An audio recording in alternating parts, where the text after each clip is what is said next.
Performance comes from inside, not outside. Success is not something you pursue. Success is something you develop. You can have more than you've got because you can become more than you are.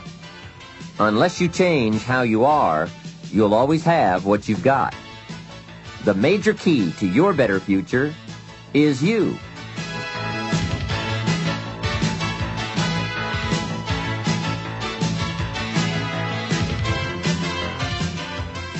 The key to a great future is within you, and you'll be able to find it and use it with Success Strategies, 7 Keys to Wealth and Happiness. These keys will help you unlock the door to success that faces every one of us. All we have to do is use the right combination of skills and knowledge. In this exciting program, Jim Rohn will help you find the way to achieve your goals in every area of your life. You don't have to sacrifice family and friends to gain wealth and professional prestige. You just have to have the right plan. And Jim will help you map out your personal path to success, just as he's helped companies around the world reach their goals. You'll benefit from his wisdom and knowledge, gathered in a more than 25-year study of behaviors that affect performance. Jim Rohn has first-hand experience of what these behavioral factors can do. His is the story of a small-town boy made good, very good. With the help of a wise mentor to whom he'll introduce you, Jim forged his way right to the top. He'll show you how you can do the same by implementing a few key strategies. In this program, you'll hear how to choose a lifetime of achievement instead of settling for one of mediocrity. You'll discover how to develop the critical advantages that lead to major accomplishments, and you'll learn how to get more satisfaction and enjoyment out of every area of your life, whether it's financial, personal, or professional. Jim Rohn's ideas work, as his clients around the world have discovered. He's earned a reputation as a dynamic and effective trainer all over North America, England, Spain, Taiwan, and Australia. In this program, you too will reap the benefits these companies have paid thousands of dollars for, and you'll have a private one-on-one session with Jim Rohn. And now, the Nightingale Conan Corporation is very pleased to present Mr. Jim Rohn.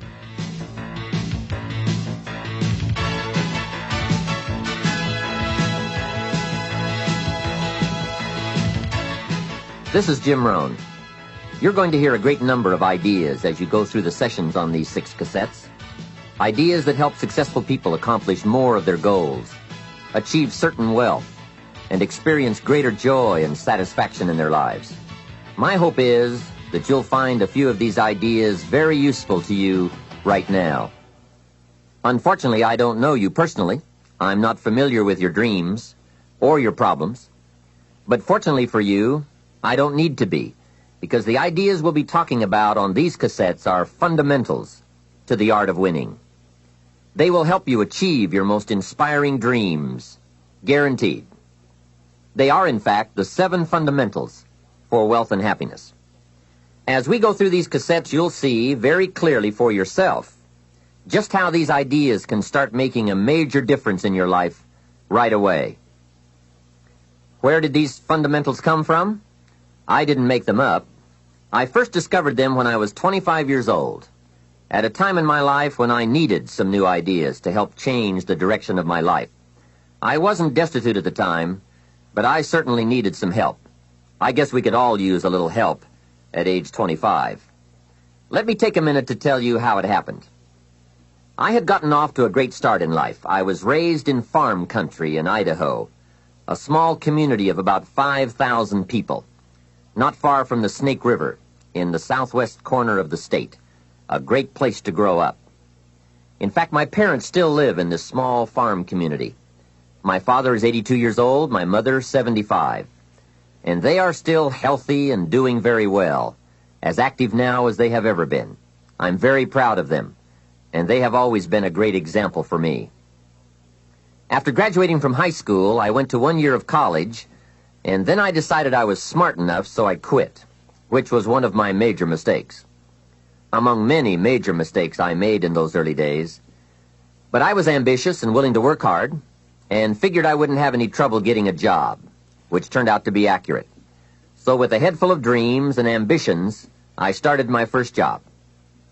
About 3 years later, I got married, made lots of promises, worked hard, and a couple of years later started a family. And at age 25, I started taking a new look at my life. My weekly paycheck amounted to the grand total of $57. I was far behind on my promises, behind on my bills, and discouraged. I was far from making the progress I thought I should have made. I was willing to work hard. That was not my problem. But it was clear that it was going to take more than hard work. And I didn't want to wind up at age 60 broke, needing assistance, like so many people I saw around me, not in the richest country in the world. So what do you do to change the direction of your life? I thought, well, I should go back to school. 1 year of college doesn't look that good on an application. But now with my family starting, going back to school seemed like a tough decision. I didn't have any money to start my own business. Money was one of my problems. I always had far too much month left over at the end of the money, if you've ever been in that position.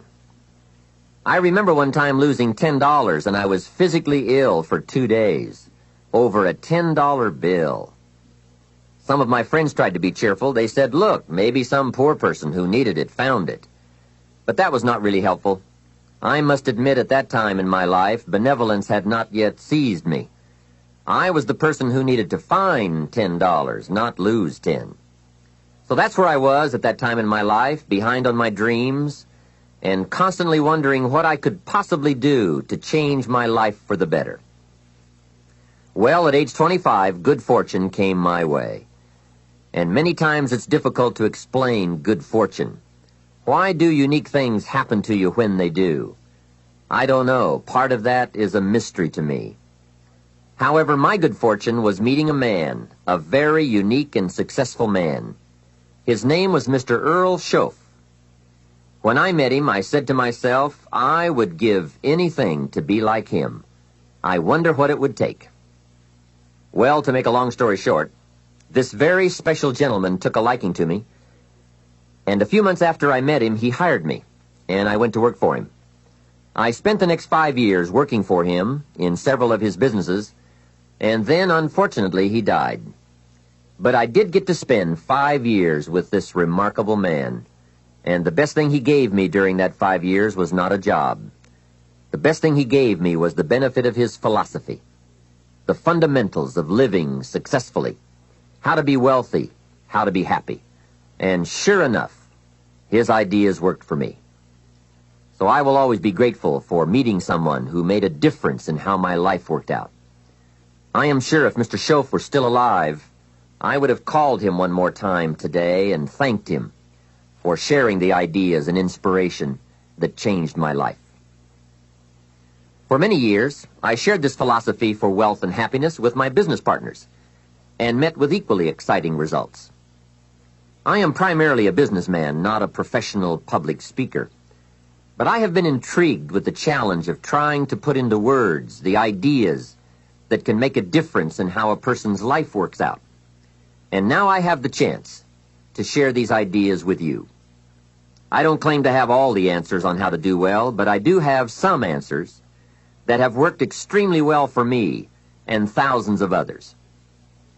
Take these ideas and edit them all you wish.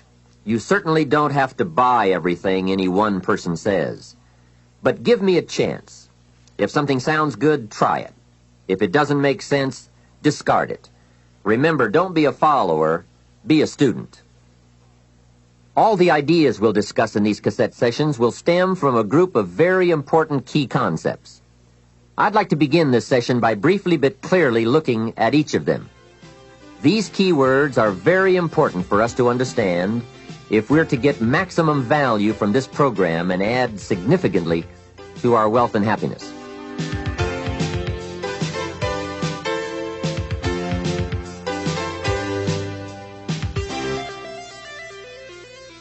The first key word is fundamentals. What a most important word, fundamentals. This word calls attention to the primary issue in our quest for greater success. It is the key word in making our lives work well. Fundamentals. Those basics that build the foundation for accomplishment, productivity, success, and lifestyle. Fundamentals form the beginning, the basis, the reality from which everything else flows. And remember, there are no new fundamentals. Fundamentals are old, well established. Beware of someone who claims to have a new fundamental. That's like someone who claims to manufacture antiques. We would have to be suspicious, right? So fundamentals, basics, they are so very important to understand and consider and practice if you wish for the good life. And may I add here, make sure you don't go looking for the exotic answers to success. Success is a very basic process. It doesn't fall out of the sky. It doesn't have any mysteries, nor does it fall into the realm of the miraculous. Success is merely a natural result that comes from the consistent operation of the practical fundamentals. As someone wisely remarked, to be successful, you don't have to do extraordinary things. Just do ordinary things extraordinarily well. Mr. Schoaf, my teacher, gave me many great phrases I'll always remember. One of them was, there are always about a half dozen things that make 80% of the difference. What a key thought, a half dozen things. Whether we are working on our health, wealth, personal goals, or professional enterprise, the difference between our ultimate success or inevitable failure lies in the degree to which we are willing to seek out, study, and to go to work on those half dozen things. For a farmer to reap a plentiful harvest in the fall, for example, the major basics are fairly obvious. Soil, seed, water, sunshine, nourishment, and care. Each fundamental being equally in need of study and attention, for together they bring about the best chance for a successful harvest. A good question to ask before undertaking any project or setting any new objective, then, is what are the most important half dozen things that will make the major difference in how it works out? So whether the enterprise is art or architecture, music or sculpture, mathematics or sports, business or farming, success or lifestyle, it's the fundamentals that count. To understand them and to practice them is to take the first intelligent step toward accomplishing your objectives and living your dreams. The second key word for us to consider is wealth. Wealth is a word that brings about a wide variety of mental images, and that is part of my purpose in these cassettes, to provoke that wide variety of mental images, for that is where the dreams are, that is where the inspiration comes from, and that is where true incentive is born. The mystery and mixture of mental image, the stuff and the staff of life. Its right use, its constant use is the way to a life unique and a life abundant. Now, to one, wealth means having enough financial substance to be able to do whatever you wish to do with your life. To another, it may mean freedom from debt, freedom from the constant claim of obligation. To yet another, it means opportunity. And to many, wealth means $1 million. That's a unique word, millionaire. It rings of success, freedom, power, influence, pleasure, possibility, benevolence, and excitement. Not a bad mental image. Now we could talk of the wealth of experience, the wealth of friends, the wealth of love, the wealth of family, the wealth of culture. Wealth of many kinds. However, in this program, we are more specifically going to talk about wealth in the sense of financial freedom. Wealth that comes from the conversion of effort and enterprise into currency and equity. For each of us, the amount of money required to be wealthy will differ. But the dream for all of us, I'm sure, is the same. Freedom from financial pressure. More freedom of choice, freedom to enjoy, and the opportunity to create and to share. Wealth, the possession of great financial resources that improves the quality of your life and gives you added dignity and expanded lifestyle. So decide for yourself what wealth means to you. Latch on to your own mental image of wealth And let's see if the ideas I'm about to bring to you will make sense and perhaps provide you with the inspiration to put the plan into high action so that as the days pass, you will discover a growing sense of freedom and dignity, self-worth, substance, and lifestyle. The next key word is happiness, the universal quest. Happiness is a joy that most often comes as a result of positive activity. Like wealth, it too has a wide variety of meanings and interpretations. Happiness is both the joy of discovery and the joy of knowing. It is a result of an awareness of the full range of life, the color, the sound, the harmony. And it is the joy that comes from designing a life and practicing the fine art of living well. Happiness is being able to explore the offerings of life by perception, response, and enjoyment. Happiness is both receiving and sharing, reaping and bestowing. It is being able to feast on harmony as well as food, on ideas as well as bread. Happiness is the deliberate act to create a wider world of experience and awareness. Happiness is having a handle on disappointment. It is being in control of both emotion and circumstance. Happiness is freedom from the negative children of fear, such as worry, low self-esteem, envy, greed, anger, resentment, and so on. Happiness is an awareness and a grasp of the positive power of life and loving values. It is an order of thought, activity, and lifestyle. Happiness is values in balance. It is contact with people of substance. Happiness is contentment with the tasks of your life. It is thought inspired by, organized with, and rooted in your personal philosophy.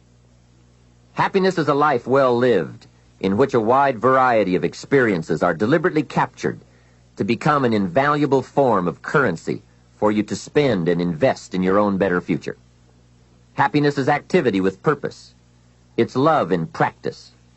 Happiness is both a grasp of the obvious as well as an awe of the mysterious. But for most people around us, happiness seems to be either something left behind or something yet to be discovered. Like all the good things in life, happiness is elusive by nature, but not impossible to capture. A major key for bringing joy into our lives lies in the next word we shall briefly examine: discipline. If there is a magic word that stands out above all the rest, this is the one: discipline. And in this program, you'll discover how positive this word is. Discipline is the bridge between thought and accomplishment, the bridge between inspiration and value achievement, the bridge between necessity and productivity. Remember, all good things are upstream. The passing of time takes us a-drifting, and drifting only brings us the negative, the disastrous, the disappointment, and the failure. Failure is not a cataclysmic event. It is not generally the result of one major incident, but rather a long list of accumulated little failings. Failing in life is failing to think today, failing to act today, failing to care, to strive, to climb, to learn, to keep trying day by day. If your goal requires that you write 10 letters today and you write only 3, you are down 7 letters. If you want to make 5 calls and you only make 1, you are down 4 on calls.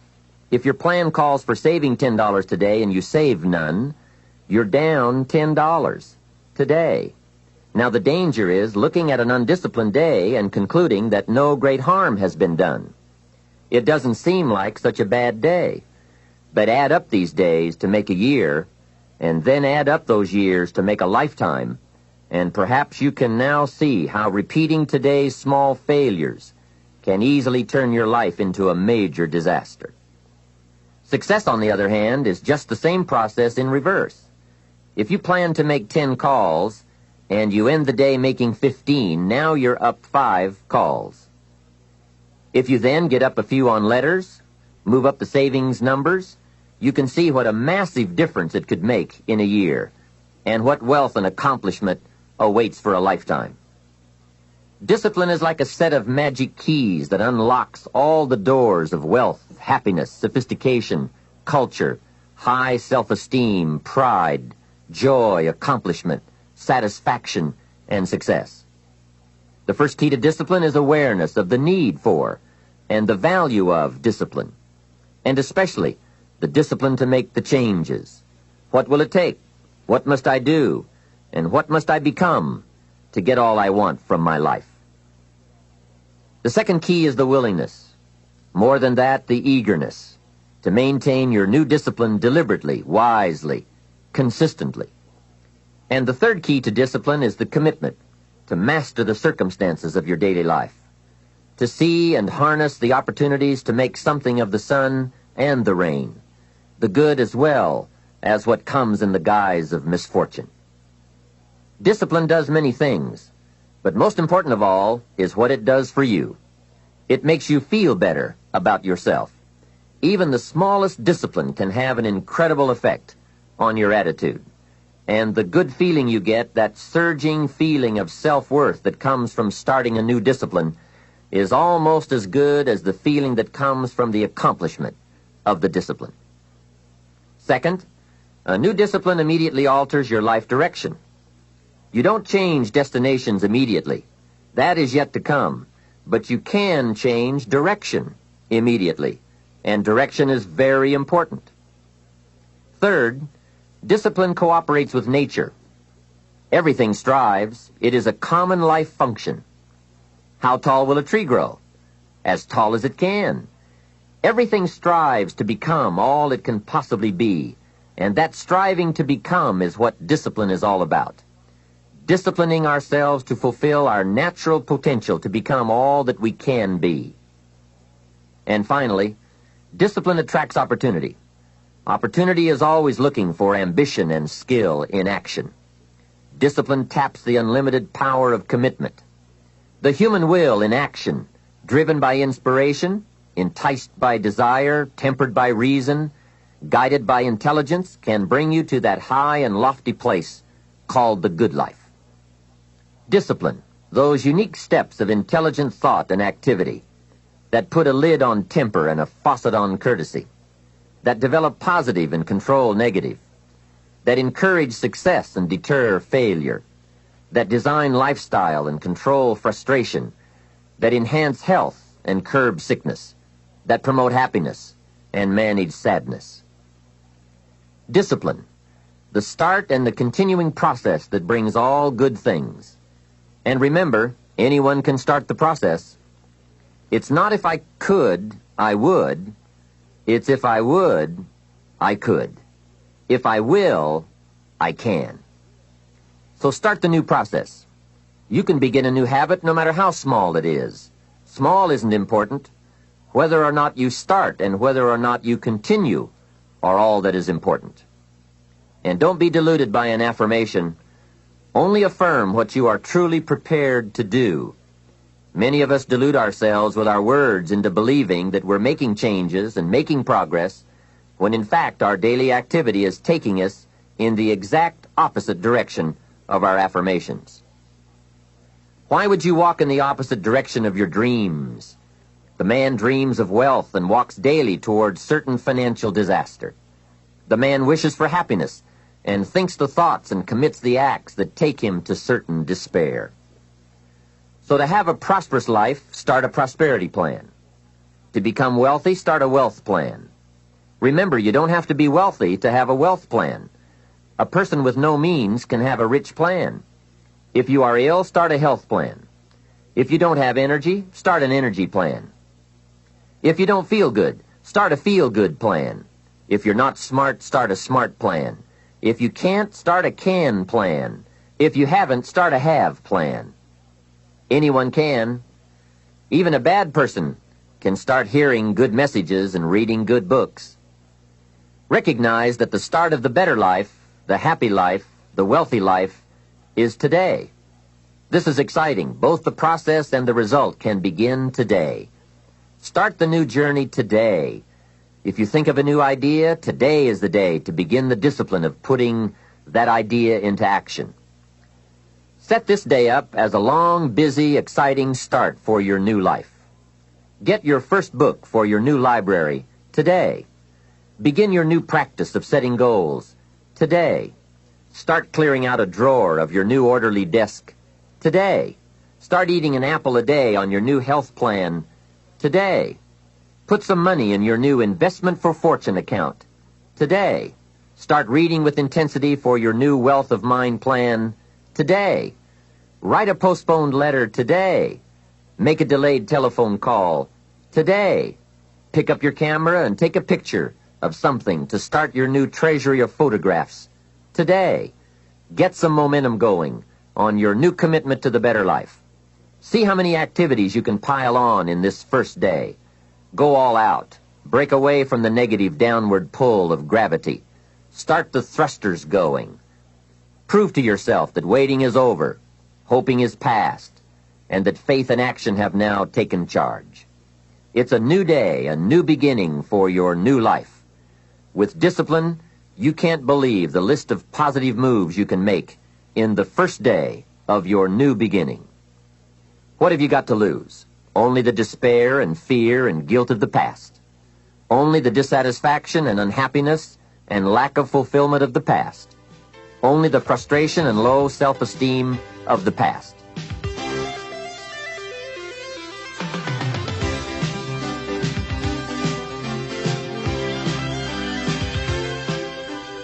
Take great pleasure in assisting in your own new birth, no matter how successful you may already be.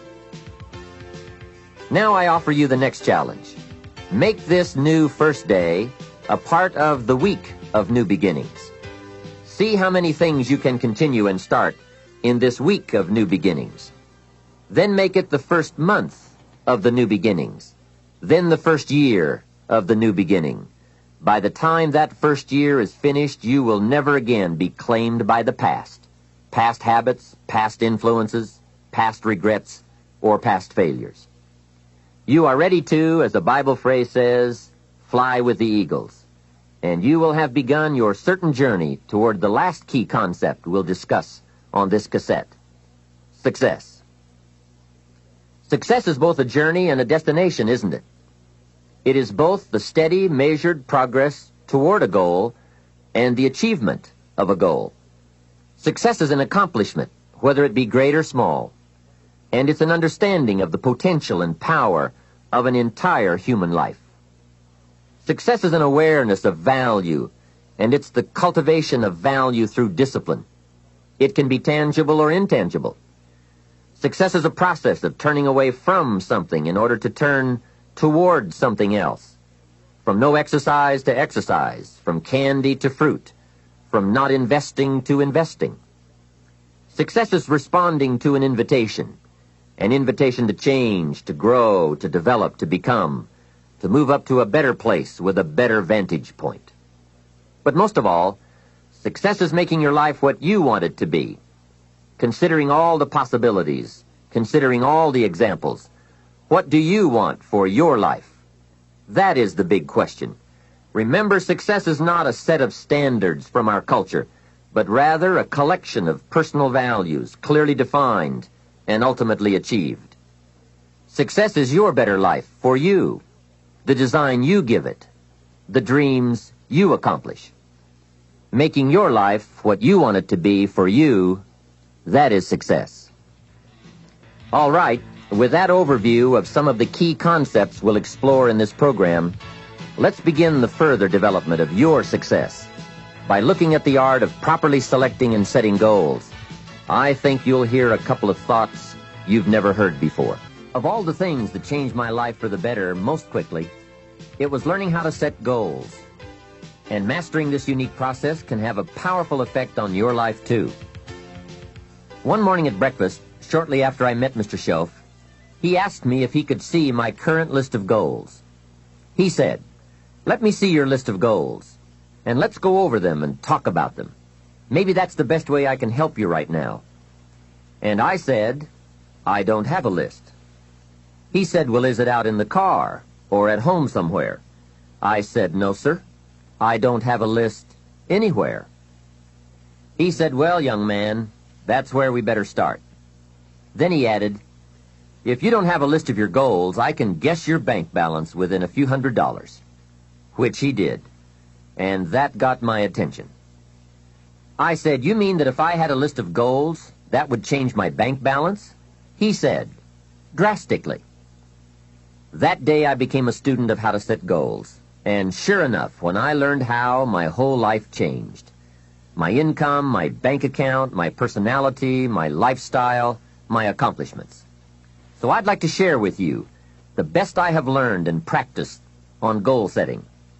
First of all, I'd like to say that we are all affected by 5 factors.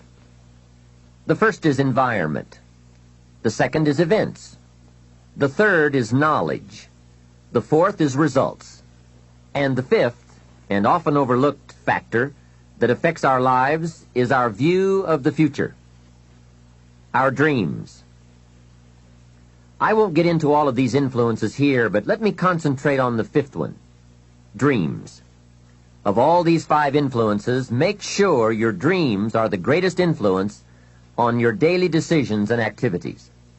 Put another way, make sure that the greatest pull on you is the pull of the future. For your dreams to greatly influence you, for the future to pull you, your future must be well planned. There are 2 ways to face the future. One is with apprehension, the other with anticipation. Guess how many people face the future with apprehension? Why? They don't have it well designed. And without really thinking about it, they have probably bought someone else's view of how to live. You will face the future with anticipation when you have planned a future you can get excited about, when you have designed your future results in advance. In this way, the future will capture your imagination. It will exert an enormous influence on you. And to design your future, you must have goals. Well-defined goals are like a magnet. They pull you in their direction, and the better you have defined them, the better you have described them, the harder you work on them, the stronger they pull. And they pull you through all kinds of difficulties, too. Without goals, it is easy to let life deteriorate to the point where you're just making a living. It is not difficult to get trapped by economic necessity and settle for existence rather than substance. We all have a choice. We can either make a living or design a life. Mr. Shove said to me, I don't think your current bank balance is a true indicator of your level of intelligence. I was happy to hear that. He said, I think you have plenty of talent and ability, and that you're much smarter than your bank balance indicates. And that turned out to be true. I was much smarter. My question to him was, then why isn't my bank balance bigger? And he said, you don't have enough reasons for accomplishing great things. If you had enough reasons, you could do incredible things. You have enough intelligence, but not enough reasons. That's the key. If you had enough reasons. In my years of study, I've also discovered this. Reasons come first, and answers come second. Life has a strange way of hiding all the answers and disclosing them only to people who have been inspired to look for them, who have reasons to look for them. Put another way, when you know what you want, and you want it badly enough, you will find ways to get it. The answers, the methods, the solutions will become evident to you. Hey, what if you had to be rich? Are there any books and tapes on the subject?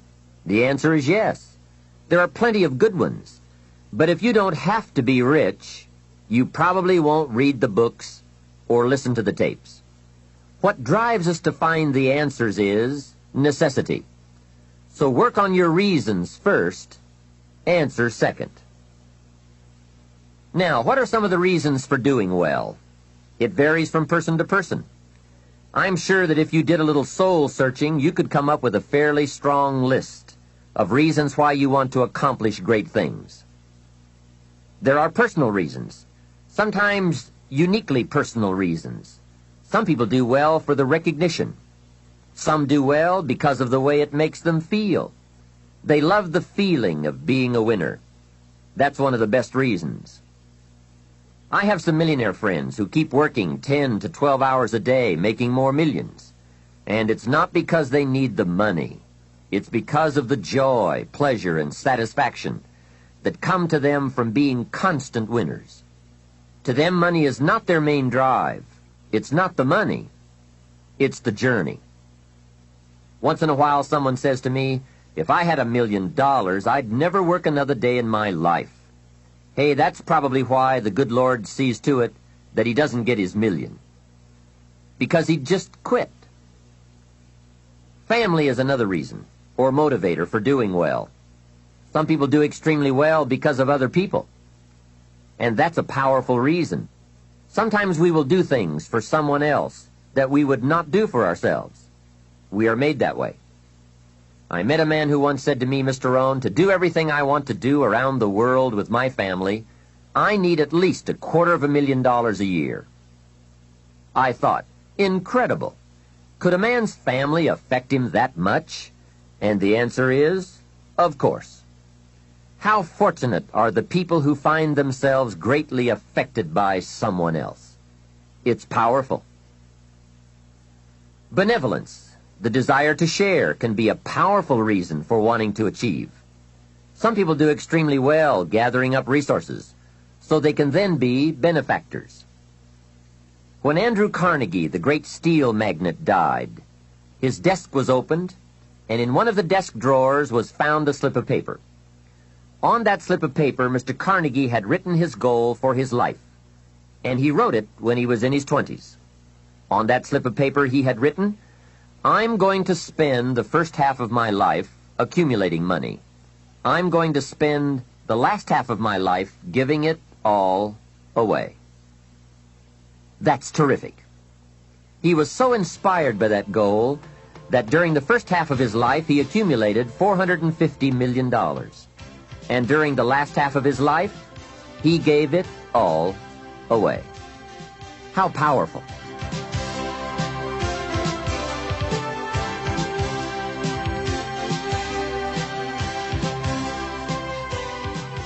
What has you turned on? What has you getting up early, hitting it hard all day, and staying up late? What has you inspired? Next question, what's got you turned off? When I found the answers to those two questions, my life exploded into change. I finally found out what negative philosophy of life I had allowed to limit me and had me turned off, and I got that cured. Then I found a long enough list of reasons to turn me on, and once the lights went on for me, at age 25, they have never gone out. I've fallen out of the sky a few times, but I've never lost that drive to do something unique with my life. Now there's another list of reasons for doing well, called nitty-gritty. Those hard little reasons that can really affect your life. Sometimes it doesn't take much of a goal to start you in a brand new life direction. I now carry a few $100s in my money clip. It's only a few $100s, but the story behind why I do it reveals one of those reasons that greatly affected me. Just before I met Mr. Schoaf, I heard a knock at my door one day. When I opened it, there was a little girl selling Girl Scout cookies, and she gave me one of the finest sales presentations I've ever heard. A special deal, several flavors, and only $2, back when you could get a lot for $2. And with a big smile, she very politely asked me to buy. And I wanted to. Big problem. I didn't have $2.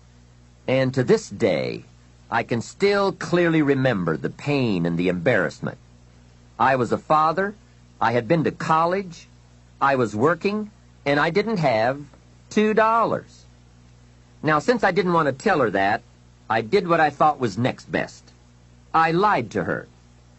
I said, hey, I've already bought lots of Girl Scout cookies. I've still got plenty stacked in the house. Now, that wasn't true, but it seemed to get me off the hook for the moment. She said, that's wonderful, sir. Thank you very much. And she went away.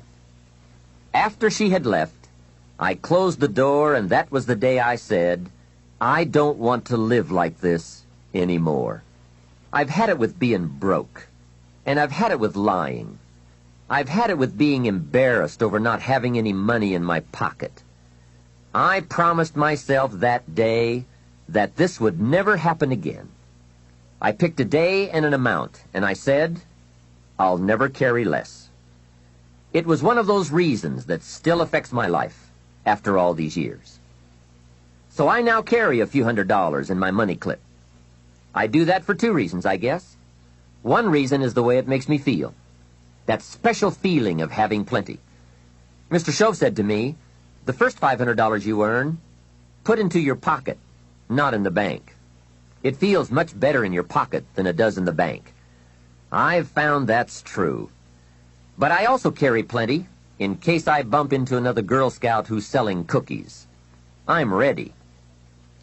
I remember walking out of the bank one day in Northern California where I lived at the time, and there were two little girls selling candy right outside the bank for some girls' organization. The first little girl walked up to me and said, Mister, would you like to buy some candy? I said, I probably would. What kind is it? She said, it's almond roca. I said, that's my favorite. She said, wonderful. I asked, how much is it? She said, it's only $2. I thought, it couldn't be. Still $2 after all these years? I couldn't help remembering the Girl Scout and the cookies. I said, how many boxes of that candy have you got? She said, I've got 5. And the other little girl standing there, she was selling candy too. I asked, how many boxes do you have? She said, I've got 4. I said, that's 9. I'll take them all. They said, really? I said, yes. I've got some friends, so I'll pass some around. They got so excited, put all this candy together. I reached into my pocket and gave them $18. Now, when I've got the candy and they've got the money, that first little girl looks up and says, Mister, you are really something. How about that? Can you imagine only spending $18 and having someone look at you in the face and say, you are really something? Now you know why I carry heavy. I'm not going to miss those chances anymore. It was a small goal, just a few $100s, but it had a big effect on my life. I have a dear friend, Robert Depew. Bobby used to be a school teacher in Lindsay, California, the olive capital.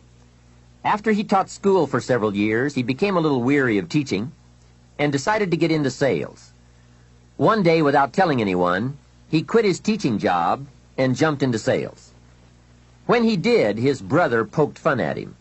His brother said, you're going to go right down the drain. You had a good teaching job. Now you're going to lose everything you have. You must be out of your mind. He put him down something fierce. Bobby said the way my brother acted made me so angry, I decided to get rich. Today, Robert happens to be one of my millionaire friends. The attainment of wealth is not just a matter of intelligence. Mostly, it's a matter of inspiration. So if you have strong enough inspiration, a strong enough reason, large or small, it can have an incredible influence on the direction of your life.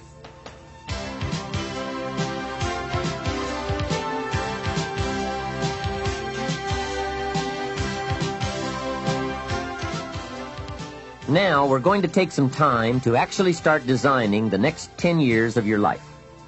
We're going to start setting your goals. Goal setting is one of the most important skills to develop if you want to design your future. I'm going to give you enough homework not only to keep you busy for the rest of your life, but also to help you create the kind of life you may have always dreamed about living, but never believed possible. So let's get on with it. The sooner you exert the discipline, the sooner you will be enjoying the results. Once the results start to come, believe me, you won't mind the hard work and discipline it's going to take. Now, get a sheet of paper, and at the top of it, write the words, long-range goals. I'm going to ask you some questions, and I want you to jot down the answers. If you don't have paper and pen handy, follow along with me now anyway, just listening. Then, later, listen again when you can write down your ideas. After I've asked the questions, which is the first part of this exercise, you can stop the tape and work on your answers. All right, let's start this exercise. The basic question you are going to answer is, what do I want within the next 1 to 10 years? I want you to take about 12 to 15 minutes and make a list of at least 50 things you want within the next 1 to 10 years. These are long-range goals. To help you get started with your list, consider these questions. What do I want to do? What do I want to see? What do I want to be? What do I want to have? Where do I want to go? And what would I like to share? Now, with these thought-starter questions in mind, answer the basic question. What do I want within the next 1 to 10 years? See how many things you can write down. At this point, don't take the time to describe in detail everything you want. This is the time for you to let your thoughts pour, to write fast and to abbreviate. For example, if you just write down 380, you'll know what that means. You don't have to describe the color and the interior of the car. You'll do that later in this exercise. I want you now just to abbreviate and write fast. Make the list as long as you possibly can. Try to write down at least 50 items, 50 things you want within the next 1 to 10 years. These are long-range goals.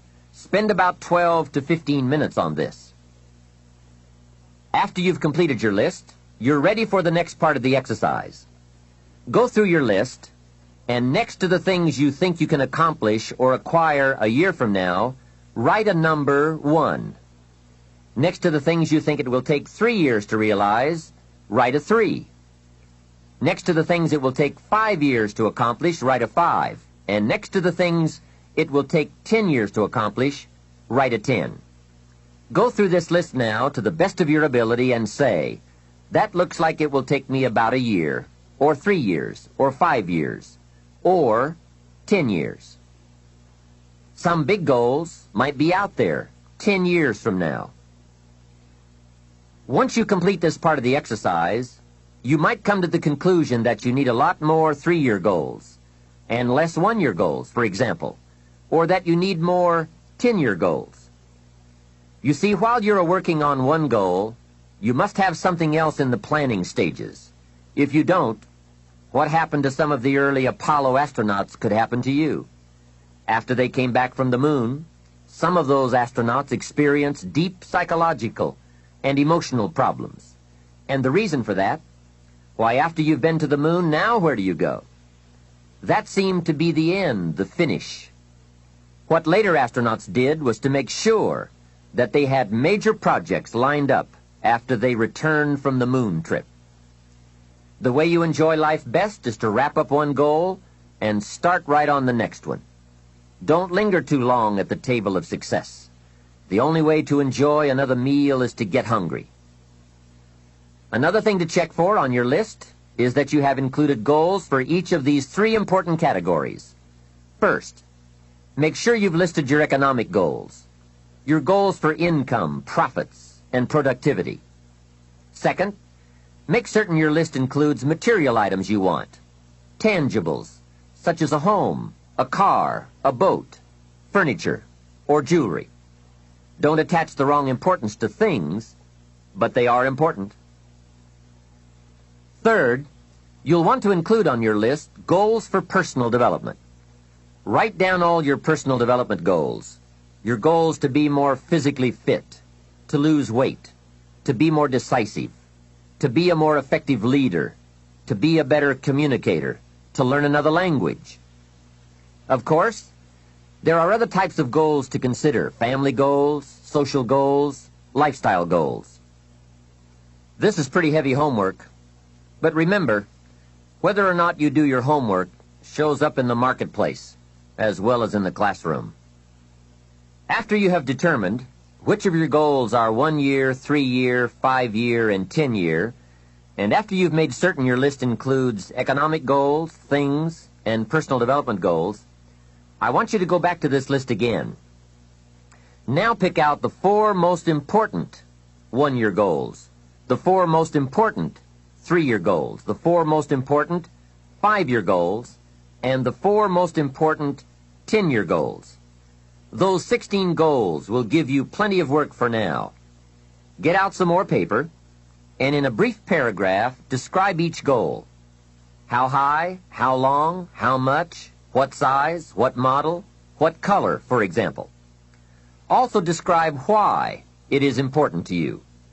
This is a process where you either talk yourself into it or talk yourself out of it, which is good.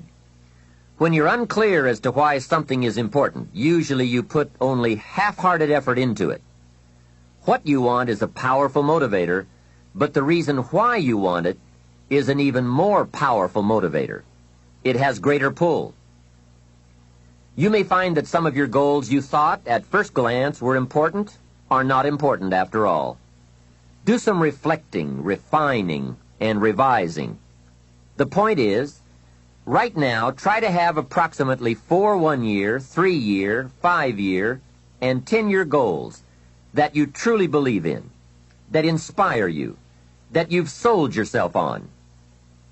When these goals and the reasons you want to obtain them are each clearly described in a brief paragraph, transfer this information to a journal or some type of notebook that you can carry with you easily and refer to often.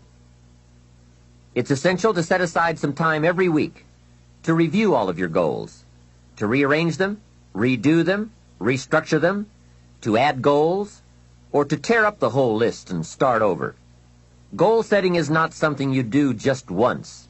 It's a continual process. Also, you must constantly check your progress toward your goals.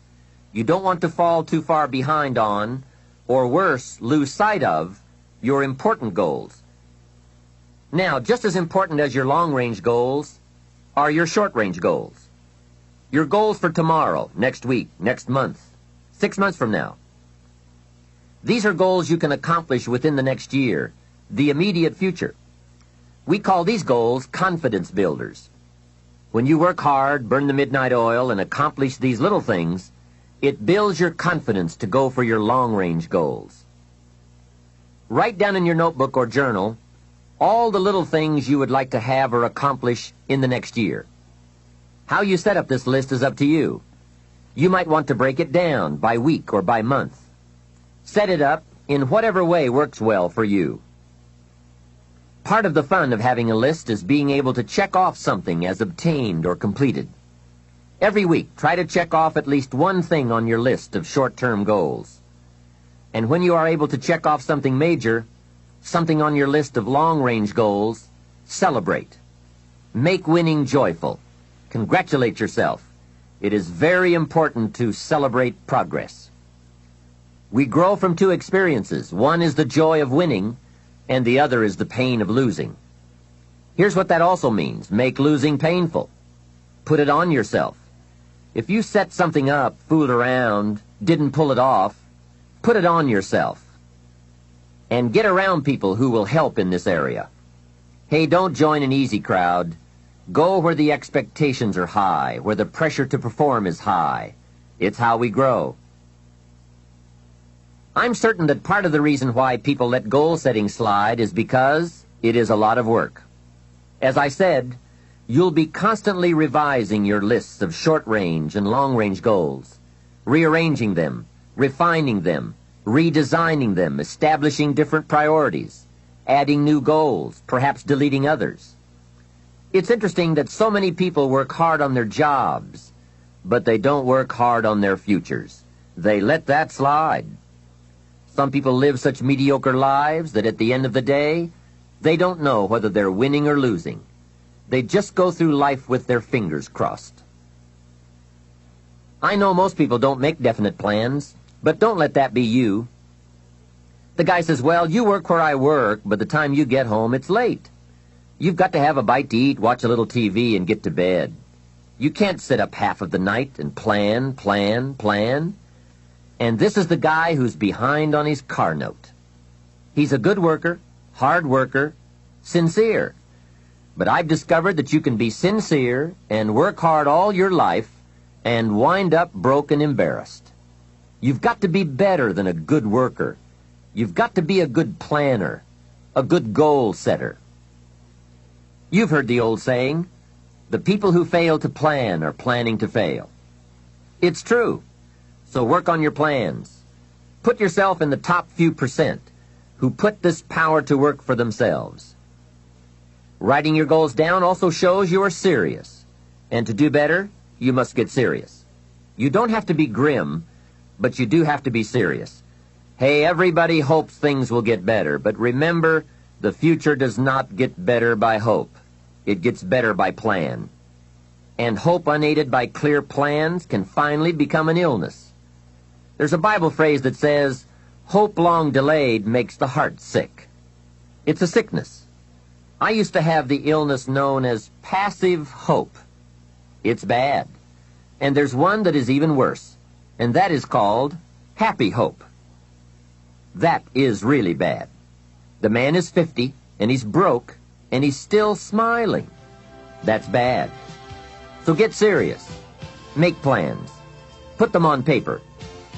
My suggestion from experience. There's a phrase from the Bible that goes, without dreams and vision, we perish. How true. Humans have this unique ability to aspire, to dream, to go for something, to become something. Without that, life is not life. We must have dreams and never give up on our dreams. I'd like to share with you some further observations I've made on goal setting. Understand that your goals, whatever they are affecting you all day long. Your goals affect your handshake, your attitude, how you feel. Your goals affect how you look, how you dress, how you walk, how you talk, all day, every day.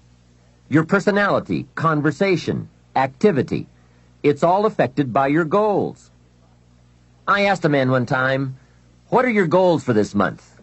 And he said, "If I could just scrape up enough money to pay these lousy bills." That was his goal. Hey, I'm not saying it isn't a goal. It is, but it's such a poor goal. It certainly isn't inspiring.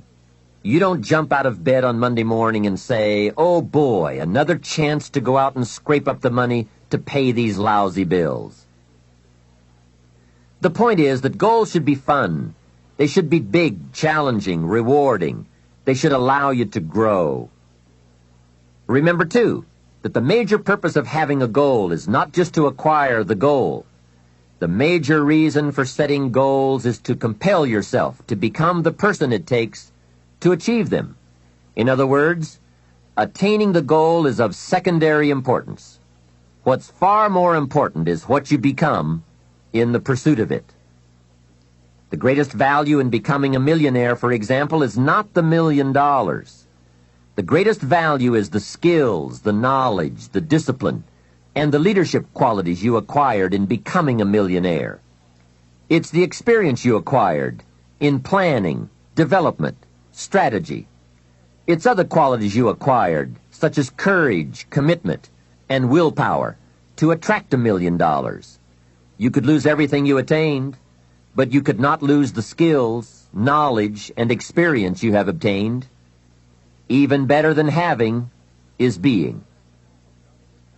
Here's a most important question to spend some time answering.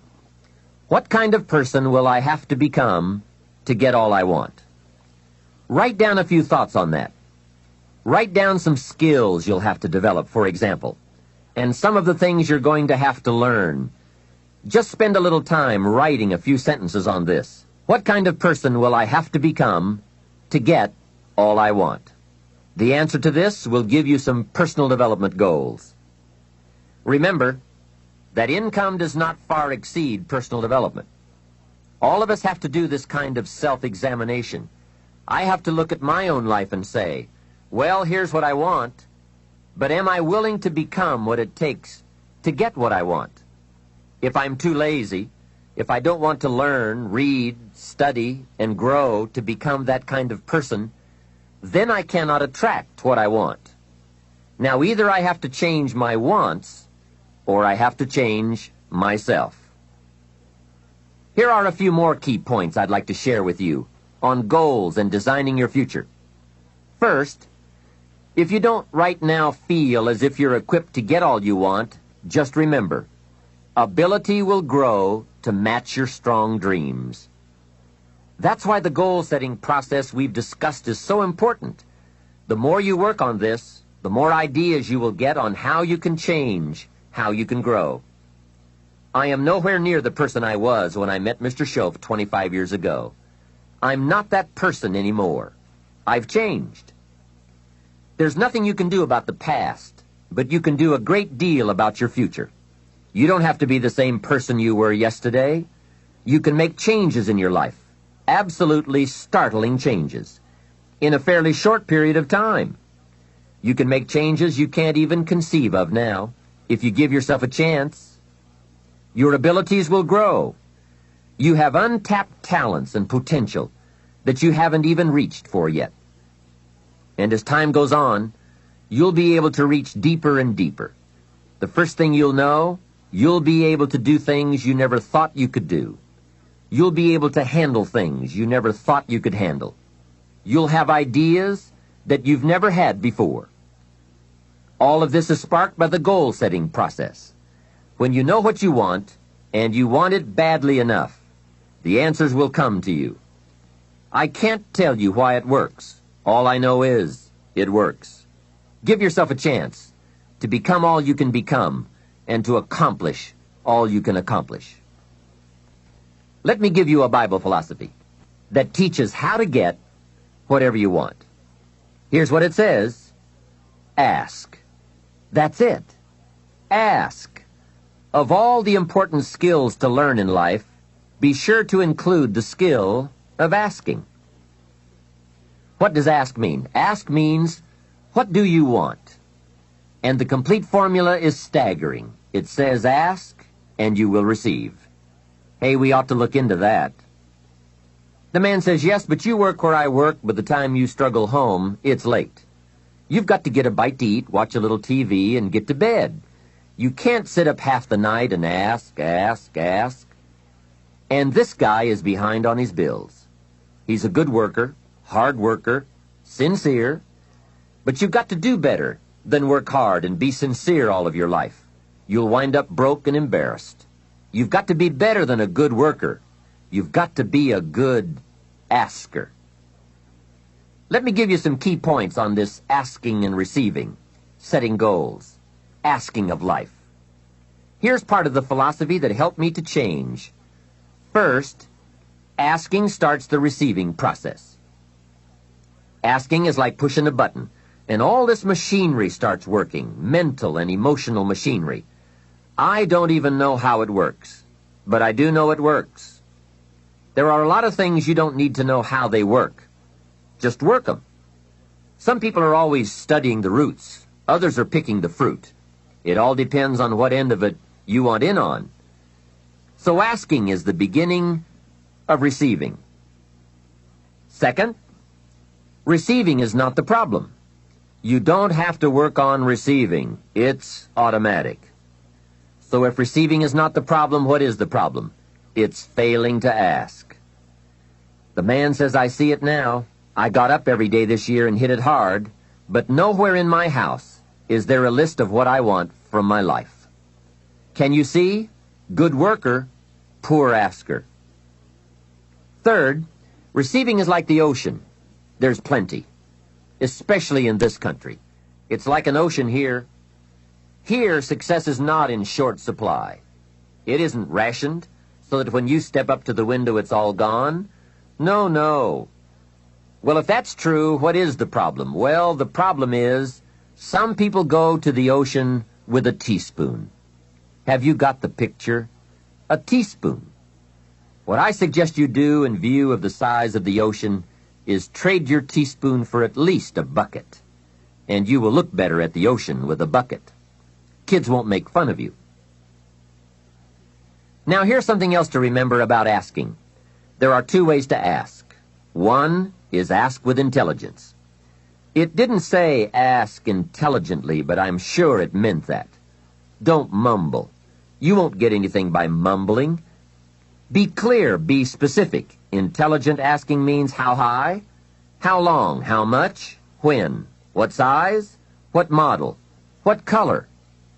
Describe what you want. Define it. Remember, well-defined goals are like magnets.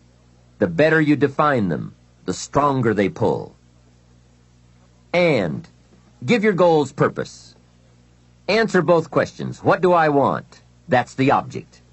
And the second question, what for? That's purpose. Purpose is stronger than object. What you want is powerful and it will pull, but what you want it for is more powerful. Here's the second way to ask. Ask with faith. Faith is the childish part. It means believe you can get what you want like a child, not an adult. Many adults are too skeptical. They've lost that wonderful childlike faith and trust. Don't let that happen to you. Believe in, have faith in yourself and your goals. And get excited like a child. Childlike enthusiasm. Nothing can beat it. Kids think they can do anything. How exciting. They hate to go to bed at night and can't wait to get up in the morning. Develop that kind of enthusiasm toward your life and your goals. And be curious like a child. Kids can ask 1,000 questions. Just when you think they're finished, they come up with 1,000 more. They'll drive you to the brink. But it's really a virtue. Have plenty of curiosity. Ask questions. That's how you learn. Another fringe benefit of setting goals is what it does for your ability to manage your time effectively. This is no small thing.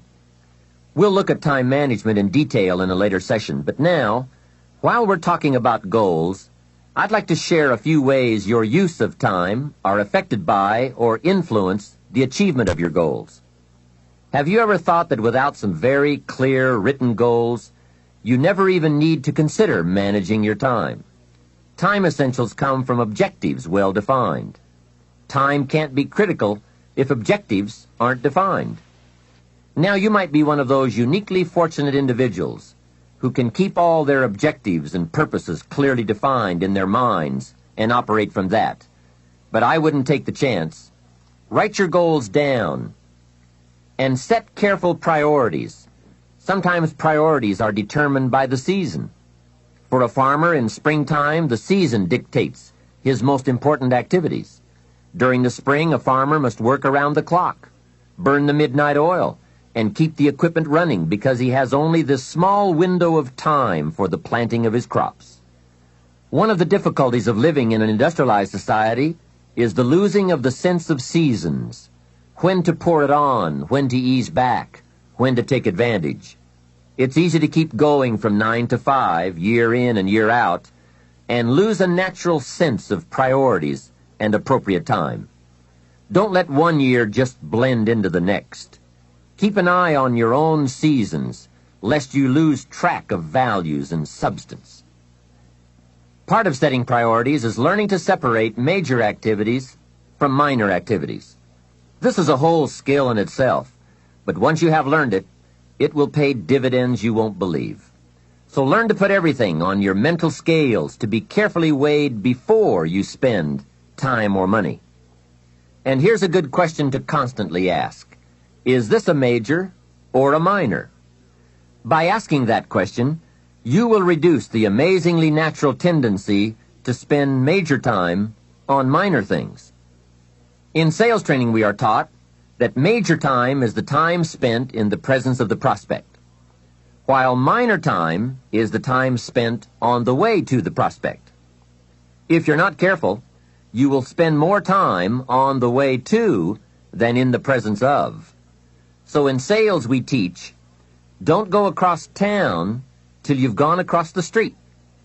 Wouldn't it be wise to make an evaluation if you're in sales and ask, how much time am I spending in the presence of, and how much time on the way to? Majors and minors.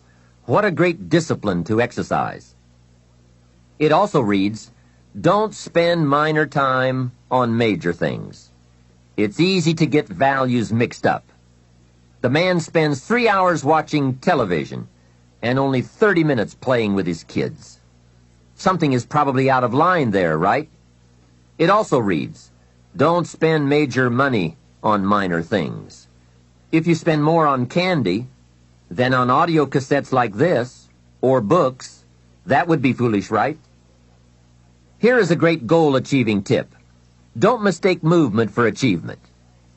It's possible to be busy all day, come home exhausted, and only then realize that very little of your day consisted of productive activities in the pursuit of your goals. Don't get faked out by being busy. The man says, "I've been going hard all day. I've really put in the hours and the effort." But here's the major question. Doing what? It isn't going hard all day that counts. It's the doing what, the value that counts. Another essential is concentration. This is one of those difficult things, especially in a society where there are so many voices asking for our attention. The television voices, the radio voices, your family voices, the friends' voices, social voices, business voices, advertising, commercials. Isn't it amazing?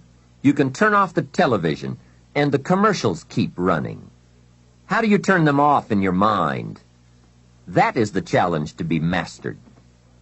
The best use of time comes from putting plenty of value in it, and concentration means you take that challenge seriously. It's called careful investment for maximum results. Concentration. The big sports stars will tell you the cost of not concentrating. Just a little slip of concentration, and they put one by your feet. And there goes first place, and maybe the big money. So writing a letter, concentrate. Making a call, having a conversation. Trying to solve a problem, concentrate. You won't believe the effect this will have on your life. Now, there is a time to let your mind wander, but it's a time you designate specifically for that purpose. At that appointed time, you can go off for that walk on the beach, or that drive to the mountains, away from business. Let the breezes blow and your mind soar. Do some dreaming. That's healthy. But do it at that pre-planned time. At all other tasks, concentrate. Another aspect of managing goals and time is constant review. There's just no way to keep on target with your priorities without this. Whether it's business goals, personal goals, family goals, or investment goals, they must all be reviewed to see if you are on track, which is all the more reason for writing them down. Careful goal setting could be the time management answer you've been looking for. Goals well defined and well described and well thought out make us look carefully at the time we have and how to get the most from it to make all of our dreams come true. The answers to do better come from the necessity to do better. You will undoubtedly be amazed at the ideas you can come up with for the use of your time when goals and purpose have you stimulated to the maximum. Now there is a last main point to consider. You won't get everything you want. What a statement to make after studying how to get whatever you want. But you won't get everything you want, and the reason is, it's not that kind of planet. Sometimes it's going to hail on your crop and rain on your parade. I'm sure you are very well aware of this. But in my opinion, if you work the system I've just shared with you, you will get more than plenty. More often than not, you will get what you want. Those are good odds. There's no telling what you can do when you get inspired by results in advance. There's no telling what you can accomplish when you have goals and you believe in them. Just try this system for 90 days. Just try it. It may work even better for you than it has for me. I wish that for you. The fundamental process of knowing what information you need and gathering it is one of the keys to living the good life. Some of the best advice Mr. Schoaf gave me in those early years was why and how to study. That's a key word for life change, study. If you wish to be successful, study success. If you wish to be happy, study happiness. Happiness is not an accident. It is first a study and then a practice. If you wish to be wealthy, study wealth. Would you like to guess how many people make wealth a study? Right, very few. Surely, since wealth and happiness and success are all values to cultivate, you would naturally assume that most people would make a careful study of them. Why they do not is yet another example of those aspects of life that fall into the category of mysteries of the mind. Remember, major keys to your better future are going to be ideas and information. If we have any lack, it is not because we lack money or opportunity or resources. It is because we lack ideas that have taken form from information. Many years ago, I learned that some of the best advice ever given comes from the Bible. There's a phrase in that amazing book that says, "If you search, you will find." So that is the way to discover ideas and life-changing information. Search. In order to find, you must search. You must go to the seminars and to the training classes. You must listen to the cassette programs that can give you breakthrough ideas. You must go and engage in conversations with people of substance. You must go looking, go searching. Rarely does a good idea interrupt you. And as you make a diligent search, you will find just the ideas you need. Now, here is the next key word in the process of seeking information that can change your life, and that word is capture. When you find a good idea, capture it. Don't trust your memory. Capture everything. Write it down. Record it. This is one of the reasons why we have put this program on cassette tapes, to capture the ideas. As a serious student of wealth and happiness, I would encourage you to make use of a journal as a gathering place for all the ideas that come your way. I consider personal journals to be one of the 3 treasures a wise person will leave behind. Here are those 3 treasures. One is your photographs. Take a lot of pictures. Being able to capture the event in a fraction of a second is a phenomenon of the 20th century. And how easy it is to take phenomena for granted. I've gone to Taiwan to lecture 3 times in the last 3 years. On my last trip, there were about 1,000 people in attendance for a weekend seminar. Now, if there were 1,000 people in the room, guess how many cameras were also in the room? Right, 1,000. Everyone brings a camera to capture all the events and the people, new friends, new experiences. I spend a big part of my time having my picture taken with everyone. Have you ever looked at the pictures a couple of generations back? Unfortunately, there are only a handful. But wouldn't it be great if there were hundreds of pictures to tell the whole story? So make sure you leave behind your whole story in your treasure of pictures. The next treasure to leave behind is your library. All the books you have chosen. Books well read, well underlined, with notes and observations and reflections you have written in the margins. The books that have helped shape your philosophy and the values of your life. That is a treasure, your library. And your listening library, too. All these terrific cassettes. They are a treasure. The third treasure to leave behind is perhaps the most important. And that is your journals, containing all the ideas you have captured in your lifetime. Business ideas, social ideas, culture ideas, investment ideas, lifestyle ideas. Can you imagine the value these journals would have? They will certainly be more valuable to leave behind to your children than your couch. So, get serious about your search for information and ideas, and about leaving that information behind for future generations. Here is the next key word for expanding your life for the better. That word is review. Go back over all your life experiences. Learn a skill called reflection, pondering life's events with the intent of learning. That is so important. I call it running the tapes again. The events of your life are some of the best sources of information. Don't merely go through your days, get from your days. Be aware of what's going on around you so that you will drive the grooves in the record of that day deep into your consciousness. Here are some good times to reflect. First, at the end of the day, take a few minutes and go back over your day. Where you went and what you did and what you said, what worked and what didn't. What do you want to do again? What do you want to correct? The colors, the sights, the sounds, the conversations, the experiences.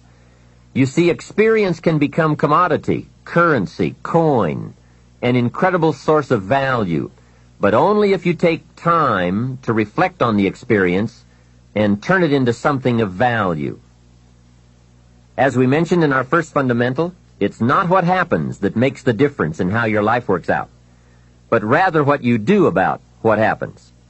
And part of doing something about what happens is this process of reflection, studying an event in order to glean valuable information from it.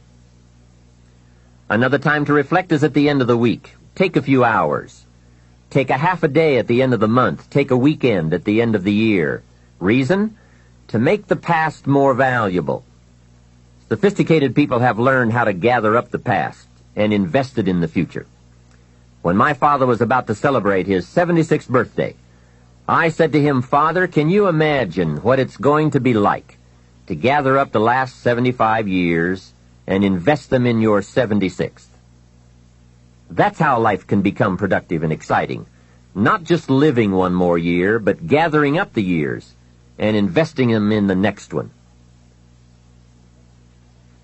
By reflecting, you can gather up all the conversations you have ever had and invest all that you have learned and all that you have felt in the next conversation.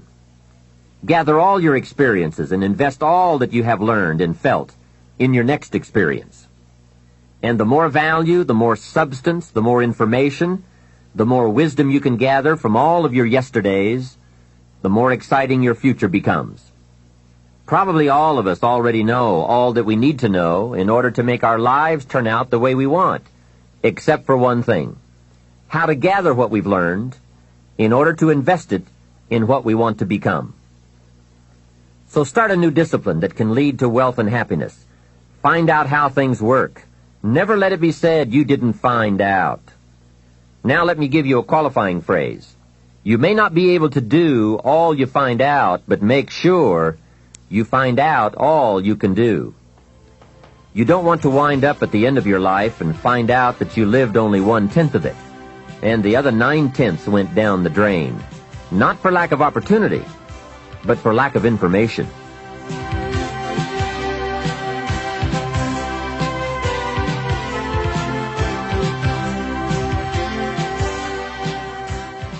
Let me share with you two of the best sources of information available. First, as we have mentioned, learn from your own experiences. Become a good student of your own life. It's the information you are most familiar with and feel the strongest about. So make your own life one of your most important studies. And in studying your own life, be sure to study the negative as well as the positive, your failures as well as your successes. Our so-called failures serve us well when they teach us valuable information. They're frequently better teachers than our successes. One of the ways we learn how to do something right is simply by doing it wrong. Doing it wrong is a great school for learning. Now I would suggest that you not take too long. If you've done it wrong for 10 years, I wouldn't suggest another 10. But what a close at hand and emotionally impactful way to learn from your own experiences. When I met Mr. Schoaf, I had been working 6 years. I started when I was 19, and when I met him, I was 25. He said to me, "Mr. Rohn, you have been working now for 6 years. How are you doing?" I said, "Not very well." He said, "Then I suggest you not do that anymore. 6 years is long enough to operate the wrong plan." Next he asked, "How much money have you saved in the last 6 years?" I said, "Not any." He said, "Who sold you on that plan 6 years ago?" What a fantastic question. Where did I get my present plan that wasn't working well? Hey, everyone has bought someone's plan. The question is, whose? Whose plan have you bought? Now, those initial confrontations as you come to grips with your own past experiences may be a little painful at first, especially if you have made as many errors as I did. But think of the progress you can make when you have finally confronted those errors by becoming a better student of your own life. Now, the next way to learn is from other people's experiences.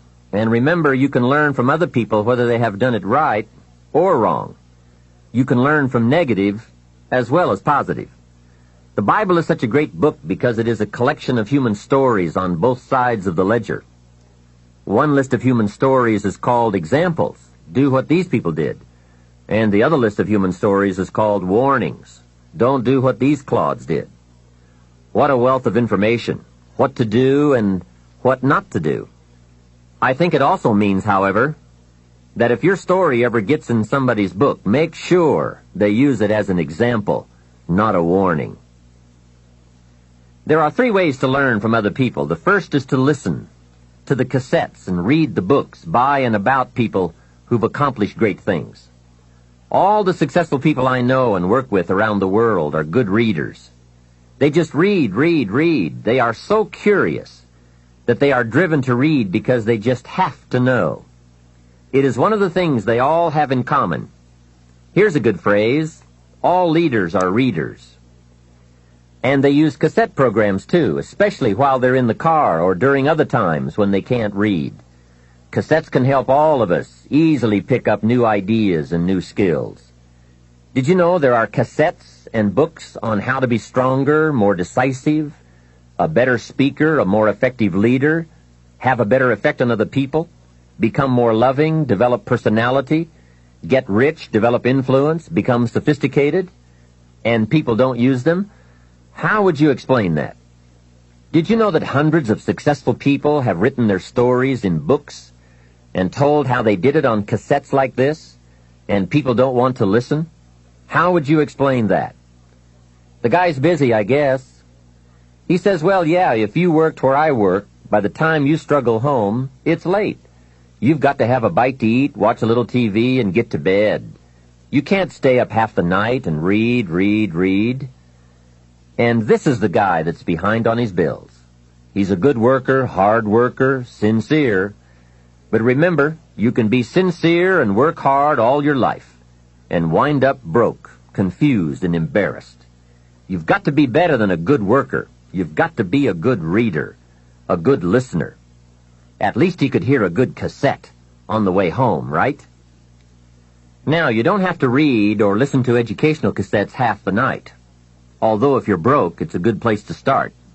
But here is all I ask, just 30 minutes a day. That's all. Stretch it to an hour if you can, but at least 30 minutes. Half rich isn't bad. 30 minutes. Hear or read something challenging, something instructional, at least 30 minutes a day. And here's the next key. Every day. Don't miss. Miss a meal, but not your 30 minutes. Hey, you can get along without some meals, but you can't get along without some ideas, examples, and inspiration. There's a Bible phrase that says, humans cannot live on bread alone, or food alone.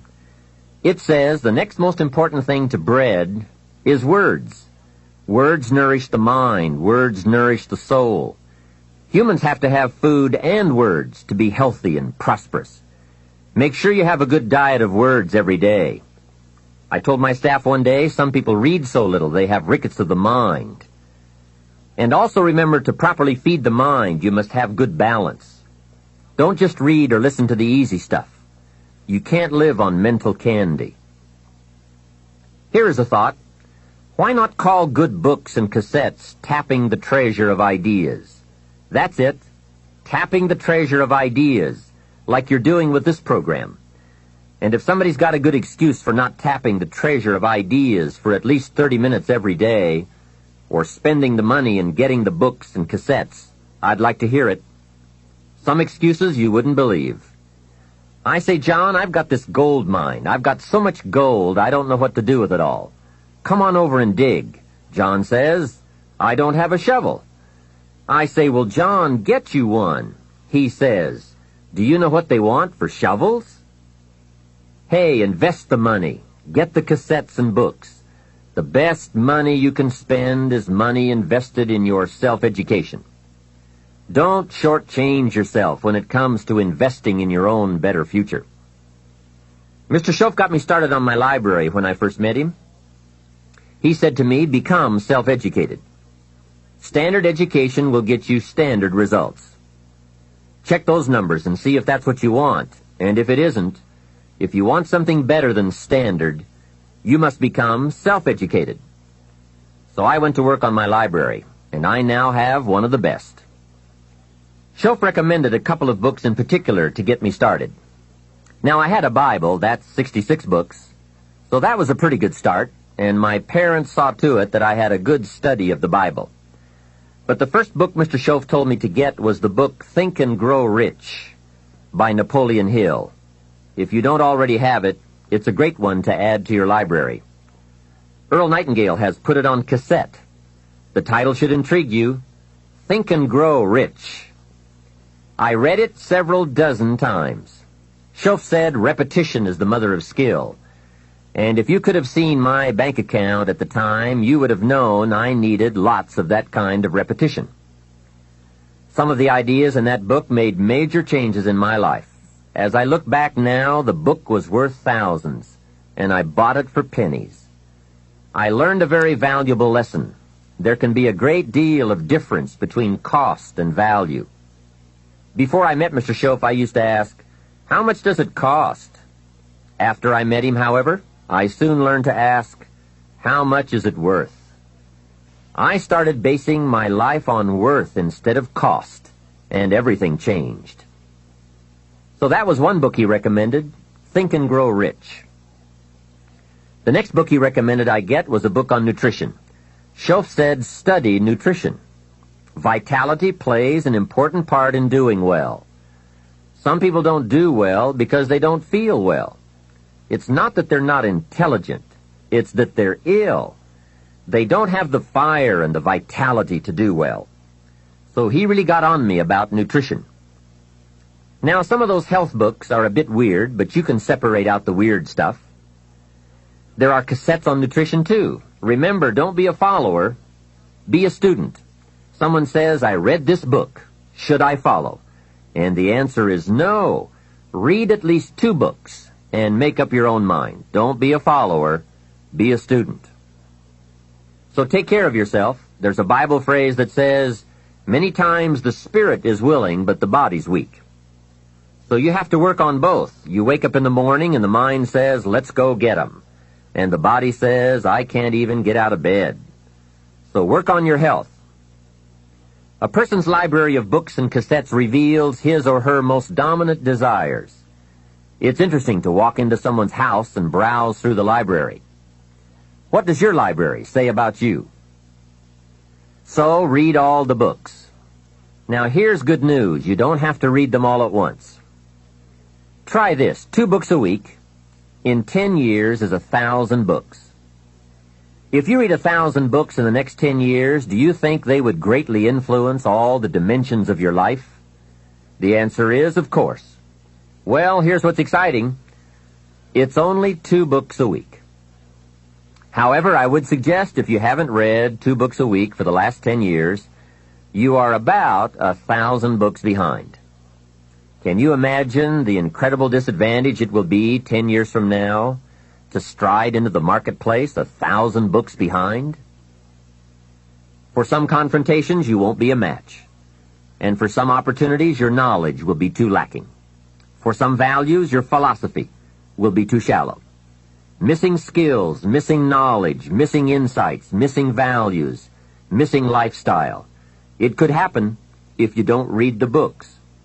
Remember, the book you don't read won't help. You can't read too many books, but you can read too few. Now, the next way to learn from others is to listen. Become a great listener. Get around successful people and listen. Listen to what they say, and listen to how they say it. There is something to be said for style as well as content. And never has listening to successful people been easier or less costly than it is today.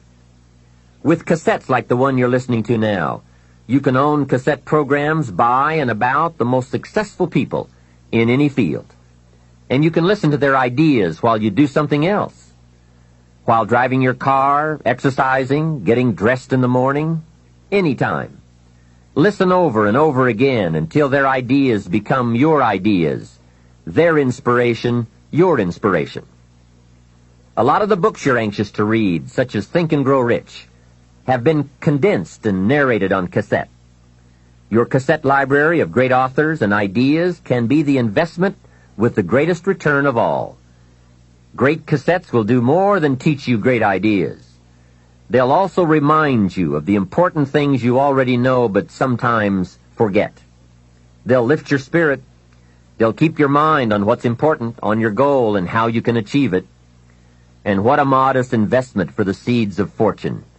Ideas well written, well spoken, well received, well learned, and well invested can be your driving life force for wealth and happiness. Here's another way to succeed by listening. Choose a really successful person and take him or her out to dinner and listen. Ask questions and listen. If a man is poor, he can really help himself by taking a rich person out to dinner and listening. Spend $50, $60, $80, or $100. Go for the full 9 courses. Start with the hors d'oeuvres. Ask questions. The salad takes 15 minutes. Keep the conversation going. The biggest steak in town takes 45 minutes. Keep it rolling. Ask more questions. Pour on the dessert. Stretch the meal about 2 hours. See, if you get someone successful to eat and talk for 2 hours, he or she may drop ideas in your lap that could change your life. Multiply your income by 2, by 3, by 5. But you're right. Poor people don't usually take rich people out to dinner. That's the problem. The man says if he's rich, let him buy his own dinner. I'm not coming up with any money. And besides, if you worked where I work, by the time you struggle home, it's late. You've got to have a bite to eat, watch a little TV, and get to bed. You can't spend all that time trying to find a rich man to feed. And this man's behind on his installment payments. Behind. He's a good worker, hard worker, sincere. But remember, you can work hard and be sincere all your life and wind up broke and unhappy. You've got to be better than a good worker. You've got to be a good listener. The third way to learn from others is to observe. Watch what successful people do. Here's why. Success leaves clues. Watch how the man shakes hands. People who do well do certain things over and over and over. And if you're clever, you can pick them up. Don't miss anything that could help you change your life for the better. Be a careful observer.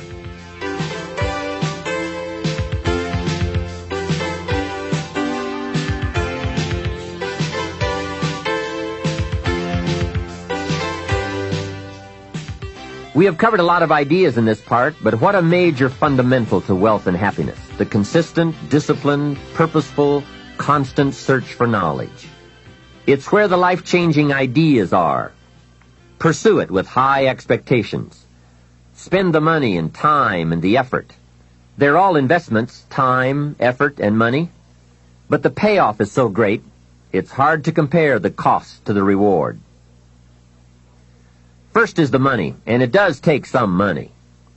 I have a great suggestion for the cassettes and the books and the lectures, the seminars and the videos you need for a constant flow of ideas and inspiration.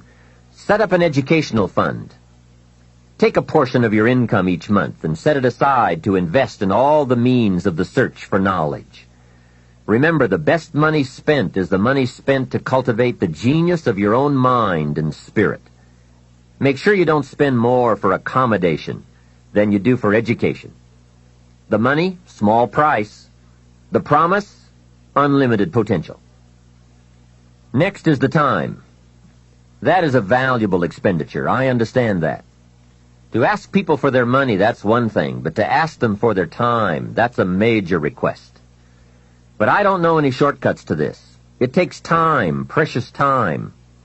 The time you spend is that much less time you have to spend.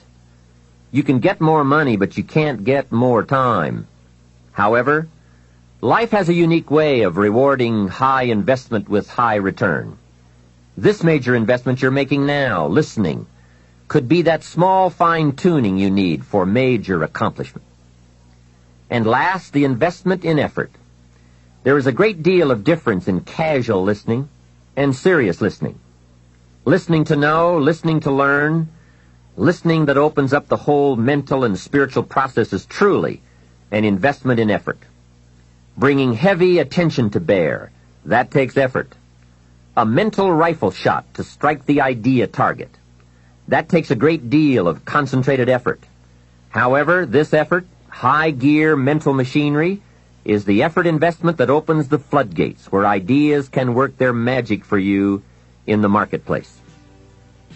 So, I do not hesitate to ask you to spend in deliberate, consistent fashion the money and the time and the effort. It's an investment that turns on the lights, opens the windows, sharpens the focus, and starts turning wishes into pride and product, wealth, and happiness. Of all the assignments Mr. Schoaf gave me in those early days when we were working together, personal development was probably my most challenging. Some things he taught me I caught on to right away, and some things took longer than I want to admit. This one I've been working on all these years, and I'm certainly not finished. I guess it is a lifetime project, seeing what you can become. Personal development is truly the key to the good life. You see, what you become is far more important than what you get. The most important question to ask on the job is not, what am I getting? The most important question is, what am I becoming? However, it is also true that what you become directly influences what you get. Most of what we have attracted by the person we have become. So here's the great challenge of life. You can have more than you've got because you can become more than you are. That is the great focus of attention for life change. Now, on the other side of the coin it reads, unless you change how you are, you'll always have what you've got. I've discovered that income does not usually exceed personal development.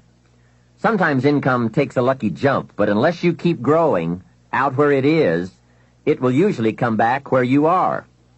If someone hands you $1 million, best you become a millionaire quickly, so you can keep the money. Life has strange ways.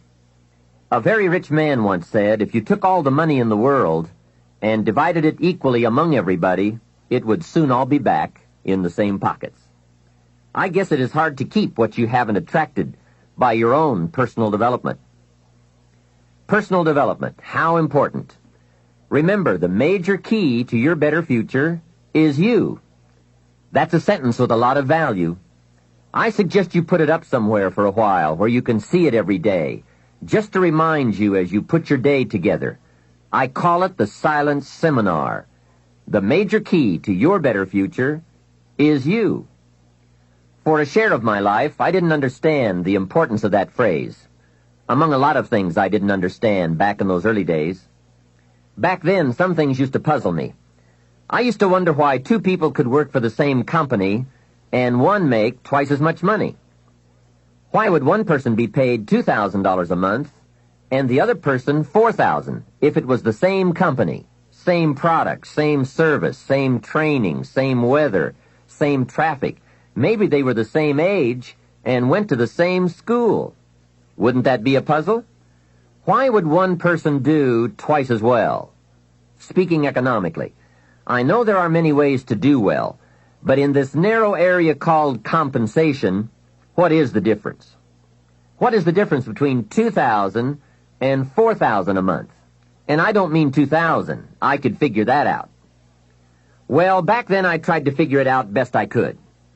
I thought time makes some of the difference. Some people do better because they have more time.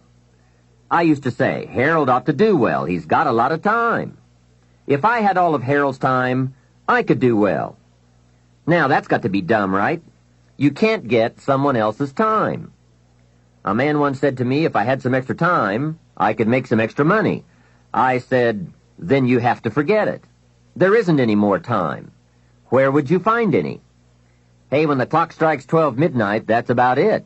It's over. There isn't any more time. If you insist on finding more than 24 hours a day, they will come and take you away. So if we can't get more time, what could we get that would make the difference in economic results? And the answer is value.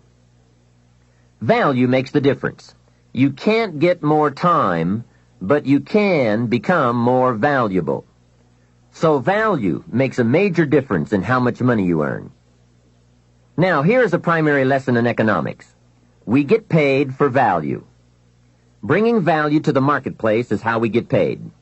Whether you work on a job or whether you bring goods and services, we get paid for the value. Now, I know it takes time to bring value to the marketplace, but you don't get paid for the time. You get paid for the value. Mistakenly, the man says, I'm getting $20 an hour. And the correction is, no, not for the hour. If that was true, you could just stay home and have them send you your money. No, you don't get paid for an hour. You get paid for the value you put in an hour. An hour is simply a convenient way to measure the value. So one of the important questions to ask is it possible to become twice as valuable and make twice as much money in the same time? Could you become 3 times as valuable and make 3 times as much money in the same time? And the answer is, of course. Yes, you can become more valuable if, and it's always if, right? Life is known as the big if. Harry Truman once said, life is iffy. How true. And here's the big if we are going to consider. It's possible to earn 2 or 3 or more times as much money in the same amount of time if you go to work primarily on yourself. And that's what we're considering in this session, learning to work primarily on ourselves. Mr. Schoaf put it to me this way when I first met him. He said, Mr. Rohn, if you wish to be wealthy and happy, learn this lesson well. He said, learn to work harder on yourself than you do on your job. When he said that, I suddenly understood why I was broke. I was a hard worker on my job. If anyone would have asked me at age 25, Mr. Rohn, are you a hard worker? I would have said, yes, I'm a hard worker. Check my record. And that was true. I was a hard worker. But see, that was my problem. I was working hard on my job, but I wasn't working hard on myself. And that was the main reason for my lack of progress.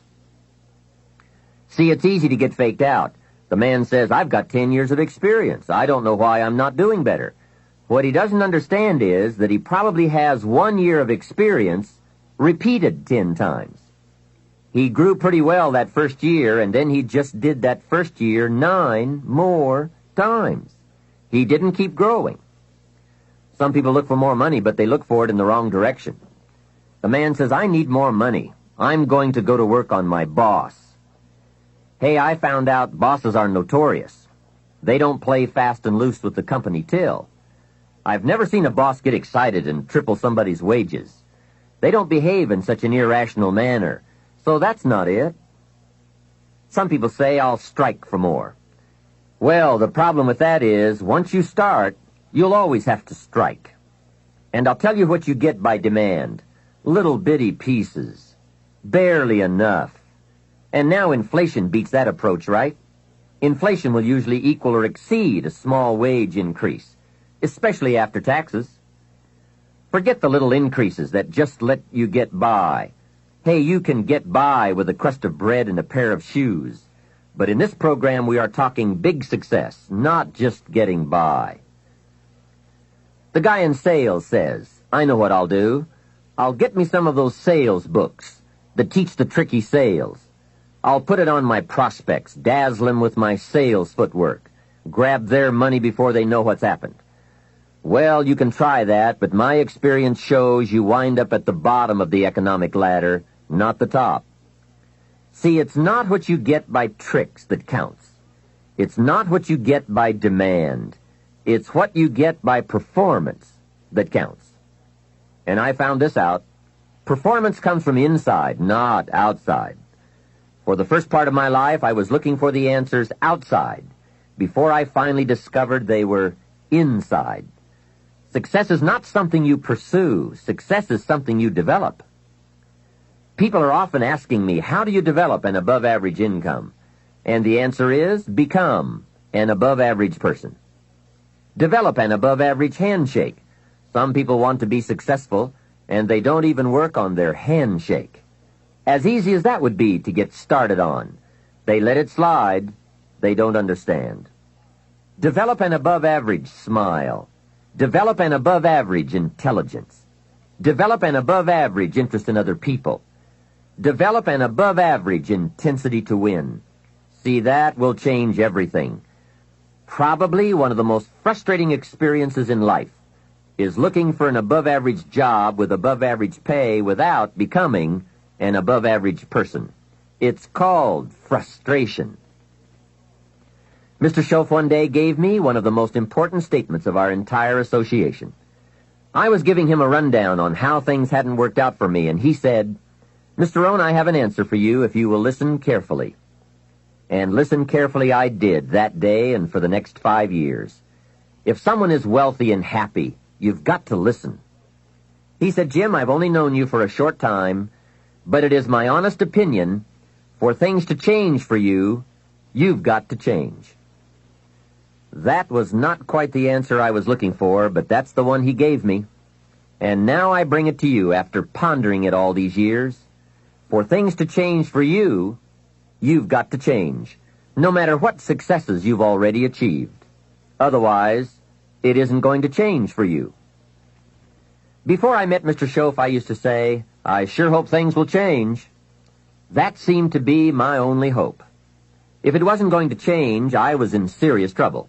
Then I found out it wasn't going to change, and I was in serious trouble. Hey, remember, it isn't going to change. Not long ago, I did a seminar for a group of oil company executives during their convention in Honolulu. Sitting around this conference table, one of them asked, "Mr. Rohn, you know some important people around the world. What do you think the next 10 years are going to be like?"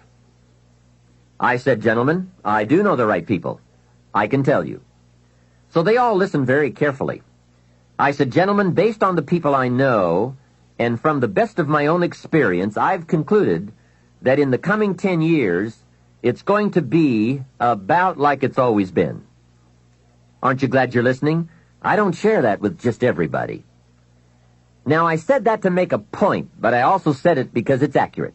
It's going to be about like it's always been. The tide comes in, and then what? It goes out.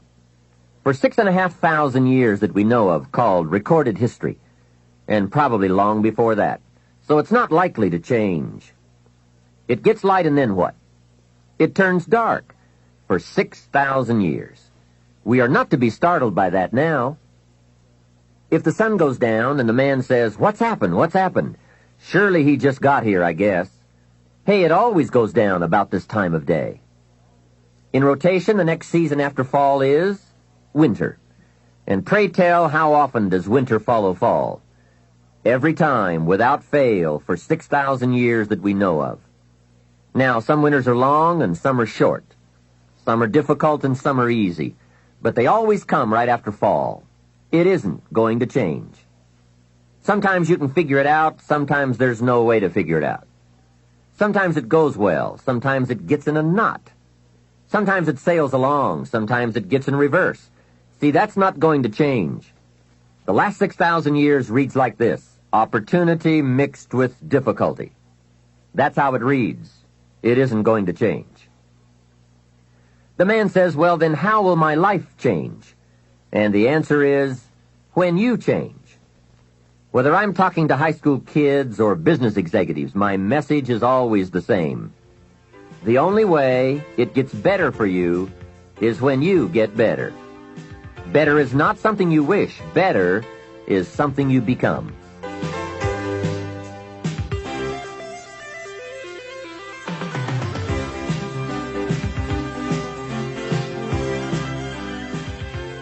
Let me take some time now and give you what I think are the 4 major lessons in life to learn. 4 major lessons. It is so important to study the majors. Have you ever noticed that some people don't do well because they major in minor things? Whatever you do, check at the end of the week, the end of the year, and make sure you're not spending major time on minor things. Otherwise, you will wind up with a below-average life. Now, before I get to the 4 major lessons, here are 2 phrases to consider. First, life and business are like the changing seasons. That's one of the best ways to illustrate life. It's like the seasons that change. Frank Sinatra sings, "Life is like the seasons." Here's the second phrase. You cannot change the seasons, but you can change yourself. Now, with those two key phrases in mind, here are the four major lessons in life to learn. The first is, learn how to handle the winters. They come right after fall, with regularity. Some are long, some are short. Some are difficult, some are easy. But they always come right after fall. Remember, it isn't going to change. Now, there are all kinds of winters, right? The winter when you can't figure it out. The winter when it all goes smash. Wintertime, we call it the winters of your life. One writer called it the winter of discontent. The winter when it turns upside down, when it all goes wrong. There are economic winters, social winters, personal winters, when your heart is smashed into 1,000 pieces. Wintertime, disappointments. Disappointment is common to us all. So learn how to handle the winters. You must learn how to handle the nights. They come right after days. You must learn how to handle difficulty. It always comes after opportunity. You must learn to handle recessions. They come right after expansions. It isn't going to change. So the big question is, what do you do about the winters? Well, you can't get rid of January simply by tearing it off the calendar. But here's what you can do. You can get stronger, you can get wiser, and you can get better. Make a note of that trio of words, stronger, wiser, better. See, the winters won't change, but you can. Before I understood this, when it was winter, I used to wish it was summer. I didn't understand. When it was difficult, I used to wish it was easy. I didn't know. Then Mr. Schoaf gave me the answer from a part of his very unique philosophy when he said, "Don't wish it was easier. Wish you were better." Here's the second major lesson in life to learn. Learn how to take advantage of the spring. Spring is called opportunity, and uniquely enough, spring follows winter. And pray tell how often? Is it reliable? Can you count on it? Well, 6,000 years that we know of, that's pretty reliable. And what a great place for spring right after winter. If you were going to put it somewhere, that would be the place to put it. God is a genius. Hey, days follow nights. Isn't that terrific? Opportunity follows difficulty. Expansion follows recession. And all with regularity. You can count on it. However, make a special note of the two words, take advantage. That is what we must learn to do, take advantage. Just because spring comes is no sign you're going to look good in the fall. You must do something with it. In fact, everyone has to get good at one of two things, planting in the spring or begging in the fall.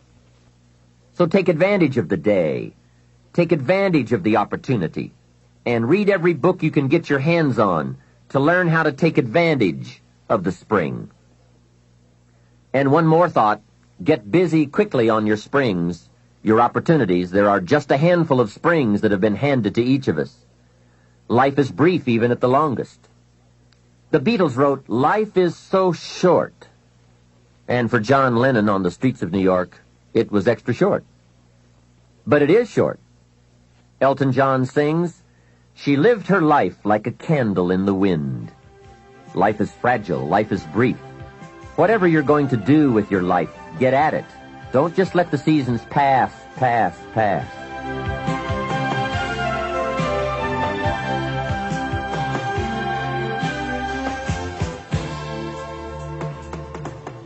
The third major lesson in life to learn is, learn how to nourish and protect your crops all summer.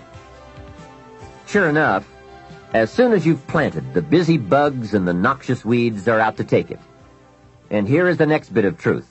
They will take it, unless you prevent it. And that is the third major lesson to learn, major skill to develop, preventing the intruder from taking the good.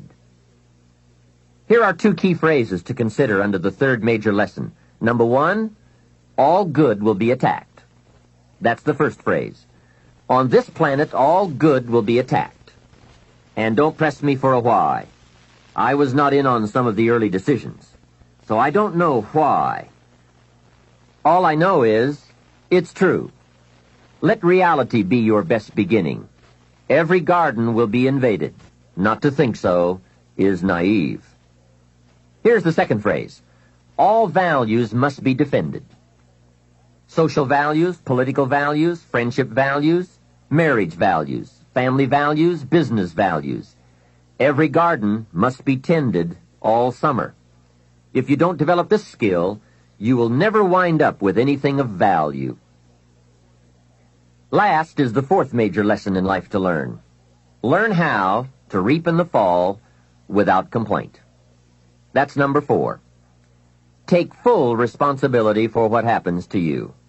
It is one of the highest forms of human maturity, accepting full responsibility. It's the day you know you have passed from childhood to adulthood, accepting full responsibility. And learn how to reap in the fall without apology. Without apology if you have done well, and without complaint if you have not. That's the best of human maturity. I'm not saying it's easy. I'm saying it's the best. Now, I used to have some problems in this area, way back in those early days. I used to have this list of reasons why I wasn't doing well. To explain, right? Otherwise you're going to look bad. I used to have this funny list called Reasons for Not Looking Good. I really did. I used to blame the government. You can believe that or not. It was at the top of my list. I had a lecture second to none. The government. I blamed taxes. Look what you've got left after they take everything out. Taxes, that was on my list. I blamed prices. That's easy, right? You walk into a supermarket with $20 and come out with this little half bag of groceries. That was on my list. I blamed the weather. I blamed the traffic. I blamed my car. I blamed the manufacturers. I blamed my negative relatives. They were always putting me down. I blamed my cynical neighbors. They were just selfish, looking out for themselves. Wouldn't loan me any money. I blamed the community. I blamed the economy. Hey, that's a pretty good list for not doing well, isn't it? I thought it was a good list. I will never forget this one day. Mr. Schoaf was very kind, but he was also very blunt, which was helpful for me. If he hadn't been blunt, I would have missed some things. On this particular day, with a kind of question mark look on his face, he said, "Jim, just out of curiosity, tell me how come you haven't done well up until now?" Excellent question, right? Well, so I wouldn't look too bad, I decided to go through my list. How I ever had the nerve to do that, I don't know, but I did. I went through the whole list. The government, taxes, prices, everything. He was very patient and let me go through it all. When I finished, he looked over my list very carefully and said, "Mr. Rohn, big problem with your list. You aren't on it." How brilliant. And how true. When I went to work for him a few months later, I learned very quickly to tear up my list of reasons for not looking good and threw it away. And then I got a fresh piece of paper and I put one word on it. Me. There's a Black Heritage spiritual that says, "It's not my mother nor my father, nor my brother nor my sister, but it's me, O Lord, standing in the need of prayer." See, I used to blame everything outside for my lack of progress, until I found the problem was inside. For a big share of my life, I kept looking for the answers to do well outside, and I found out the answers were inside. Success is not something you pursue. Success is something you become. You see, it's not what happens that determines the quality or the quantity of your life. It's not what happens. And the reason is because what happens to about everybody. The sun went down on all of us last night. A common event. And I found out the same things can happen to two different people, but one gets rich and the other stays poor. Why is that? It's because it's not what happens, but rather it's what you do about it. That is an important phrase for your written and mental notes. It's not what happens. It's what you do that makes the difference in how your life works out. What happens is about the same for everybody. It's what people do that makes the difference. Anything can happen, right? I've heard all of the stories. Hey, I've been one of the stories. We could all tell stories for days on end. Anything can happen. Have you heard of Murphy's Laws? Surely you have. Murph had these laws. One of the laws was, if anything can go wrong, it will. That's one of Murphy's laws. Anything can happen. I've fallen out of the sky so many times, once to the tune of a couple of million. Devastating. Took me a while to get over that one. Now, it wasn't all that much, but it was all I had. That's much, right? When it's all you've got. If you've got 3 and 2 go and you've got 1 left, you aren't looking that bad, but when it all goes. I'm sure you've had that kind of experience.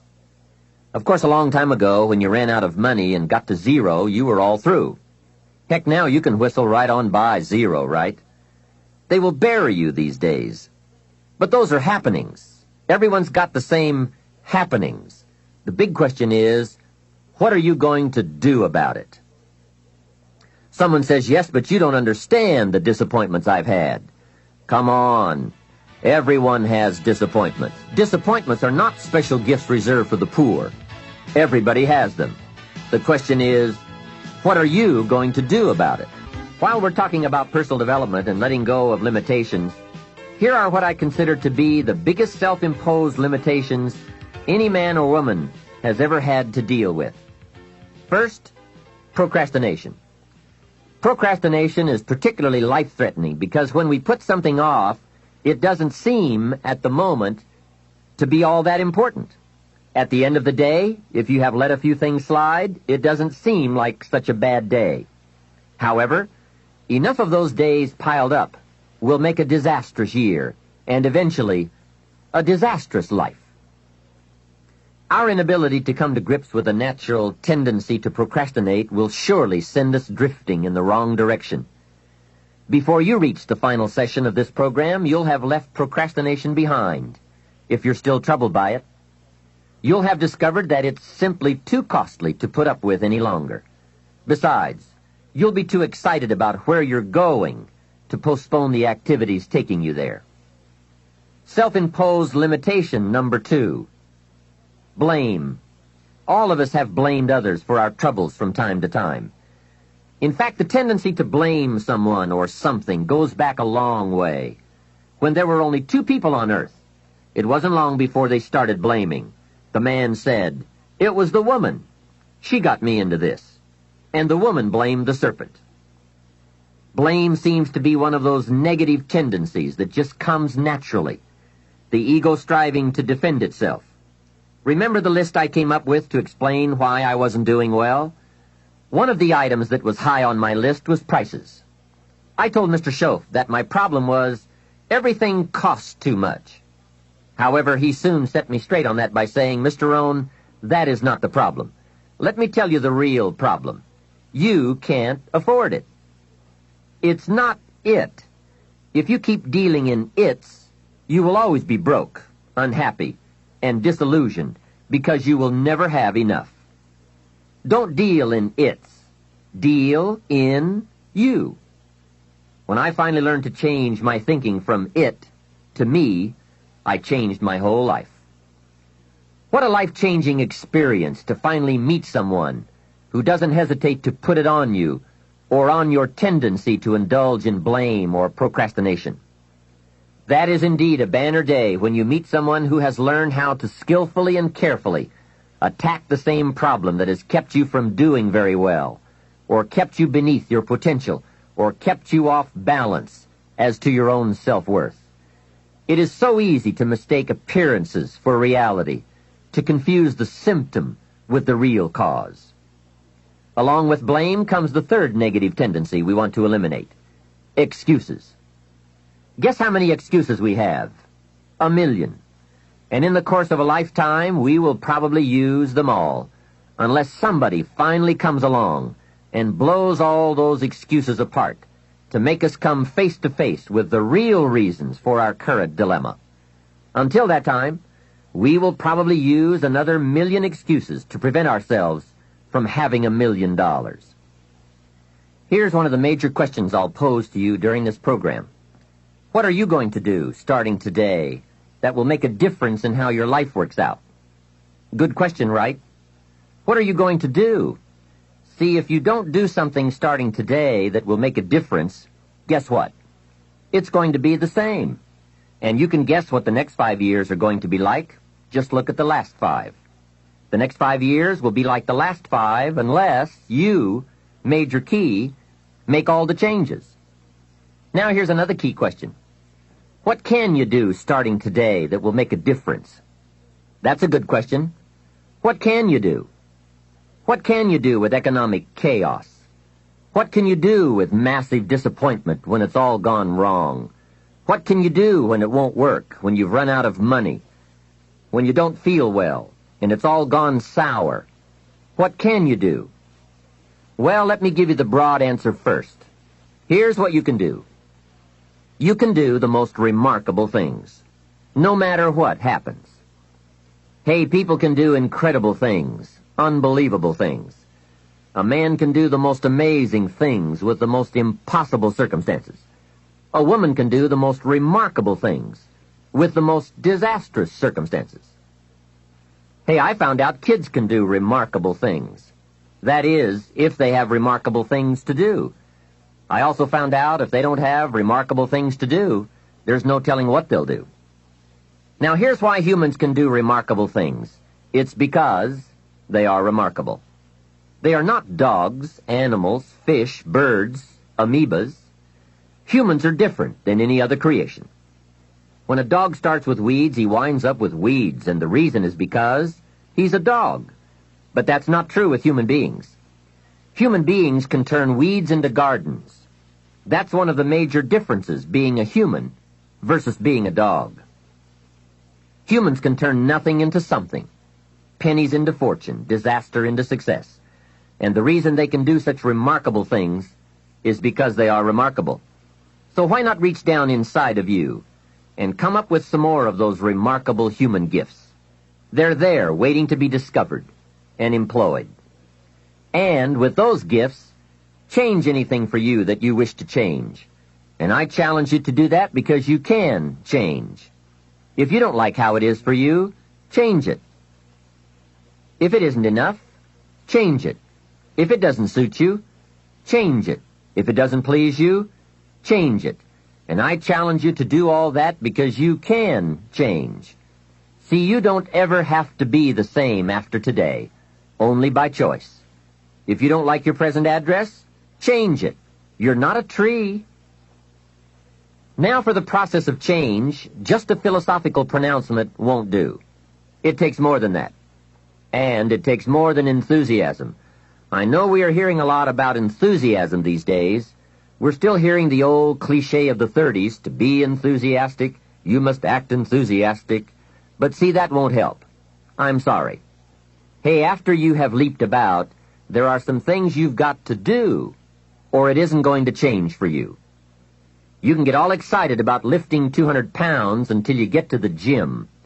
Then you need a new excitement. And the new excitement is discipline. Discipline, the major step to human progress. If there is one thing to get excited about, this is it. Get excited about your ability to make yourself do the necessary things to get a desired result. That's true excitement, not just optimistic panic. True excitement. Hey, what could you do starting today that would make a big difference in your life? Answer, no telling. What will some people do starting today? That's what's disappointing. It's not what we can do that's in question. What we can do is fantastic. What we can do is unbelievable. What we can do, it's what we settle for that's disappointing. Remember, the major question to ask on the job is not, what are you getting? The major question to ask is, what are you becoming? What we become is what leads to all the good things. And the habits we form, habits of mind, attitude, and behavior, are a dominant part of what we are becoming. Now, I understand as well as anyone that forming new habits doesn't come easy. But new habits will come when we change. It is usually not in one cataclysmic explosion, but rather by changing small pieces and parts at a time. I think that's how most of us change. We just keep nudging ourselves in the right direction, forming one or two new habits at a time, little by little, until finally we've made the turn.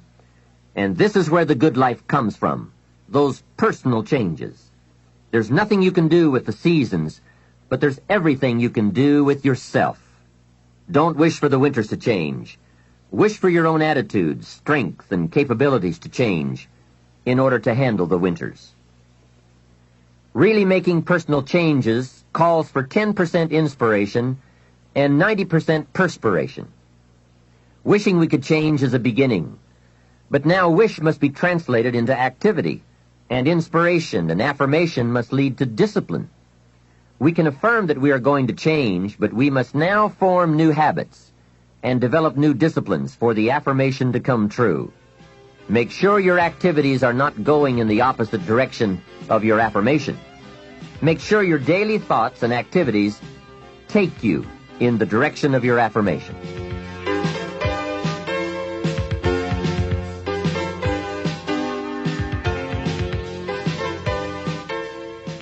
Now, in the personal development quest, there are three major aspects of ourselves to improve. We can look at developing ourselves spiritually, physically, and mentally.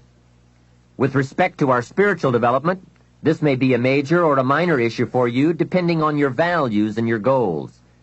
I confess to being an amateur in this field, but I think it's very wise for you and me to look at the spiritual side of our lives and decide what growth we want to experience here. Come to your own decisions as to what it will take to nourish your spiritual nature. Next, let's look at physical development. The body and the mind work together and depend on each other, so they both need attention. There's a Bible phrase that says, treat your body like a temple. So just put it in your notes, body like temple. Not a bad suggestion. Treat your body like a temple, not a woodshed. Now, in taking care of the physical, we must learn to be conscious of ourselves, but not self-conscious. We need to be aware of our physical appearance, our physical well-being, but not to the point of being self-conscious. We need to be aware, we need to take care, but some people devote too much of their day to physical appearance. Physical appearance is going to have something to do with your future, your well-being, your income, so do spend some time on physical appearance. How we appear to other people does make a difference in terms of our acceptance and our ability to function and do well in the marketplace. In fact, there's another Bible phrase that says, take care of the outside for people and take care of the inside for God. People look on the outside, and God looks on the inside. Now, you might believe that people shouldn't judge you by physical appearance. Well, let me give you a clue. They do. Make sure you don't order your life based on shoulds and shouldn'ts. You'll always be confused, and you'll always have trouble. The best thing to base your life on is reality. What people really do. So since people generally judge by appearance, then that's probably one thing we want to take care of. That's just part of the game. Now, of course, when people get to know you, or if they've been around you any length of time at all, they're going to judge you by more than appearance. But sure enough, people at first are going to take a look. So taking care of yourself in personal appearance is a consideration. Now, physical development also includes your good health and your well-being. You've got to spend some time on that so that you feel good in the marketplace. Get involved in some form of disciplined exercise. Keeping fit and feeling good has a positive effect on your attitude, not just your appearance. Even if you're not into sports, there are some cassette programs and books on how to stay in excellent shape in only 20 to 30 minutes a day. Get the tapes and find your best way to stay physically fit. Just develop a bit of consciousness about taking care of yourself physically. Physical fitness pays great dividends in terms of your energy level, your ability to live a long, healthy life, and your general sense of well-being. The other part of physical well-being is nutrition. There are some excellent cassettes and books on this subject for you to investigate as well.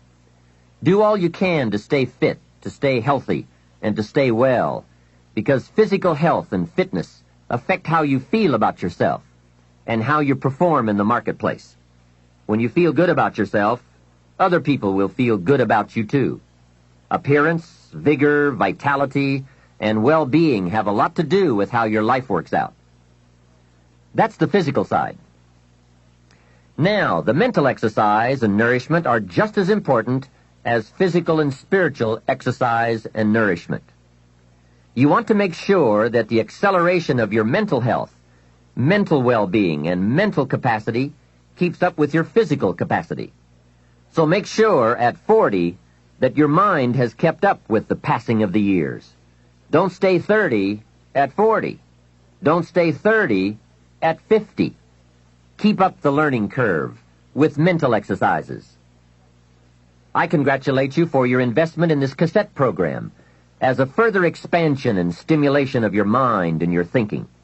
It's so important for you and me to be stretched beyond where we are. It's too easy to just comfortably sit and stop growing. It often doesn't seem to be that necessary to make the push, to make the effort to learn and to grow and to challenge yourself. But let me give you something to think about. The last few years of the 20th century are going to demand a lot more mental vigor and mental activity. The competition and complications of life are going to truly challenge the full capacity of our mentality. So, stretch your mind. It's easy when you finally find yourself in a good job to stop pursuing mental development. Have you heard about the accelerated learning curve? From birth up until the time we are about 18, our learning curve is dramatic, and our capacity to learn during this period is just staggering. We learn a tremendous amount very fast. We learn our language, our culture, our history, science, mathematics, everything. But guess when this learning curve starts to taper off? When we get our first job, usually. Now sometimes, for some people it will continue, but sure enough, here's where it usually levels off.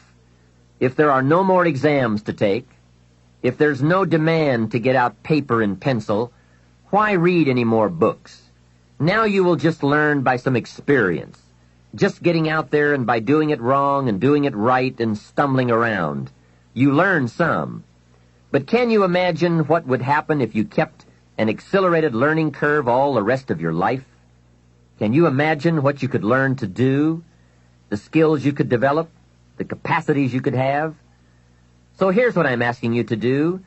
Be that unusual person who keeps up his learning curve. Succeeding in life is not usual. It's unusual.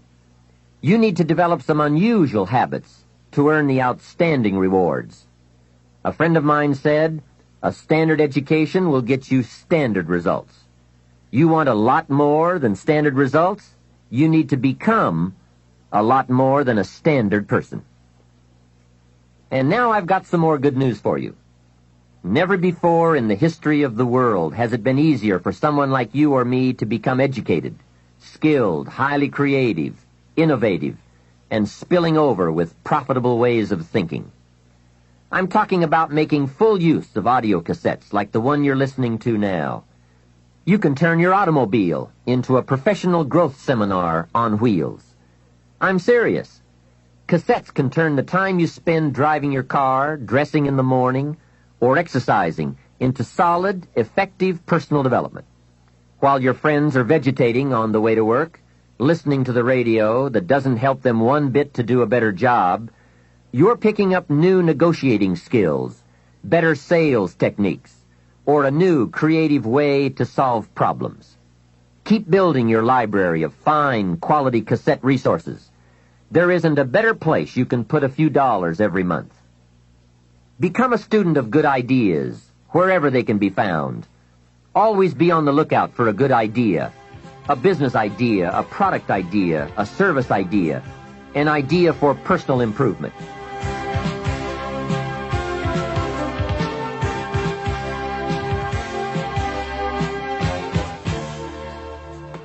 Now, since forming these new habits of personal growth will require some discipline in the beginning, let me give you a key to discipline. Discipline starts with the little ones and works up to the big ones.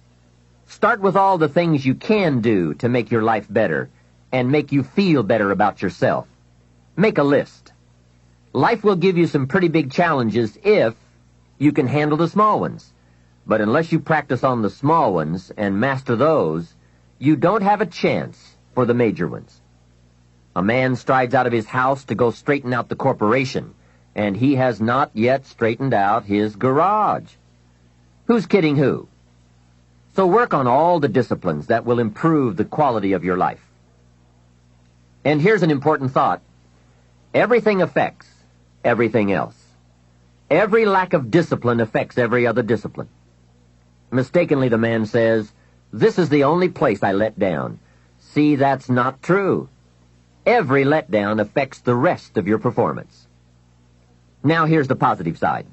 Every new discipline affects every other discipline.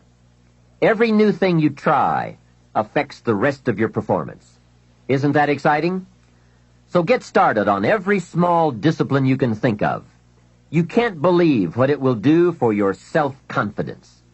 And remember, the greatest deterrent to success is lack of self-confidence. And lack of self-confidence comes from not doing what you could do. Next comes self-motivation. And really, it's the only kind of motivation there is. Self-motivation. I was on a lecture tour in Australia not long ago, and the press interviewed me. And they asked me, "Mr. Rohn, are you one of those American motivators?" I said, "No, I'm a businessman. I can share my ideas and my experiences, but people have to motivate themselves." Hey, I found out you can't change people. They can change themselves, but you can't change them. Lord knows, I've tried. I had a super group of salespeople back in those early days, and I said, "I'm going to make them successful if it kills me." Guess what? I almost died. You can't do that. In management, we learn good people are found, not changed. If you want good people, you have to find them. That's the best answer I can give you. If you want motivated people, you have to find them, not motivate them. The first rule of management is don't send your ducks to Eagle School. Why? Because it won't work. I've tried it all. I picked up a magazine not long ago in New York, which had a full-page ad in it for a hotel chain. The first line of the ad read, "We do not teach our people to be nice." Now that got my attention. And the second line said, "We simply hire nice people." I thought, what a clever shortcut. Motivation is a mystery. Why some people are and some are not. Why does one person in sales see his first prospect at 7 in the morning, and the other salesperson sees his first prospect at 11 in the morning? Why would one start at 7 and the other start at 11? I don't know. I call it mysteries of the mind. I give a lecture to 1,000 people. One walks out and says, "I'm going to change my life." Someone else walks out with a yawn and says, "I've heard all this stuff before." Why is that? Why aren't they both affected the same? I don't know. I call it mysteries of the mind. A wealthy man says to 1,000 people, "I read this book, and it started me on the road to wealth." Guess how many people of the 1,000 go out and get the book? Answer, very few. Isn't that incredible? Why wouldn't everyone go get the book? It's called Mysteries of the Mind. To one person you say, "You better slow down. You can't work that many hours, do that many things, go, go, go. You're going to have a heart attack and die." And to another person you say, "When are you ever going to get off the couch?" What is the difference? It's called mysteries of the mind. Why wouldn't everyone strive to be wealthy and happy? I don't know. It's a mystery. So, be self-motivated. Don't give that job away to someone else. The guy says, "Boy, if someone will just come by and turn me on." Hey, what if he doesn't show up? You've got to have a better plan for your life. Since you're self-motivated, and I would assume that you are since you've invested your money, and now you're investing your time to gather good ideas for more success, I want to share the best of what I've learned and experienced in my life. You deserve the best I have to give, and more. Now, I'm sure you'll agree that this fundamental personal development is a major part of the platform, the foundation, on which you can build. So let's get on now with the rest of the fundamentals for wealth and happiness. Of all the subjects that stir the imagination, this has to be one of the major ones: financial independence. Freedom from financial concerns. Owning the financial resources that give you the means to really do what you want to do, to make your life all that you want it to be. We don't have time to go through all the interesting ideas that have been written and discussed on the subject of financial wealth, but I will offer you a few major ideas that have really made a difference in my life, financially and otherwise.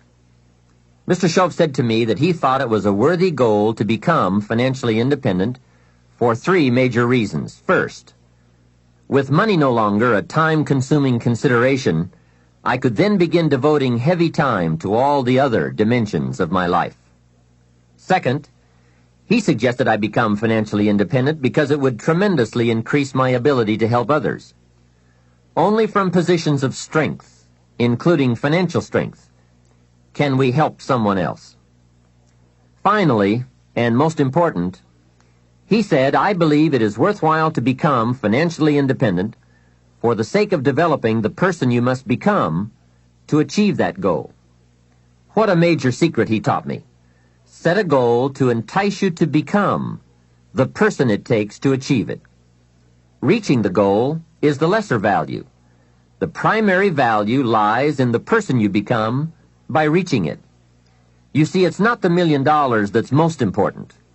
It's what you must do and become in order to be a millionaire. We're all aware that many people feel that we must be careful of focusing on money or affluence or abundance, that in it or in the pursuit of it there is danger. We often hear quoted from the Bible, the love of money is the root of all evil. And I do agree. If you make money your love, and you pursue affluence to the exclusion of or at the expense of other values of life, you have lost, not won. However, let us consider this question. If you could do better, should you? That's not a bad question. In the time allotted to labor, in the time given to economics, care for family, success, achievement, productivity, the creation of value, the development of skills and creativity, if you could do better, should you? I think that one of the greatest satisfactions of living life to the fullest is doing the best you can with whatever you have. Doing less than your best has ways of eroding the psyche. We seem to be creatures of enterprise. Surely it is the reason for the seasons. The soil and the sun and the rain and the seed all say, "What can you do with us?" The seasons say, "Do you have the genius to make something unique of us?" Life says, "Here's the raw material. What splendid things can you produce from all there is?" So, go for high productivity, the full employment of your genius, the full development of your potential in all areas of your life, including earning money. That is the essence of life. Truly sophisticated people know it isn't the amount that counts. It's doing all that you can with all you've got that counts. With that background, let me recommend a book for you to read. The title is The Richest Man in Babylon by George Clason. Perhaps you've already read it. I would suggest that you read it again. It's just a small book. You can read it in one evening. I call it the appetizer for the full discourse on the subject of financial independence. Now, let me give you the major theme of the book. The major theme is that what you do with what you have is more important than what you have. What you do with what you get is more important than what you get. What we do with what we have says so much about us.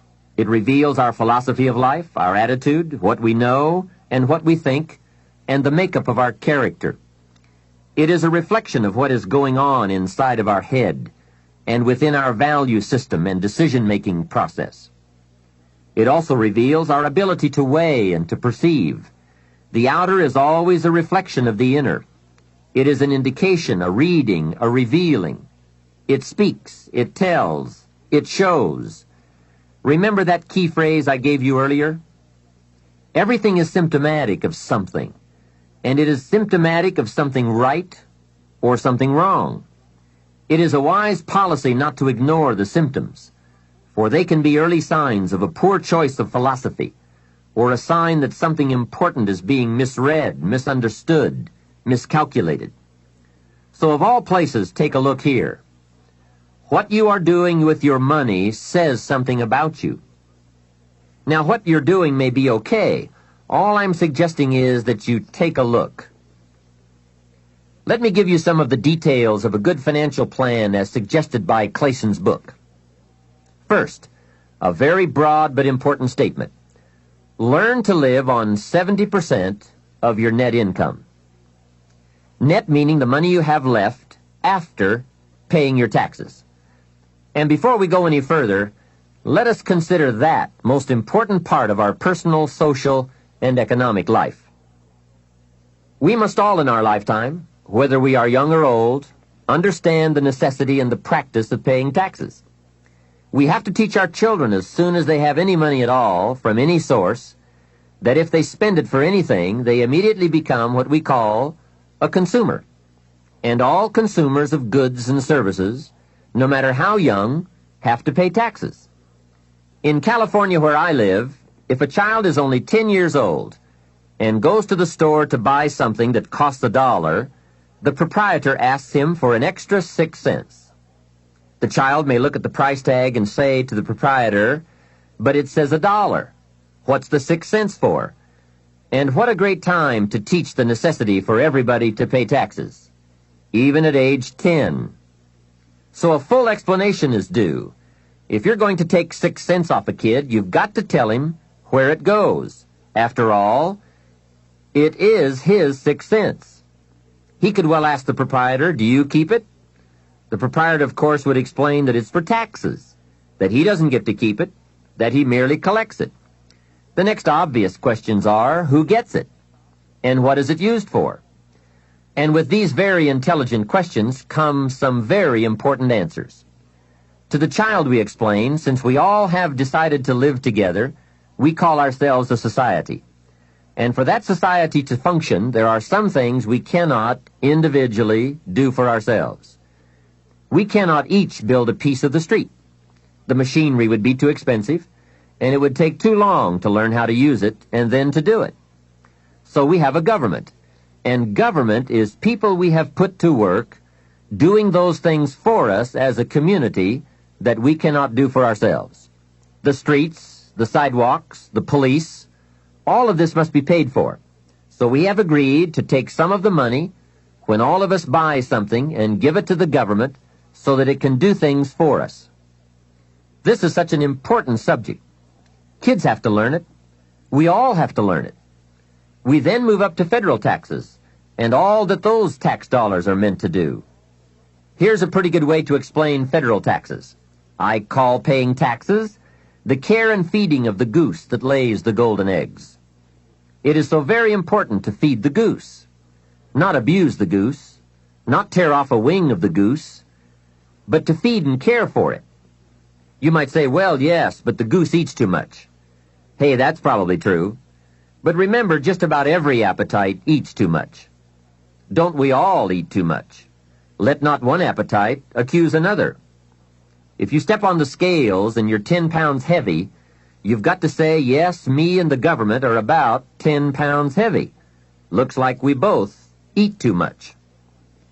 Remember, every appetite must be disciplined. Yours, mine, and the government's. We could all use a diet. Mr. Schoaf did give me a very great service when he taught me how to be a happy taxpayer. Now, I must admit it took a while, but I did finally become a happy taxpayer. Part of it was understanding what tax dollars were for, and that it is right for everyone to pay his fair share. I finally decided I didn't mind picking up my share of the tab for the radar. It's so necessary for our safety as a country to keep the international bullies away. Some people say, "Why bother with all that expensive equipment? After all, they won't come over here." Obviously, they haven't read their history books. Someone else says, "I'm not picking up any part of the radar." Well, then I would suggest you go where they don't have any radar. If you are going to enjoy the benefits, then you have to pay your share. Jesus, the master teacher, gave some very clear advice one day when he said, pay Caesar first. Caesar meaning the government and taxes. Hey, that's pretty clear. Pay Caesar first. And for some unique reason, he didn't see fit to criticize Caesar. He just said, pay. I don't think we need a prophet to explain that one to us. Now, don't pay more than you should. Take advantage of the advantages and the incentives. But then when you get to the bottom line, whatever that is, pay it. And pay with happiness, knowing that you are feeding the goose that lays the golden eggs. The golden eggs of freedom, safety, protection, justice, free enterprise. A society that works, provides a market and unprecedented opportunity. Freedom of speech, freedom of religion, education for our children. This is the most powerful nation on earth, and it provides us with the greatest chance to create a unique life. Some goose, some eggs. And remember, everyone should pay. Dignity demands that we all contribute no matter how small the amount. Everyone should pay. Even the federal tax bill, in my opinion. If only $1 a year, that's okay. Just so you can say with dignity, I pay my fair share. A classic example. An ancient Bible story says Jesus and his disciples were watching people come by and contribute to the treasury. Some came by and gave large amounts. Some gave average amounts. And some gave modest amounts.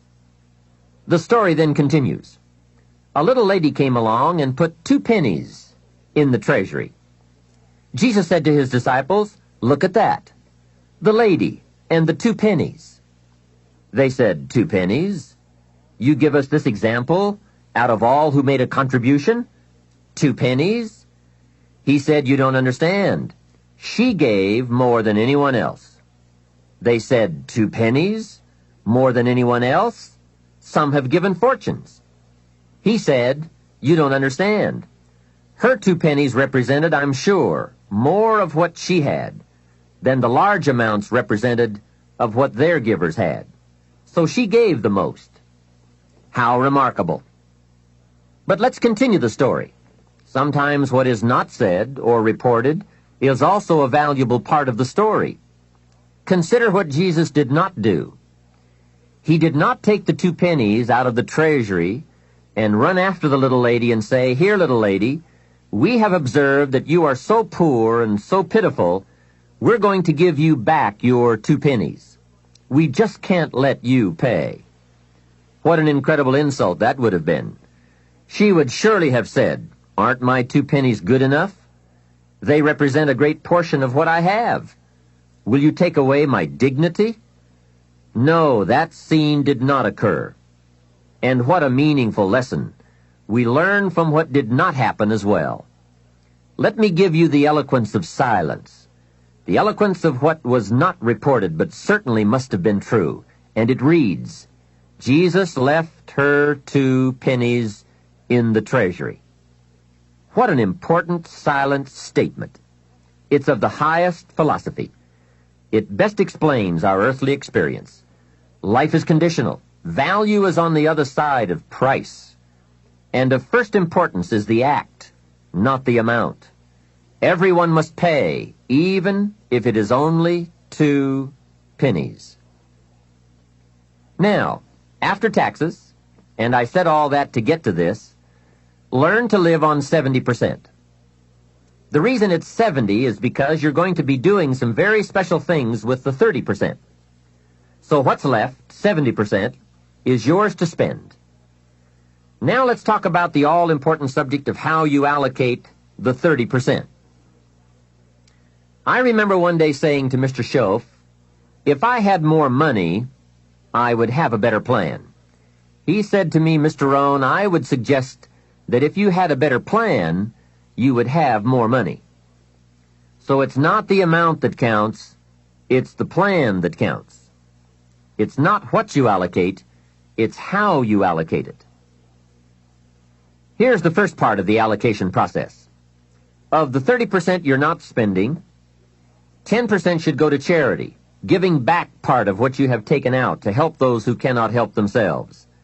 I think that's a good percentage.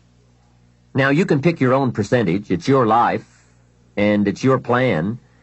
But giving your money to a church or to an institution is a good idea. More often than not, they can find the people who are in need. But whether you administer it yourself or give it to an institution to distribute, 10% should be given to charity. And by the way, the best time to teach this allocation process is when a child gets his first dollar. Take him on a visual tour. There's nothing better than visual to illustrate what you're trying to teach. Take him to where some very unfortunate people live who cannot take care of themselves. Kids have big hearts. If they see the problem, they won't have any trouble giving a dime out of every dollar. And one more thing. The time to start this is when the amounts are small. It's pretty easy to flip a dime out of a dollar, and it's a little more difficult to give away 100,000 out of a million. You say, oh, if I had 1,000,000, I'd give 100,000. I'm not so sure. That's a lot of money. Best we start you early, so you will have the habit before the big money comes your way. Now, here is what to do with the next 10%. Set aside 10% for capital you manage. That is, capital you find ways to utilize. Do some buying and selling yourself. Buy something, fix it, and sell it. Engage in commerce, even if it's only a part-time venture. Your home is a major capital project. In my opinion, we should all engage in capitalism in this country. Here, we believe capital belongs in the hands of the people. Communism teaches that capital belongs in the hands of the state. That's a great difference in ideology. I guess communism feels that humans are too dumb and stupid to know what to do with capital, so it should all be given to the state. Let the state run everything, and let the people meekly show up for their work assignments. In our country, we believe the genius to know what to do with capital resides in the populace, the people, the genius to come up with ideas for goods and services brought to the marketplace. It has built a dynamic enterprise known as capitalism and has created opportunities in abundance. And again, remember this thought.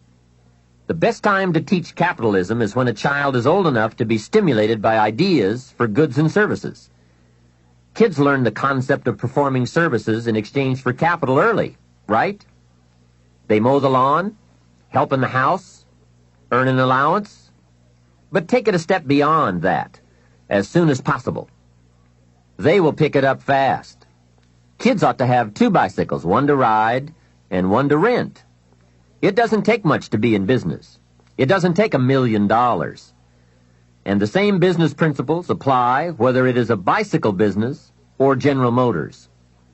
Show kids how to buy a bottle of soap for $2 and sell it for $3. Right in the neighborhood.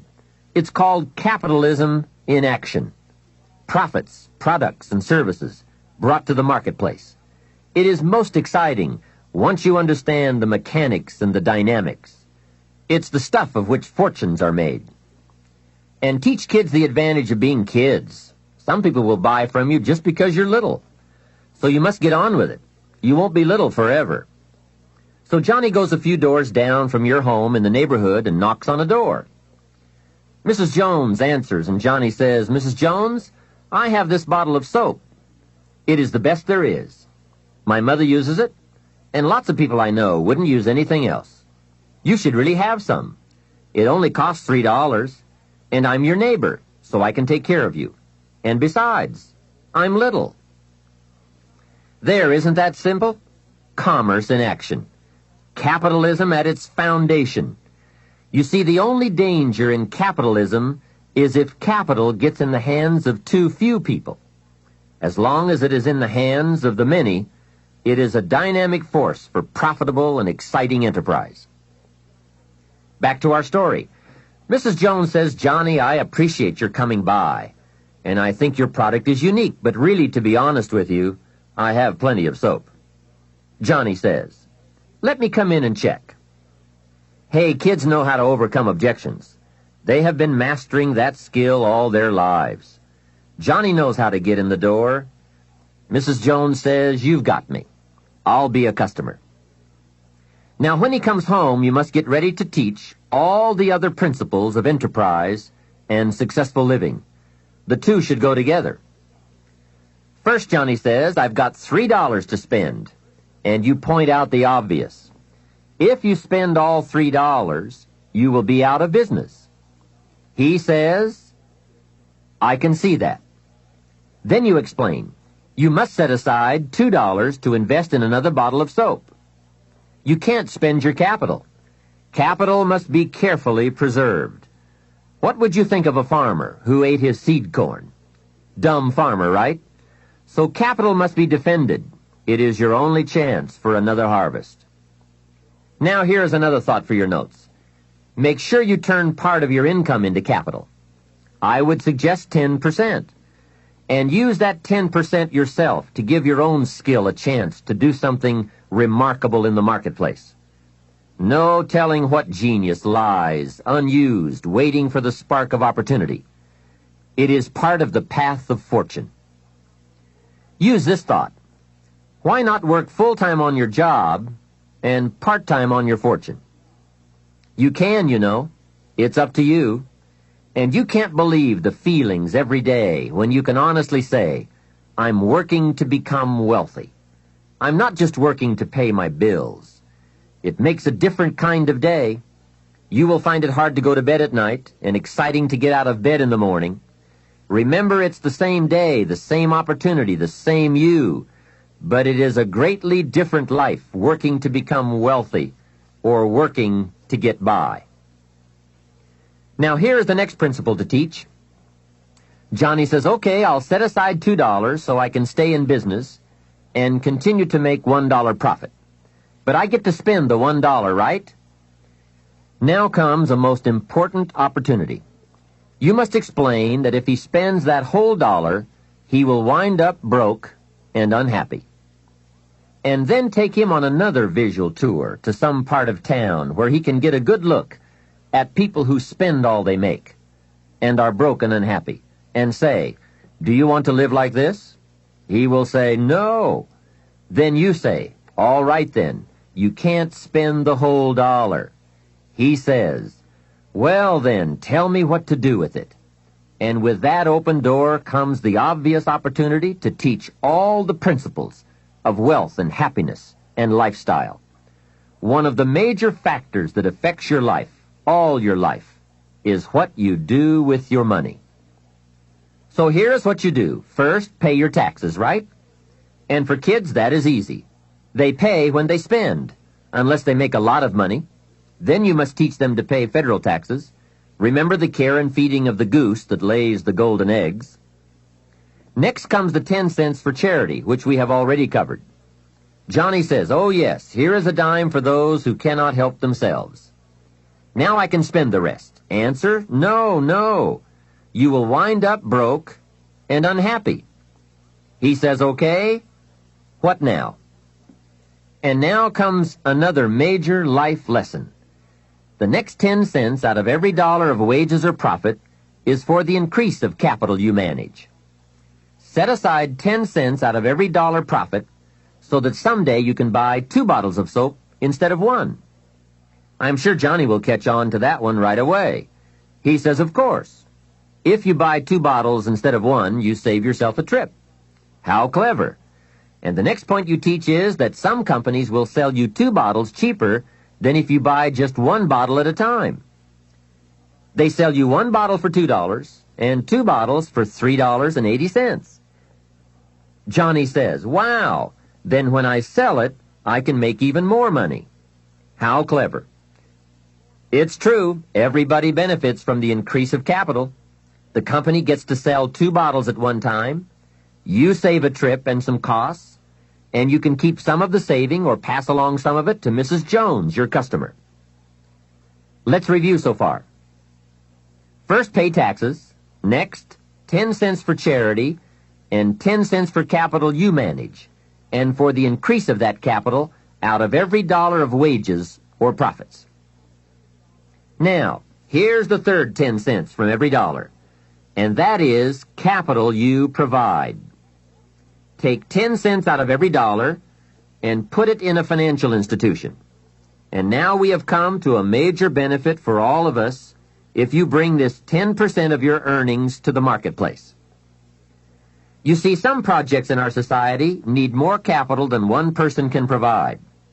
So we have a system whereby all of us can loan or invest our money in capital provided, so that large businesses can be built to provide more jobs and products and service and help create an even more dynamic society. So 10 cents out of every dollar should go into a savings account. I really prefer to call it an investment account because, and kids will love this, they pay you for the use of your money. You can get back the money you loaned, and you will have more profit from what you are paid for the use of your money. And be sure that you teach this, that if kids start this program from whatever they earn on a job or in engaging in enterprise or both while they are in their teens, by the time they are 40, they will be wealthy enough to be able to do what they want to do the rest of their lives, instead of all their lives doing what they have to do. Now, from your teenage years, it could take a much shorter period of time to become financially independent, depending on what ideas and opportunities you take advantage of. Mrs. Fields developed a new chocolate chip cookie and became a millionaire before she was 30. Mrs. Fields chocolate chip cookies. What an example of capital in the hands of the people, not in the hands of the state. A 10-year-old takes $1, searches around the community and finds a broken, abandoned wagon, pays $1 for it, brings it home, cleans it up, sands off the rust, paints it till it's shiny and new, straightens out the wheel, and sells the like-new wagon for $11. You ask, does a 10-year-old deserve $10 profit? And the answer is, of course. Society now has a mended wagon. And that's what it's all about. Find something and leave it better than you found it. Create a value. Build an equity. It's how we build this most dynamic society called America. And everyone can contribute. Everyone can bring some value to the marketplace. We can all be students of capital, profit, equity, and value. We can all engage in enterprise. We can all participate in the disciplines that bring wealth of lifestyle and treasure. All of us and our children can build the most powerful and attractive society ever. We have the knowledge, the tools, the schools, the market, the resources. All we need is the will. Let each of us begin. Its riches are for the having. All of these principles in action furnish, to the best of my knowledge, the best soil from which to have a high chance for fortune and lifestyle at a very early age. It is so simple, but it is so powerful. Just try it. Just try it. You can always go back to the old way. But if you just try it, I predict you will be so excited about your new commitment and discipline for wealth that you will never turn back. What we're seeing here is that wealth is a matter of allocation, not opportunity, especially in this country. There are subtleties on both sides of any issue of health and sickness, the issues of success and failure. It is the subtleties that determine the direction and the destination. The major reason it is so subtle is because what you do in a single day or a single week or month doesn't seem to matter that much. But remember, as we said earlier, everything matters. Everything weighs something. Sophisticated people never say, it doesn't matter. If you spend or invest $5 today, it doesn't seem to matter much either way. You seem to be no richer or poorer at the end of the day. But it does make all the difference in the world as you save $5 every day, and the days accumulate into weeks and into months and into years. You see, it's the accumulated total of the allocation of each day that makes all the difference in the world, whether you become rich or poor, healthy or ill, successful or mediocre. Now back to Johnny. He is going to ask about his investment account, where he's putting 10 cents out of every dollar. What kind of interest do they pay kids? So you give him the blockbuster, same as adults. That will be almost unbelievable. At last he can be treated like an adult, getting that adult interest when you're only a kid. And one added note, just by working this part of the financial independence plan alone, by putting aside less than $200 a month, will make you a millionaire in 30 years. Remember, it's called the subtlety of wealth or poverty. What you do in one day doesn't seem to matter.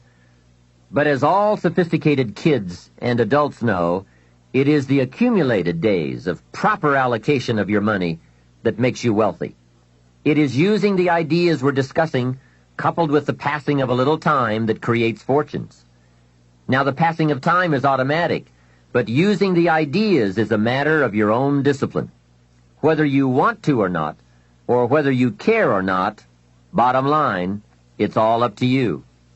Let me give you the definition of rich and poor.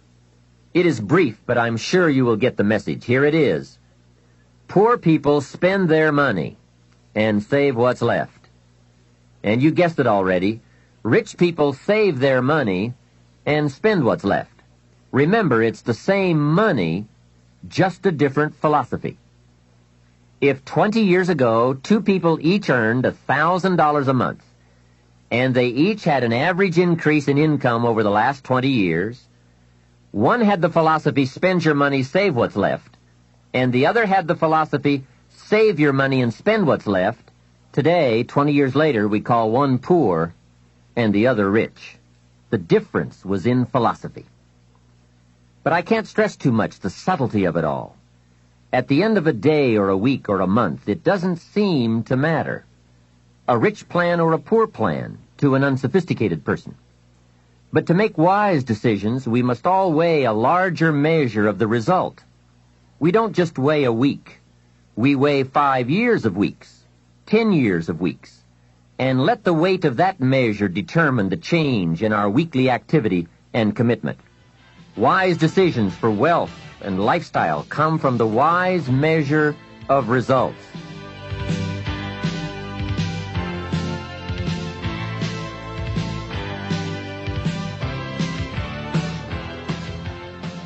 Hey, here is a great philosophy to learn and to teach, especially to your kids. They will love it. It is called the ant philosophy. You know, little ants.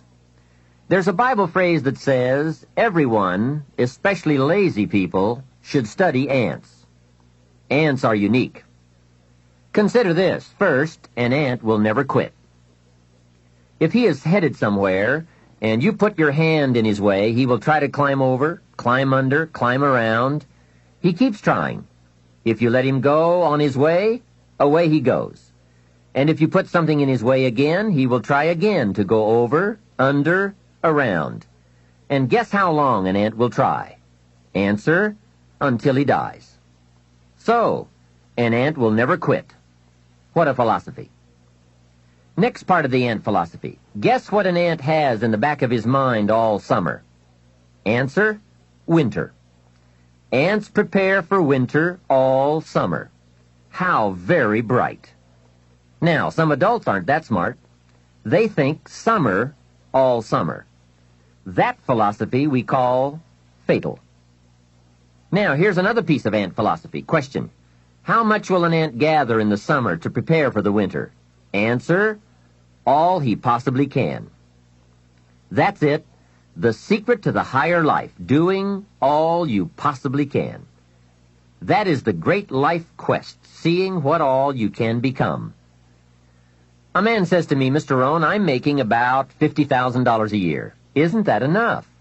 I'm taking care of my family, and we are comfortable. Isn't $50,000 enough? And my answer is, yes, it is enough, if it's the best you can do in the time allotted to labor and enterprise. However, if you are capable of making $500,000 a year and you only make $50,000, we call you loser. Remember, it's not the amount that counts. It's the extent of your reach that counts. If your best is $10,000 a year, that's enough. If your best is $1 million a year, that's enough. It's not the amount. It's your best we count. How tall will a tree grow? Answer, as tall as it can. Did you ever hear of a tree growing half as high as it could? No. Only humans with the power of choice settle for less than they can be. But I would ask you to walk the high road. Earn as much money as you can. Share as much as you can. Create all you can. Read as many books as you can. See as many places as you can. Become as skillful as you can. It's your birthright. Now, part of the learning to live on 70% falls under another fundamental, which we will cover in another session in this cassette program, that talks about lifestyle. How to get joy from your 70%. And that's what life is all about. Doing the things that bring us satisfaction and joy. But before we move on to this subject, let me add a few closing notes on the subject of a good financial plan. I've come up with the major role of grandparents in this country. Here it is. The major role of grandparents in this country should be to teach their grandchildren how to be wealthy, cultured, and happy, just like me. Grandparents should not have to say, "I've worked all my life, now I need help." They should be able to say, "I've worked all my life, now I can help." If you are not financially independent by age 40 to 50, it doesn't mean you live in the wrong country. It doesn't mean you live in the wrong community. It doesn't mean you live at a wrong time. It doesn't mean you are a wrong person. It doesn't mean you have the wrong chance. It simply means you have the wrong plan.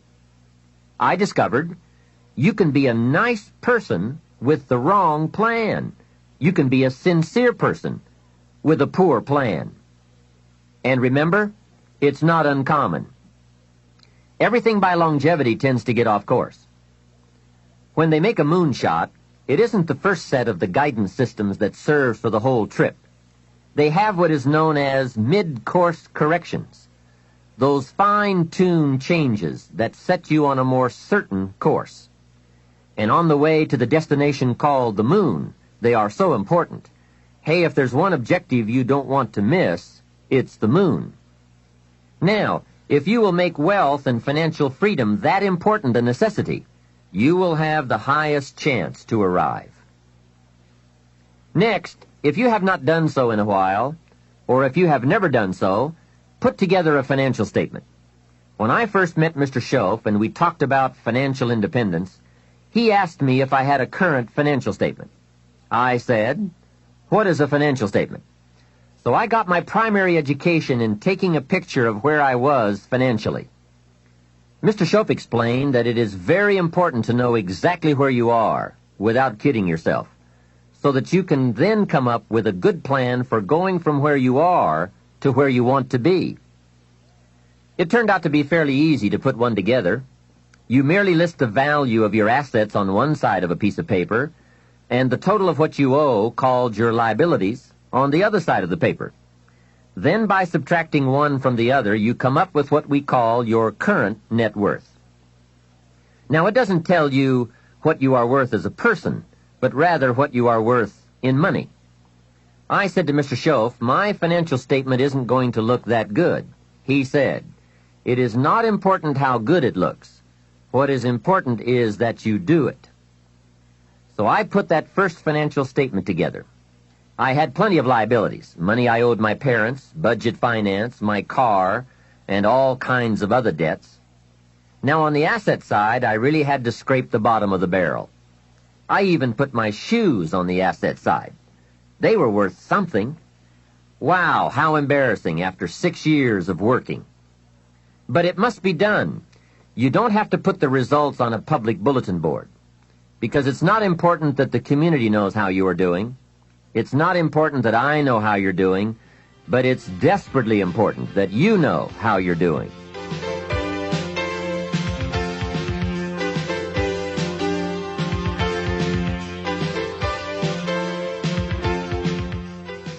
Here are some other points. First, keep excellent books, not only for tax purposes, but for yourself, your financial future, and for your own sense of self-worth. Have you ever heard the expression, "I don't know where it all goes"? Well, from now on, make a new commitment to financial independence and to the value and the feeling that comes from knowing where it all goes and where it all comes from. It is just one of those important disciplines that cause you to prove to yourself that you are on a new road, walking in a new direction, becoming a new person, and arriving at a new destination. Without that effort, you will keep falling back. Hey, I found out you can make $5,000 a month and still go broke. You say, how could you go broke making $5,000 a month? It's easy. Spend $6,000. And when you make $5,000, spending $6,000 is not that difficult. Someone once said, if your outgo exceeds your income, your upkeep becomes your downfall. So, be the master over whatever you have and whatever you are. That's where the seeds of greatness are sown. Great wealth, great health, great results, great influence, and great lifestyle.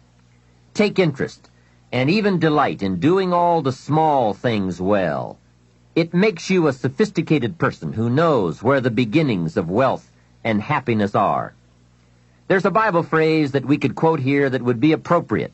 It says, if you will be faithful over a few things, the small things, you will someday be ruler over many things and major things.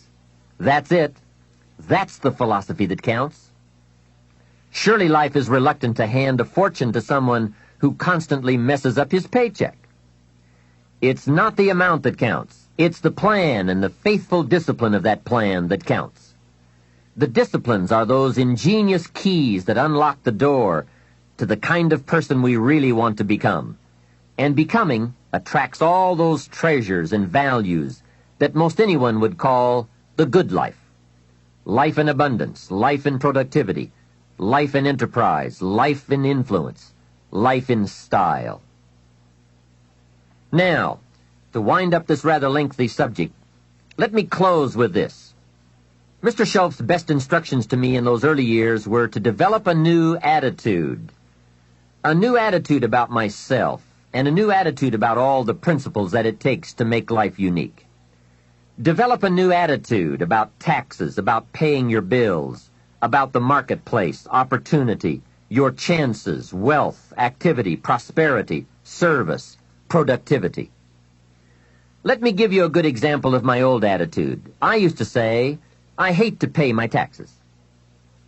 Schoaf said, well, you can live that way if you want to. That's one attitude. I was a bit perplexed. I thought it was the only attitude. How strange. I used to say, I hate to pay my bills. And he said, well, you can live that way if you want to. I thought it was the only way. I used to say, I hate to part with my money. He said, that's one choice for lifestyle and attitude.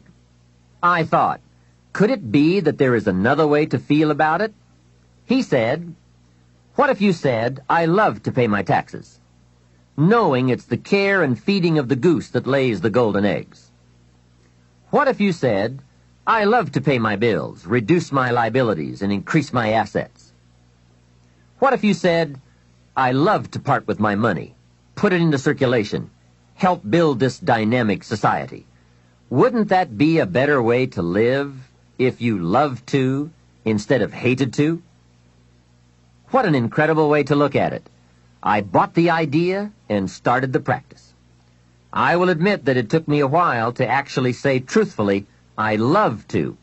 But when I did, I found a completely unique new way to live. To love to instead of hate to. Schoaf even taught me to pay my bills with enthusiasm. He said, the next time you pay $100 on an account, put a note inside with your check that says, with great excitement I send you this $100. He said, you won't believe what happens on the other end. They don't get many notes like that.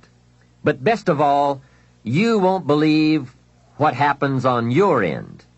The new feeling of being in control and having a philosophy of life that brings joy instead of frustration.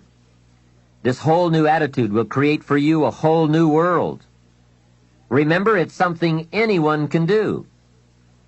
Mr. Schoaf got me to open my first savings account. He said, "Do you have a savings account?" I said, "I don't have enough money." And he reminded me, it's not the amount that counts, it's the plan. The important thing is to begin. Wealth is a plan, not an amount. He asked me if I had $10. I said, "Well, yes." He said, "Then open up your savings account and do it with your new attitude and enthusiasm." Well, that took some doing. I went to the bank in the town where I lived and walked in to open my account. I went to the window and told the lady I wanted to open up a savings account. She said, "Great. What is your name?" I said, "Mr. Rohn." She said, "Fine, Mr. Rohn, just fill out these papers." I filled them out, handed them back to her, and she said, "That's all in order. Now, how are we going to get this account started?" I said, "Put 10 in." She said, "10 what?" I said, $10. Now, can you imagine the scene? I'm a grown man, 25 years old. I have a family, I'm working, and opening up my first savings account with $10. I said, "Hey, this may not seem like much, but I have a great plan. In fact, before long, I'll probably have the largest savings account in this bank." She said, "Well, if you say so." It was a bit embarrassing, I must admit, but Shoaff said, "Get excited about where you're going, and excited about the fact that you are one of the few who have a wealth plan in place and working." To make a long story short, guess what? Within less than 3 years, I did have the largest savings account in that bank. Now, it was just a small country bank, but I did reach my goal. What magic! And how quickly it works once you develop a new plan and a new attitude and commit to the discipline to do it. Wealth plans, anyone can have them. Wealth goals, anyone can design them. Wealth habits and disciplines, anyone can develop them. Why not start today? This can be a new day that opens up a new future and creates a new excitement about life and its possibilities for you. The management of time. Wouldn't you agree this has to be one of the master keys to wealth and happiness? I was in South Africa for a lecture tour some years ago, and I picked up this short article by Arnold Bennett on the subject of time. I thought it was excellent, and I'd like to share it with you now. Time, he wrote, is the inexplicable raw material of everything. With it, all is possible. Without it, nothing. The supply of time is truly a daily miracle, an affair genuinely astonishing when one examines it. You wake up in the morning and lo, your purse is magically filled with 24 hours of the unmanufactured tissue of the universe of your life. It is yours. It is the most precious of possessions. No one can take it from you. It is unstealable. And no one receives either more or less than you receive. In the realm of time, there is no aristocracy of wealth and no aristocracy of intellect. Genius is never rewarded by even an extra hour a day. And there is no punishment. Waste your infinitely precious commodity as much as you will, and the supply will never be withheld from you. Moreover, you cannot draw on the future. Impossible to get into debt. You can only waste the passing moment. You cannot waste tomorrow. It is kept for you. You cannot waste the next hour. It is kept for you. I have said the affair is a miracle, is it not? You have this 24 hours of daily time to live. Out of it, you want to spend health, pleasure, money, content, respect, and the evolution of your immortal soul. Its right use, its most effective use, is a matter of the highest urgency and of the most thrilling actuality. All depends on that. Your happiness, the elusive prize that you are all clutching for, my friend, depends on that. Mr. Bennett continues, if one cannot arrange that an income of 24 hours shall exactly cover all proper items of expenditure, one does muddle one's whole life indefinitely. We shall never have any more time. We have, and we have always had, all the time there is. Isn't that well said? Let's consider some approaches to managing our time most effectively. The first approach is to ignore the subject altogether. The man says, I've been late all my life. I can't ever seem to get a handle on my time. Heck with it. I'll just struggle along the best I can. That's okay. It's your life, right? You can do with it as you please. But consider what this attitude might be costing you. Here's the second approach. Step down to something easier. Again, that's okay too. A man works for a company, then decides he wants to own one. When he gets that responsibility, comes to work before everyone else, leaves after everyone else, he now says, I would rather work for someone else's company. Hey, again, it's your life. Success is not a stereotype. There isn't just one model. Know clearly what success means to you and be comfortable with the price you pay for it. You might have heard the story of the little girl who complained to her mother that her daddy never had time to play with her. She said, why doesn't my daddy play with me? He comes home from work, goes to the study and works, comes out for dinner, goes back to work again. I want to play with my daddy. So her mother explained to her, your daddy is very busy. He loves you very much, and that is why he works so hard.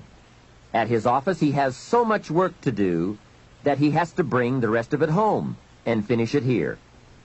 That is why he can't play with you. The little girl thought for a moment, trying to solve this problem, and came up with the answer. She said, well, why don't they just put him in a slower group? Hey, not a bad idea. Don't throw away other important values in your life just going for one. I went for some things in my life and found out later I had paid too much. If I had known how much they were going to cost, I never would have paid. So that is a consideration. The next approach to time management is to work longer and harder. And we all know the dangers there, right? Unless you aren't working at all, then you probably need to work longer and harder. But for some people, if 10 hours won't do it in a day, they work 12. And if 12 won't do, they move it up to 14. Some people even take on 2 jobs. And there are some very real dangers here, not least of which is health problems that result from not being able to handle the stress. So you've got to be careful with this approach. The last approach, I think, is the best, and that is to get more out of you. In the time you have assigned to labor, make the hours more valuable. The key is not to work harder, but to work smarter. If you're putting in about 8 or 10 hours a day, 6 days a week, that's about it. You can't work much harder. But remember, it's not the hours you put in that counts. It's what you put in the hours. Get more from you to make the investment of time more valuable. And no telling how valuable you can become. We don't lack the capacity. We only lack the ideas and the will and the discipline to carry them out. In considering the subject of time management, remember that a big part of the key for changing is to take it in small steps. Most of us don't make revolutionary changes. We change a few degrees at a time. When you get some life momentum rolling, it's not that easy to make all the changes all at once. Hey, you can't whip a U-turn with the Queen Elizabeth II. When that big ship gets moving, they say it takes 7 miles just to get it stopped. So when it's really moving, you just have to nudge it a little, and finally you get it turned. That's a lot like our lives. A few nudges at a time. But if you're consistent, you can't believe the progress you can make in a fairly short period of time.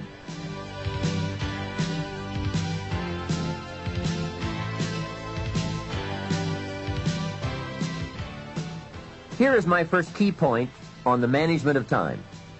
Either you run the day, or it runs you. That's fairly simply put, but it is so true. Everything in life is a lot like that. Emotions are a good example. Either you master them, or they will master you. Something is always going to master, and something is always going to serve, whether it's your emotions, your enterprise, or your project. Difficulty will serve or master. Fear, anxiety, inclinations, they all serve or master. We must learn to send our inclinations to school, to teach them how to behave, how best to serve, and to learn their true value. So that is key 1. Get in charge. You be the master. It pays to take a look often and examine all the parts of your life and all the things that you are involved in and all the things that are affecting you so that you can get an intelligent answer to the question, who's in charge here? It's so easy when you get something started to unwittingly relinquish the reins of authority so that it begins to subtly but surely take over. Soon you become the servant. It dictates, it demands, and you respond. So let's turn this whole challenge around. You take over the reins of authority. You subtly but surely take charge. You dictate, you demand, and you will be delighted to see early signs of positive response from your enterprise, your business, and your life. The next time management essential is to learn to say no. I had some difficulty here. It is so easy to say yes to everything, trying to be a nice person, and then have to spend all that time trying to come up with excuses to get out of the obligation. It's one of the great time wasters. How much better to say, no, I don't think I can, but if that changes, I'll give you a call. And isn't it a better feeling to call someone with the good news, I can come, than with the bad news, guess what? I can't come. When in doubt, learn to say no. A friend of mine, Ron Reynolds, has a good saying, don't let your mouth overload your back. That's a great thought to keep in mind when scheduling your time. Here's the next tip. When you work, work, and when you play, play. For time efficiency and for that good feeling that comes from doing something without any guilt feeling, don't mix the two. Many years ago, I used to say, I've got to get my family to the beach. I've been promising to take them to the beach. What are they going to think if I don't take them? Now guess where I am while I'm thinking about the beach. Right, at the office. Now I finally get my family to the beach, but at the beach I'm saying, I should be at the office. I have so much to do. Now I've messed up my beach time with the family by thinking about the office. So I learned this lesson. Make a play day, and a work day a work day. Don't mix the two. Sure enough, if you say I'm going to take off at 3 o'clock and go play, guess what you are thinking about all morning? Taking off to go play. So don't play at work, and don't work at play. It's a great rule to follow to ensure that your time is used more effectively. Now, I know all of this has to be modified to fit your particular situation. No one rule will apply to all, but keep the main thought in mind. Separate work and play. When I take a lecture tour to Spain or Africa or Australia, I make it a work trip. Every day is filled with lectures, speeches, and business conferences. Then I arrange a play trip, because when I play, I really want to play. A builder friend of mine now has the luxury of working a week and taking off a week. That's what he calls it, work a week, play a week. However, with weekends on either side of his play week, it's really 9 days. So he works 5 and takes off 9. That is luxury, right? However, the 5 days he works, he really works. Secretaries, accountants, architects, superintendents, long days, around the clock, into the night. 5 heavy, full days. Then he's off to play. So when he works, he really works so that he can save all the playtime for a longer stretch. Now, perhaps we can't all do that, but we can learn to practice the skill of separating work and play. The next time management essential is to analyze how you are. Then if the challenge calls for it, you must either change how you are or change your procedure. That is productivity waiting to make time pay. Self-analyzing. The first thing to analyze is your periods of greatest productivity throughout the day. If you are a morning person who wakes up early, ready to start the day, that is the best time to do your creative work. You can get more done when you're at your best. Some people are night people, fuzzy in the morning, late to get started, but alert and awake long into the evening. If that's the way you are, then this is the best time to pack in the activity and creativity. The key is to find your best time and use it to its fullest. Next, analyze your habits. If, for example, you're not good at keeping records, get someone to do it for you. If you have promised yourself that you're going to keep your records or balance your checkbook, and this has been going on for a few years, it looks like you aren't that kind of person. Nor are you likely to become that kind of person. You may say, no, I'm really going to do it this time. Hey, I would suggest that a few years is long enough.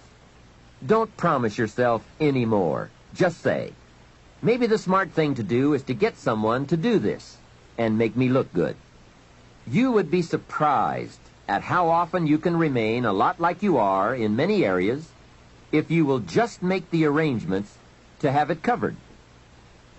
Some years ago, my office came to the conclusion that I was a poor courier. Someone would ask me to take a check to San Francisco, since I was going there anyway.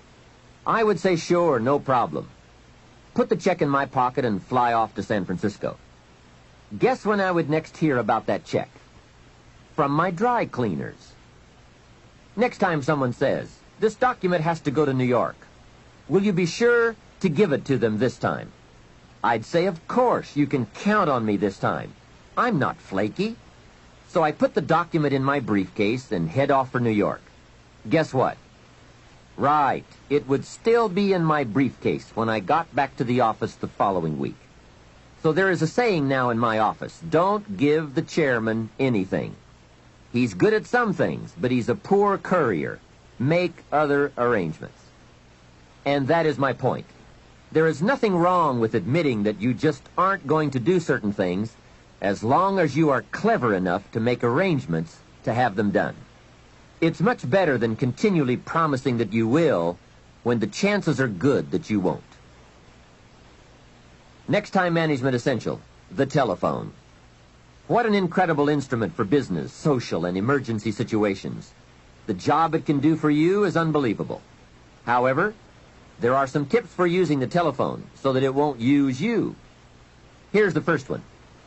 Before you make a call, make an agenda. An agenda is simply a list of the items you want to talk about, especially if it's a business call. It is one of the better habits to develop. Did you ever make a call and toward the end of the conversation say, let's see, there was something else I was going to talk to you about. I just can't think of it right now, but if I think of it later, I'll call you back. A great time waster. And for a business call, not very sophisticated on your part.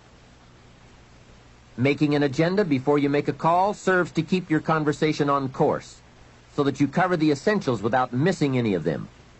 Also, it helps to keep the conversation on track and control the tendency to wander into non-essential chit-chat.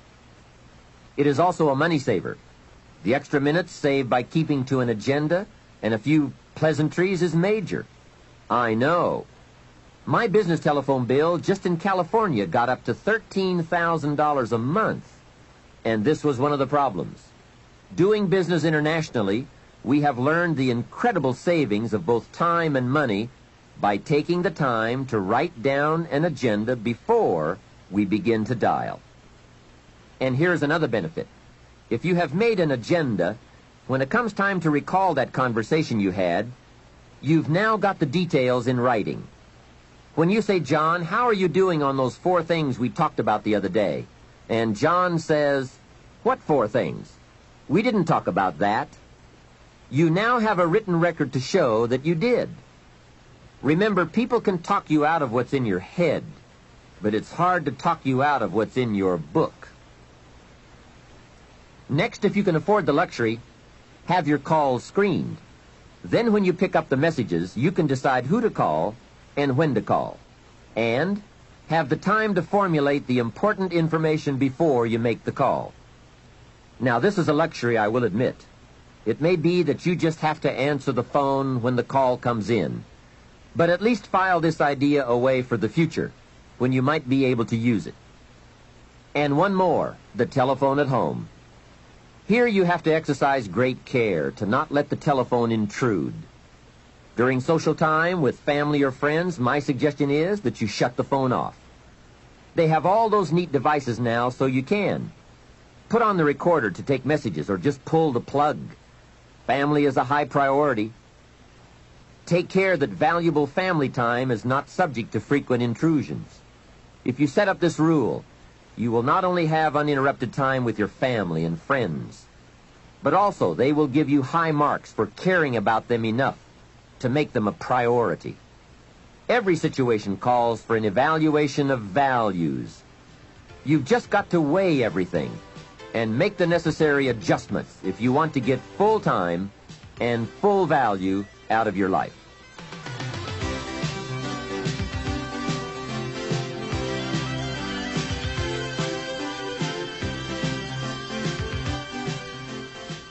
The next time management tip I have is to listen to the cassette programs and read the books on the subject.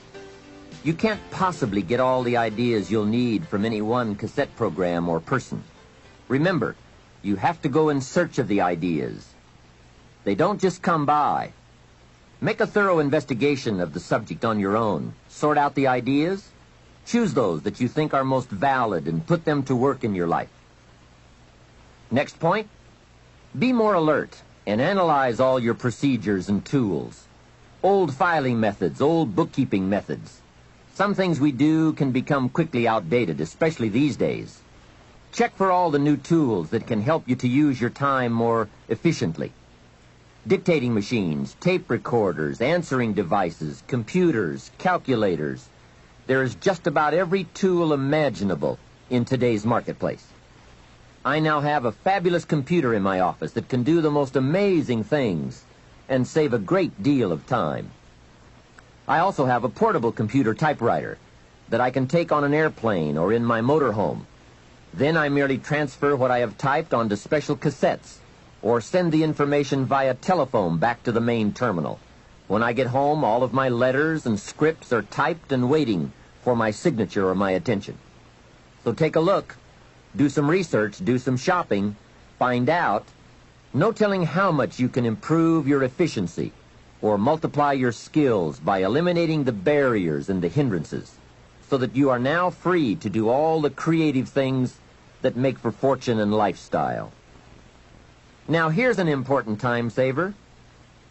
Learn to ask questions. This habit will serve in so many ways. Have you ever talked to someone for an hour and then asked some questions and found out that you just wasted the last hour? Make a note. Almost everything is symptomatic of what's really wrong. Surface details don't usually give us enough information to effectively communicate. So, ask questions before. If John isn't making sales, we say, okay, let's get on him about making sales. But perhaps we should ask, why isn't he making sales? Someone says, he isn't making enough calls. We say, okay, let's get on him about making calls. Well, maybe we should ask another question first. Why isn't he making calls? Well, it's because he isn't getting up early and getting out into the marketplace. We say, okay, let's get on him about getting up early and getting out into the marketplace. Well, perhaps we should ask just one more question. Why isn't he getting up early and getting out into the marketplace? Now we have probably gotten to the heart of the problem. Perhaps it's something personal, problems at home, not his sales skills. The real problems are usually about 3 or 4 questions deep. So if you get good at asking questions, you can save yourself a lot of time by getting right at the heart of the matter when dealing with other people.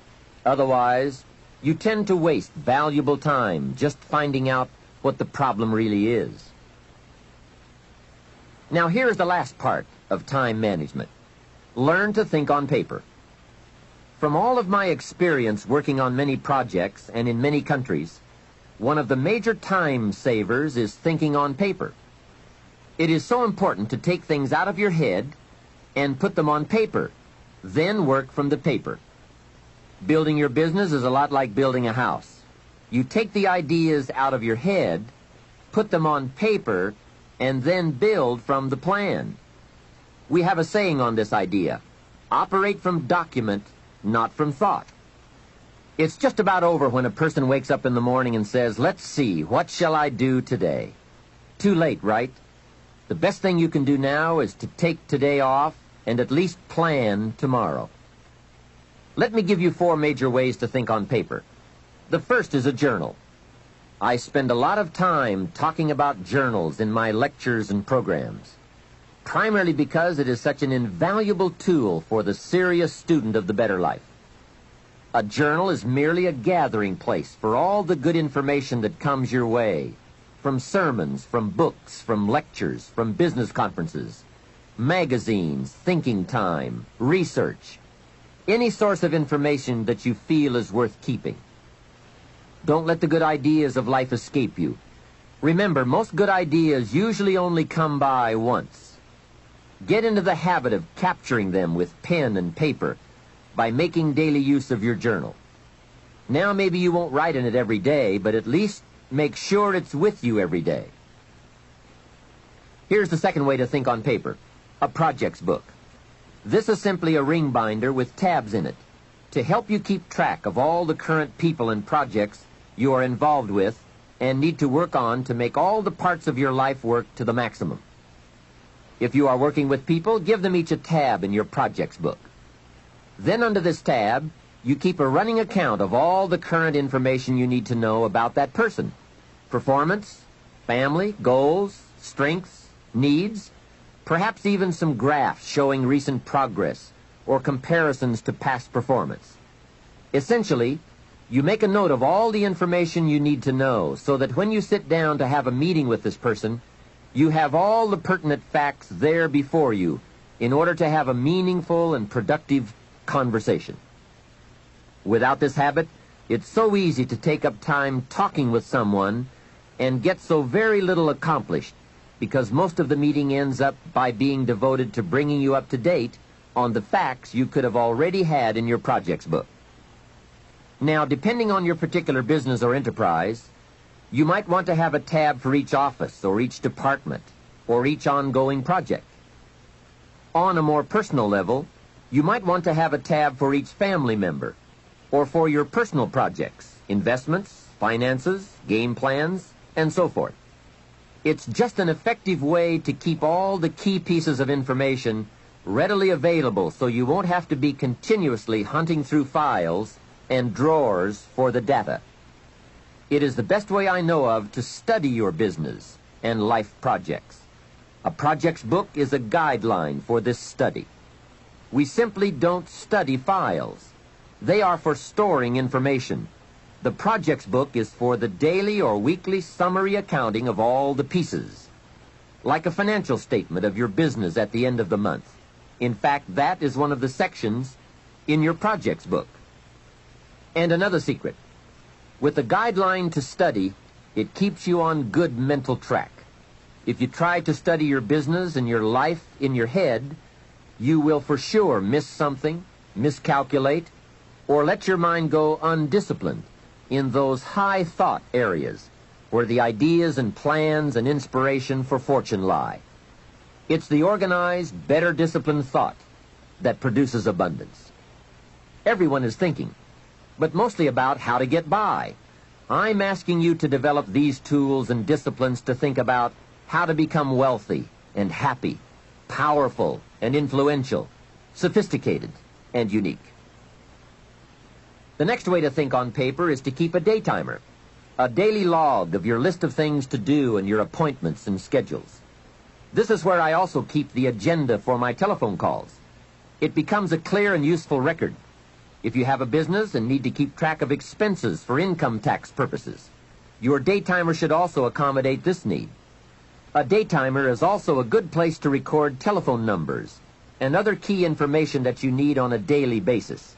Basically, it's a way of keeping a record of your daily activities.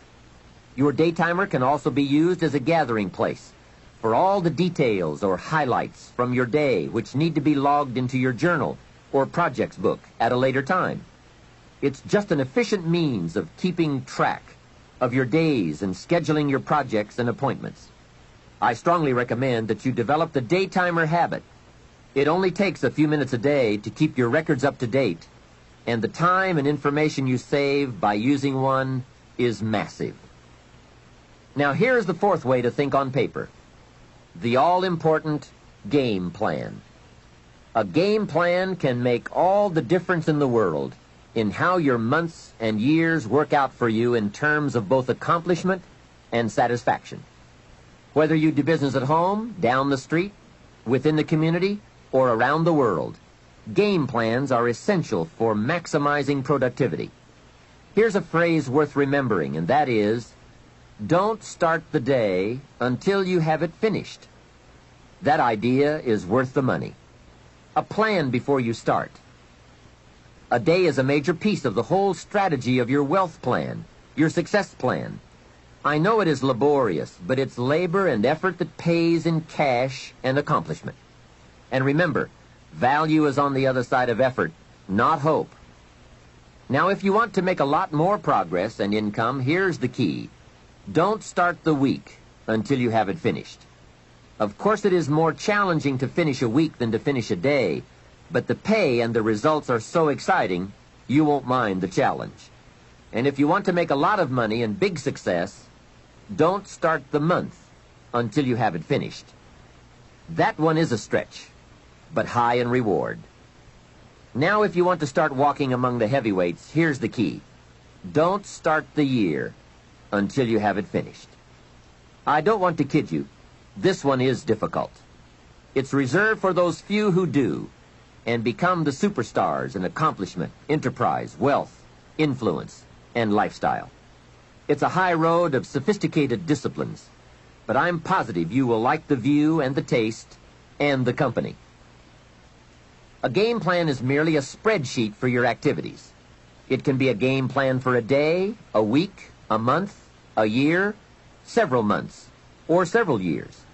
And a game plan can be for a single project or for a variety of concurrent projects. Here's how it works. On a sheet of graph paper, you make vertical columns for the weeks or months that this plan is to cover. Then, on the left side of the paper, you make a heading called Activities. Under this heading, you list all of the activities to be performed within that time frame. Let's say that part of your business requires providing ongoing training programs for your employees. Under the column marked Activities, you merely list the various training programs you wish to conduct for the next 12 months. Then under the vertical columns for each month, you block off particular periods of time for these training classes. Game plans can be used to help you plan almost any aspect of your business or enterprise. They can also be used to help you organize all areas of your life, from investment plans to reading plans.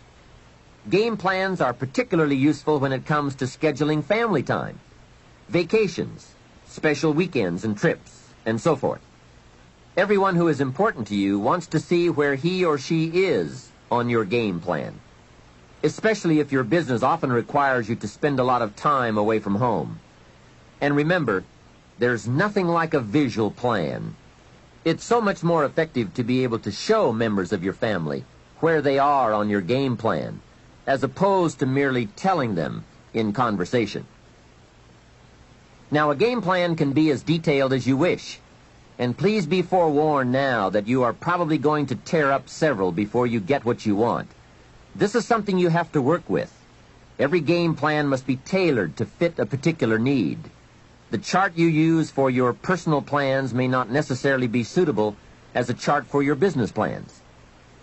Here is another key benefit of using game plans. If you have your plan in your projects book or up on a wall somewhere, it serves as a constant reminder to get busy on all the activities you have scheduled. Or, if there are a lot of blank holes beside the activities you have listed, your plan reminds you to get busy scheduling them. Now you might well ask, doesn't a calendar do the same thing? Not really. Many of the events on your game plan will be on your calendar, but here are the major differences. First, the visual reminder of the spreadsheet and the list of activities on the left that have no corresponding time assigned to them on the right serve to remind you of what is not yet done. A calendar just won't give you that kind of information. And second, it is so important to take a look at 3 months, 6 months, 1 year at a time for highly effective planning. With a game plan, you can get a sense of the whole picture of the time frame and all of the important activities at one look. To effectively design something, You just have to have a picture of the whole finished project, complete, or as complete as possible. Game plans are both exciting and painful. Painful because of all the things you must get on with and plan, make up your mind about, or give serious thought to. And painful because they illustrate how far behind you are sometimes. But they are also very exciting, both because they help you to foresee how your life, your business, and your family are going to unfold over the coming months, and because they can help you get the job done. It's like looking at the artist's rendering of the finished project. It brings all kinds of feelings to the surface as we see it all take shape and unfold. And it also gives you that incredible feeling of being in charge. You have your life in hand and in order and well designed. Remember how valuable a day is. It is part of your whole life enterprise. A day is like a piece of the mosaic of your life. Fashion it wisely to the best of your genius. For as someone once said, at midnight, the winged messengers come and gather up all these pieces and take them off to wherever the mosaic is kept. And surely on occasion one messenger says to another, wait till you see this one. A well-fashioned day with a beginning and an end, a purpose and a content, a color and a character, a feel and a texture. This well-fashioned day takes its place among the many and becomes a valuable memory and treasure. An equity of experience and spirit and life. And remember, the genius to do all this lies within you. Never forget that. Some people say, if I was as smart as you are, make sure you make the correction in thinking to say, if I had developed as much of my smart as you have. That's it. We're all smart enough. We just have to develop that smart into a plan. Hopefully this program will help. There it is, how to think on paper. With those thoughts and with all the other things we've brought to your attention under the subject time management, let's move on to the next key to wealth and happiness. If you were to evaluate the major influences in your life that shape the person you are becoming, this has to be high on the list. The people you choose to allow into your life. Mr. Schoaf gave me a very important caution in those early days, which I would like to repeat here for you. He said, never underestimate the power of influence. What an important statement. The influence of those around us is so powerful. Many times we don't even realize we're being strongly influenced because it generally develops over an extended period of time. Peer pressure is an especially powerful form of influence because it is so subtle. If you're around people who spend all they make, chances are excellent that you'll spend all you make. If you are around people who go to more ball games than concerts, chances are excellent that you'll do the same. If you're around people who don't read many books, chances are excellent you won't read many books. People around us can keep nudging us off course, a little at a time, until finally, 10 years from now, we find ourselves asking, how did I get here? Those subtle influences need to be studied carefully if we really want our lives to turn out the way we've planned. Now, on this major point, let me give you 3 key questions to ask. This may help you to make a better analysis of your current associations. Here is the first question. Who am I around? Good question. Make a mental study of the major people with whom you most often associate. You've got to evaluate everybody who is within the circle of being able to influence you. So, major question, who am I around? Next question, what are they doing to me? That's a major question to ask. What have they got me doing? What have they got me listening to? What have they got me reading? Where have they got me going? What have they got me thinking? How have they got me talking? And how have they got me feeling? What have they got me saying? You've just got to make a serious study of how others are influencing you, both negatively and positively. Now, maybe the influence of all those around you is okay, but just ask yourself, it doesn't hurt to ask, who am I around? And what are they doing to me? Now, here's the final question. Is that okay? Maybe the people you associate with and their collective influence is okay. But then again, maybe it's not. All I'm suggesting here is that you take a close and objective look. Everything is worth a second look, especially the power of influence. Positive influence can have an incredible effect on your life, but so can negative influence. Both will take you somewhere, but only one will take you in the direction you truly wish to go. It's so easy just to dismiss the things that influence our lives. The man says, I live here, but I don't think it matters. I'm around these people, but I don't think it hurts. I would take another look at that. I've got a good phrase for you. Everything matters. Now, sure, some things matter more than others, but everything matters. Everything weighs something. So you've got to keep checking to find out whether associations are tipping the scales toward the positive or toward the negative. It doesn't hurt to look, right? Ignorance is never the best policy. Finding out is the best policy. Remember, part of the purpose of this program is to get us to say, the days of kidding myself are over. I really want to know what I have become and what I am becoming. I want to know where my strengths and my weaknesses lie. What has power over me? What's influencing me? What have I allowed to affect my life? Perhaps you've heard the story of the little bird. He had his wing over his eye and he was crying. The owl said to the little bird, "You're crying." "Yes," said the little bird, and he pulled his wing away from his eye. "Oh, I see," said the owl.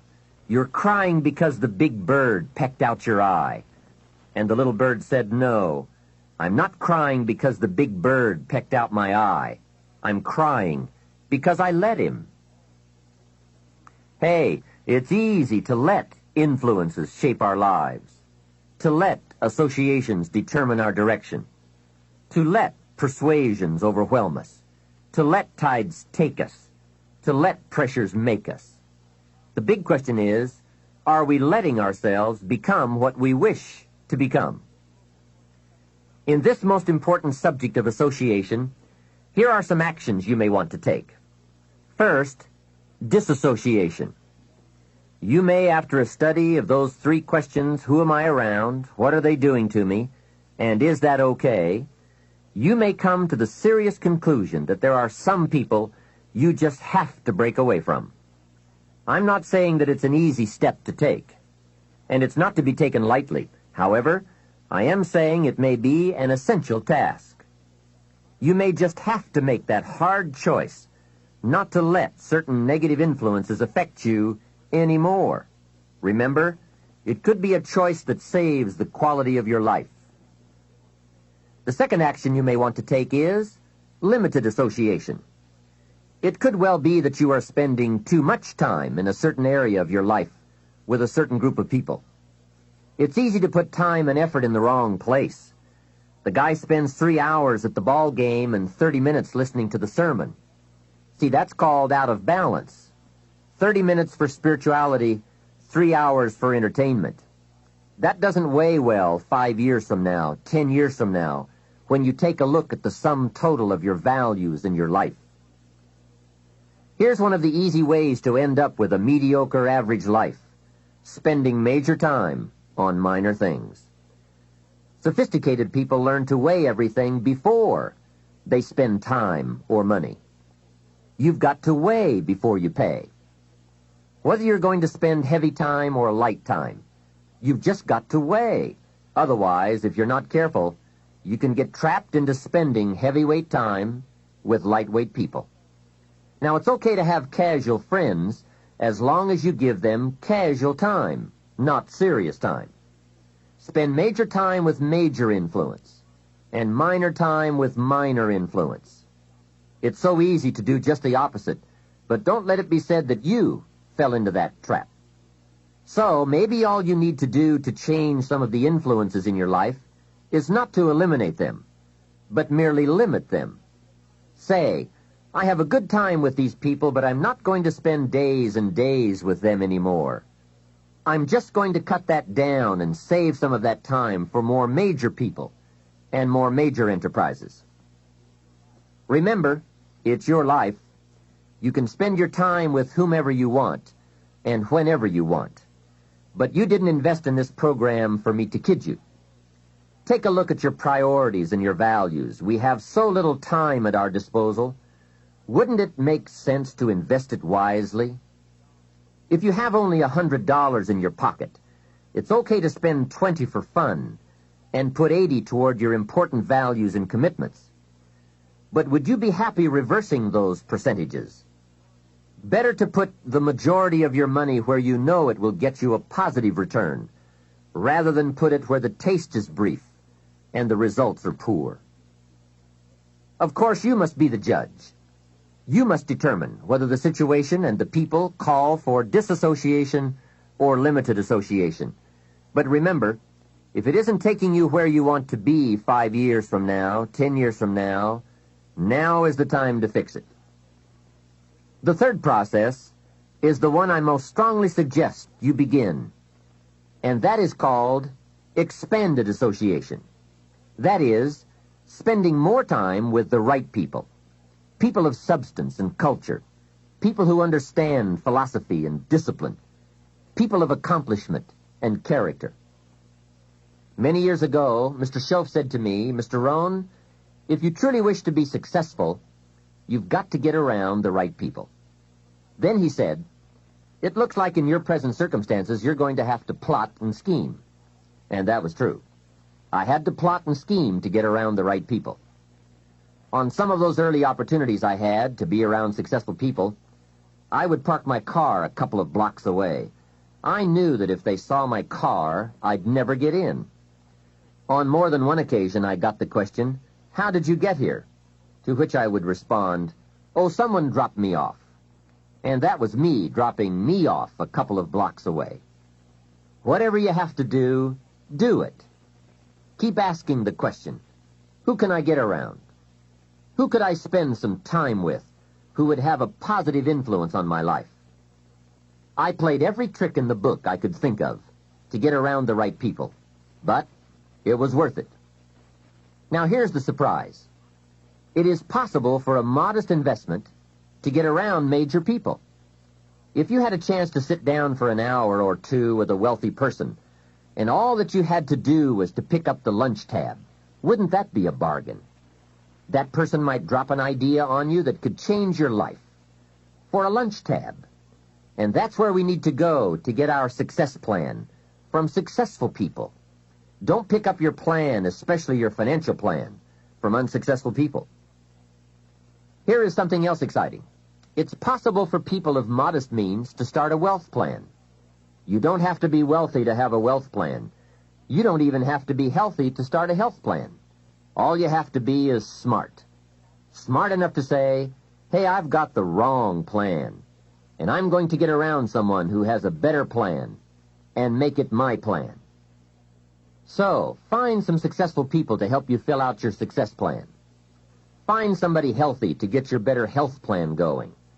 Find somebody living a unique lifestyle to develop your lifestyle plan. This is called association on purpose. Getting around the right people by expanding your circle of influence. I have a really unique friend.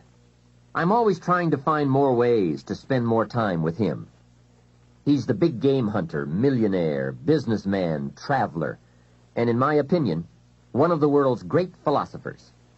He has two special gifts among many that make it worth all the time I can possibly spend with him.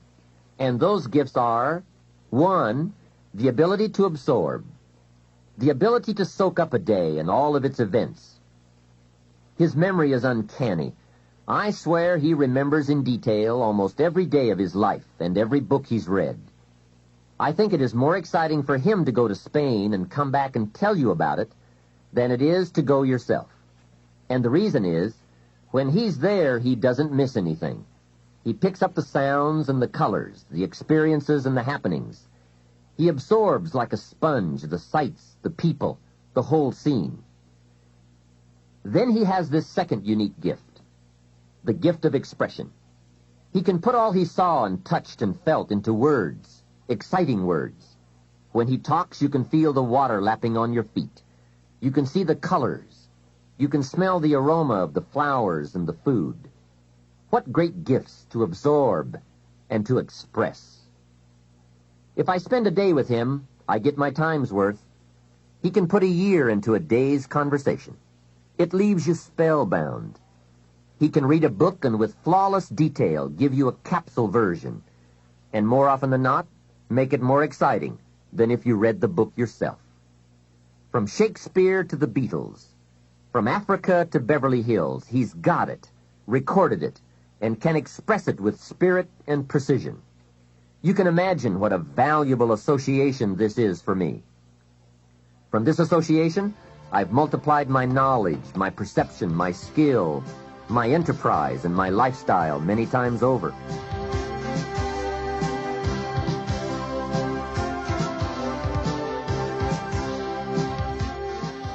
Here's another good question for you. Where do you go for your intellectual feast? Where do you go? Pity the man who has a favorite restaurant, but not a favorite thinker. He's picked out a favorite place to feed his body, but he doesn't have a favorite place to feed his mind. One way to associate with people of influence is through their writings, books, cassette tapes, whatever you can pick up. Maybe you can't meet the person, but you can read his books or listen to his cassettes. Churchill's gone, but he's left some books. Aristotle's gone, but we still have his ideas. Search the catalog for cassettes and libraries for books. Search the magazines, search the documentaries. They are full of chances for association and intellectual feasting. But in addition to reading and listening, we also need a chance to do some talking and sharing. I have some people in my life with whom I spend time on a regular basis, who help me with important life questions, who help me refine my own philosophy, weigh values, and ponder questions about success and lifestyle. We all need associations with people of substance to provide influence concerning major issues: society, money, enterprise, family, government, love, friendship, culture, taste, opportunity, community. Behavior is mostly influenced by ideas, and ideas are mostly influenced by education, and education is mostly influenced by the people with whom we associate. So don't join an easy crowd. Make sure you get around people who can ask the right questions about the latest ideas you've discovered, about your philosophy, your enterprise, your goals, your lifestyle. Go where the demands are high, where the expectations are high, where the spotlight is on to grow, to produce, and to become more than you currently are. One of the great good fortunes of my life was being around Mr. Schoaf those 5 years. During that time, he shared with me, at dinner, on an airplane, at a business conference, in private conversation, with a group, all those ideas that caused me to make the helpful and necessary adjustments in my thoughts and activities. And those daily changes, some so very slight, so very important, added up to such weighty sums in 1 year, 3 years, and 5 years. A big part of the value of this association was having Mr. Schoaf repeat the ideas over and over. You just can't hear basics, fundamentals, major pieces of the philosophy of life too often. Another part was Mr. Schoaf's unique ability to check and measure my progress. That is so important. Measurable progress, and having someone to monitor that progress. I will never forget my first list of goals that I put together after Mr. Schoaf's breakfast lecture on setting goals. My list contained only 4 or 5 items. When I showed it to him, he said, "Is this your list?" I said, "Yes." Then he started asking those very wise questions that all people of success and substance are inclined to ask. He asked, "How about your health goals?" I didn't have any of those on my list. He asked, "How about your investment goals?" Those were lacking. "How about your travel goals, your family goals?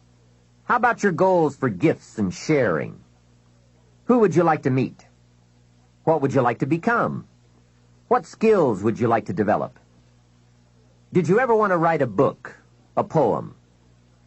Would you like to be a sophisticated person of power and influence and culture?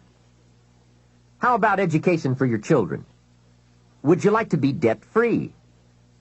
How about a splendid library stocked with the best of books? Would you like to make some new friends? Did you ever want to parachute out of an airplane? Fly a glider? Own a music library? Would you like to see New York? Visit Paris? Explore Rome? Do you need a ranch someday? A cabin in the mountains? Is there something you'd like to prove? A mark you'd like to make? Wow, what a mind-expanding conversation that was. And this was only one of many to come over those 5 years. What fantastic help it is to have someone who can ask the right questions. Remember, it's not just the answers that are important. It's the questions. Some of the most valuable influence comes from people with the awareness and skill to ask the major questions. Here's a project you might consider. Choose 2 or 3 people for whom you have a great respect. Ask each of them to make a list of the major questions they would ask if they wanted to help someone make the best choice that would lead to a successful and happy life. If you get 3 lists, you will be surprised at the difference among them. Successful people approach life from a variety of experiences and a variety of attitudes. Now, from these questions, you may get enough homework to get busy on for years to come. Another benefit of my association with Mr. Schoaf was that I kept growing in experience, knowledge, and accomplishment, and was able to bring all that value to the same basic questions. What a learning experience that was. Some of the early questions I had shrugged off, I now saw a growing importance they had. It was really my education that was changing, not the questions. It's like reading the Bible or listening to cassettes. When you have some added, measurable experience, you now bring to the reading and listening a new worth. You now listen and read at a new level. And the substance gleaned, the wisdom gathered from that new level can well be where your fortune and the best of your lifestyle can be developed. One more thought, and that is, strive to become the kind of person that people of quality and substance would want to be associated with. Become a person of skillful language, positive attitude, well-read and well-disciplined, a person of culture and intelligence. You will be uniquely rewarded by this reputation, drawing exciting people to you. Remember, to attract valuable people, you must be attractive. Association is truly one of the 7 fundamentals to your future wealth and happiness. It has such a major effect on how your life works out. Constantly be aware of the power of influence. Continually weigh your time and your associations and put them to better work for you. Of all the parts of our life we want to work well, perhaps the most important is lifestyle. Mr. Schoaf gave me one of his strongest concepts when he said, "Don't just learn how to earn, learn how to live." And that's what lifestyle is all about, learning how to live. Here's one of the great challenges of life: being happy with what you have while in pursuit of what you want. I have found it a practice well worth exercising with skill. Now, consider this. Some people have plenty of beautiful things filling their days, but they get little happiness from them. Some people have money, but they have trouble finding joy in their lives. Imagine a father wads up a $5 bill and throws it at his son, saying, "Here, if you need the darn stuff that bad, take it." Same money, poor style. And remember, it's not the amount that counts. It's the style that counts. Mr. Schoaf taught me lifestyle in those early days, starting with small amounts. He said, imagine that you're getting your shoes shined, and the shoe shine boy has done a fabulous job. You have one of the world's all-time great shines, so you pay him for the shine. Now you consider from the change in your hand what kind of tip to give him. And the question pops into your mind, shall I give him 1 quarter or 2 quarters for my neat shine? Mr. Schoaf said, if 2 amounts for a tip ever come to your mind, always go for the higher amount. He said, "Become a two-quarter person." I said, "What difference would that make, 1/4 or 2/4? He said, "All the difference in the world." If you said, "Well, I'll just give him 1/4, that will affect you for the rest of the day. You will start feeling bad. Sure enough, in the middle of the day, you will look down at your great shoe shine and say, I've got to be cheap. 1 lousy quarter. That will affect you. However, if you go for 2/4, Schoff said you can't believe the feeling you can buy for another quarter. That's lifestyle. Becoming a two-quarter person and learning to get joy from the greater person you are becoming. A man came up and introduced himself to me after one of my seminars in Detroit, Michigan. And he said, "Mr. Rohn, you got to me tonight. I've decided to change my whole life." I said, "Fantastic." He said, "You will hear about it someday." I said, "I don't doubt that." Sure enough, a few months later I was back in Detroit for another lecture. And the same man walked up and said, "Mr. Rohn, do you remember me?" I said, "I do. You are the man who said he was going to change his life." He said, "That's me, and I've got to tell you a story." Here's the story he told me. After the last seminar, he said, I started thinking about ways to begin changing my life. And I decided to start with my family. I have 2 lovely teenage daughters, the best kids anyone could ask for. They never give me any trouble. However, I've always given them a hard time, especially as teenagers. One of the things they dearly love to do is to go to rock and roll concerts, to see their favorite performers. Now, I've always given them a hard time on this subject. They would ask to go, and I would say, "No, I don't want you to go. The music is too loud. You'll ruin your hearing. And besides, it's the wrong crowd." I would always give them a hard time. Then they would beg, "Please, Daddy, we want to go. We don't give you any trouble. We're good girls. Please let us go." Well, after they had begged long enough, I would reluctantly throw them the money and say, "Okay, if you have to go that bad." So that's where I decided to start to make some changes in my life. Then he said, here's what I did. Not long ago, I saw this advertisement that one of my daughter's favorite performers was coming to town. Guess what I did? I went down to the concert hall and bought the tickets myself. Later that day, when I saw my girls, I handed them this envelope and said, "Daughters of mine, you may not believe this, but inside this envelope are your tickets to the concert that's coming to town." I knew it was one of their favorites. They could not believe it. Then I told them one more thing. I said, begging days are over. Now my girls really couldn't believe it. Finally, I made them promise not to open the envelope till they got to the concert, and they agreed. Now comes concert time. When they arrive, they open the envelope and hand the tickets to the usher. He says, "Follow me." And he starts down front. They say, "Wait a minute. Something must be wrong." The usher looks at the tickets and says, "Nothing is wrong. Follow me." They walk down front, 10th row, center. Now the girls really cannot believe it. He said, "I stayed up a little late that night, and sure enough, around midnight, my daughters came bursting through the front door. One of them lands in my lap, the other one has her arms around my neck, and they both say, 'You have got to be one of the world's all-time great fathers.'" What a neat story. What a great example of how it's possible, with just a change in attitude and a little thought, to live the good life. Same money, different style.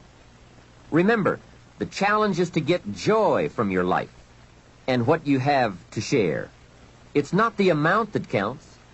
It's the uniqueness, the love, and the attitude that counts.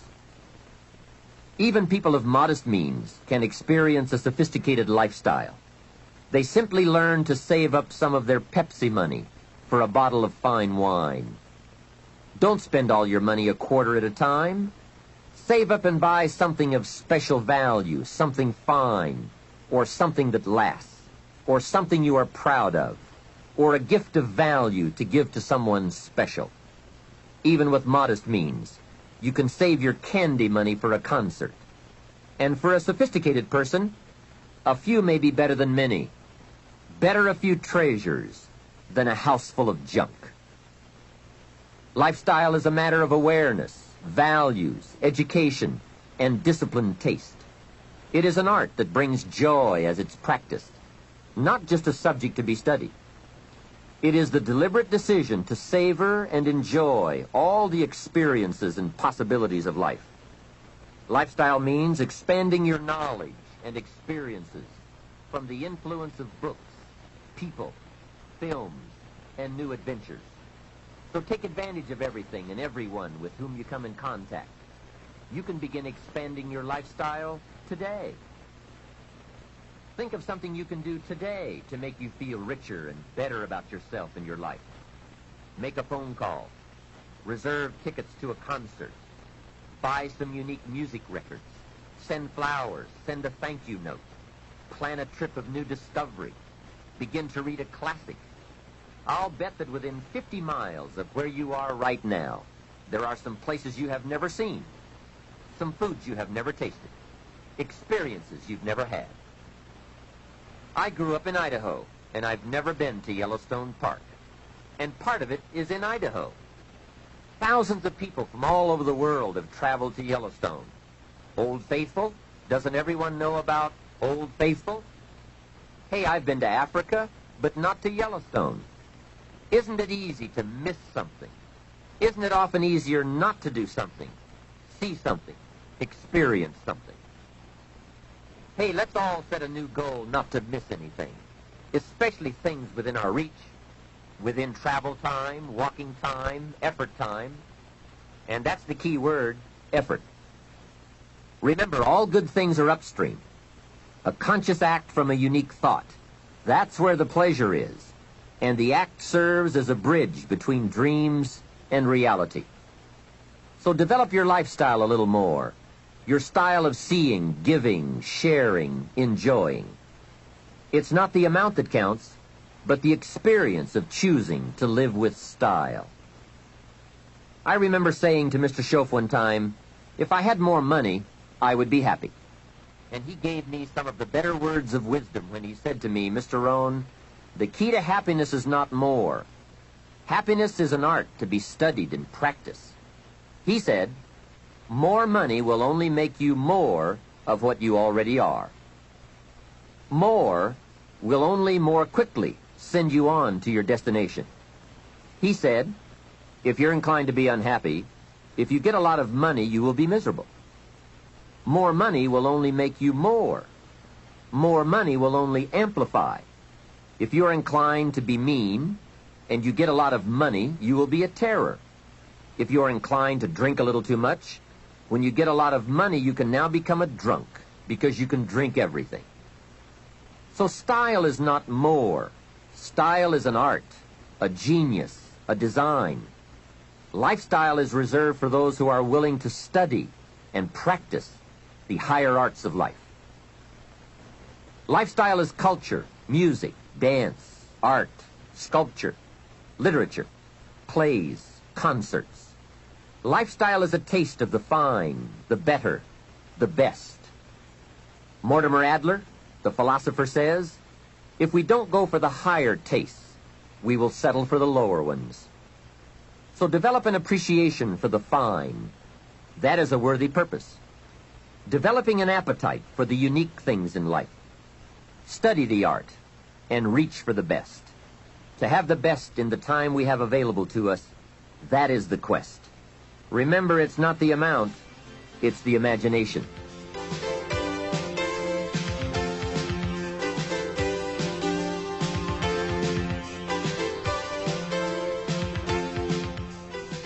My lady and I were on a trip to Carmel, California one sunny summer day to do some shopping and exploring. I stopped to have the car serviced at a gas station. This young man, about 18 or 19, I would guess, came bouncing out to the car with a big smile, and he said, "Can I help you?" I said, "Yes. A full tank of gas, please." Well, not only did he fill the tank with gas, he checked every tire, washed every window, even the moonroof, checked everything, and all the time he was working, he was whistling and singing. My lady and I couldn't believe all the service and his obvious happiness. The young man brought me the bill, and as I was signing it, I said, "Hey, you really have taken good care of us. I appreciate it." And he said, "I really enjoy working. It's fun for me. I get to meet nice people like you."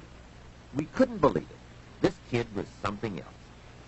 I said, "My lady and I are going to Carmel, and we want to drink one of those $2 milkshakes on the way up there. Where is the nearest Baskin-Robbins?" He said, "That's a great idea. Baskin-Robbins is just a few blocks away." And he told us where to find it. And he said, "Don't park out front. Park around to the side so your car won't get hit." What a kid. So we drove to Baskin-Robbins, walked in, and checked the flavor board, and ordered milkshakes. However, instead of ordering 2 milkshakes, we ordered 3. Then we drove back to the station. The young kid dashes out to the car again and says, "Hey, I see you got your milkshakes." I said, "Yes, and this one is for you." When I offered it to him through the window, he couldn't believe it. He said, "For me?" I said, "Sure. With all the fantastic service you gave us, I couldn't leave you out of the milkshake deal." He said, "Wow, no one has ever bought me a milkshake." I said, "That's probably true. Have a nice day." Then I buzzed up the window and we drove away. When I looked in the rearview mirror, there he was, holding that milkshake, a big surprised smile on his face. Now, what did that cost me? Only $2. Hey, I've enjoyed and shared the memory of that experience 100 times. For just $2. Remember, it's not the amount that counts. It's the style. That same day, I guess I was feeling extra creative. When my lady and I got to Carmel, I drove straight to the flower shop. We walked inside, and I said to the florist, "I need a long-stem red rose for my lady to carry while we go shopping around Carmel." She was some impressed. The florist said, "Well, we sell them by the dozen." I said, "I don't need a dozen. I just need one." He said, "That'll cost you a couple of dollars for just one." I said, "Wonderful. There's nothing worse than a cheap rose." I selected the rose, handed it to my lady, and said, "Here, carry this while we stroll around town." She was impressed. And the cost? $2. Just $2. A couple of hours later, we were having some refreshments, and my lady looked across the table and said, "Jim, I just thought of something." I said, "What's that?" She said, "I think I'm the only lady in Carmel today carrying a rose." I said, "That's probably true." For $2, can you imagine $2? Remember, it's not the amount.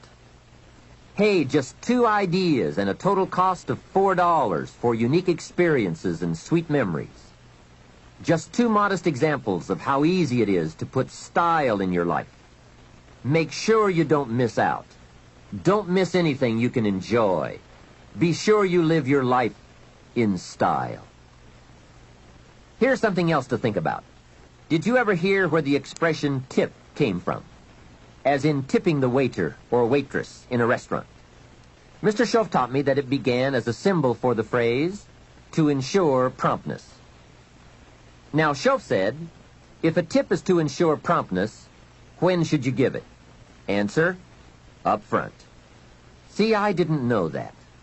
I said, no, you have lunch, and if you get good service, you leave a good tip. If you get lousy service, no tip. And he said to me, no, Mr. Rohn. Sophisticated people don't take a chance on good service. They ensure good service by giving the money up front. I said, wow, what a way to live. I had never thought of that. So the next time you have someone special to take to lunch, call the waitress over, arm around the shoulders, and say, here's $5. Would you take good care of me and my friend? Schoaf said you won't believe what happens. They do what's known as hover. They hover around your table. Without the insurance, you are usually looking around saying, where is my waitress? Has she gone on a break? Same money, different style. One last major point. Life in style is also life in balance. Make sure you pay attention to all the values and dimensions of your life. One is family. If you have someone you care about, there is no value to match that. One person caring for another is life in the best of style and value. Protect it with a vengeance. If a chair gets in the way, I suggest you destroy the chair. It was wisely said so long ago, but is still true for today. There are many treasures, but the greatest of these is love. Better to live in a tent on the beach and have a love affair than to live in a mansion by yourself. Ask me. I know. Family must be cultivated like an enterprise, like a garden. Time and effort and imagination, creativity and genius must be summoned constantly to keep it flourishing and growing. Next is friendship. A priceless value, friendship. Friends are those incredible people who know all about you and still like you. Friends are those people who are coming in when everyone else is leaving. And, as someone once suggested, be sure to make the kind of friends on your way up who will take you in on your way down. Life is a bit of both, up and down.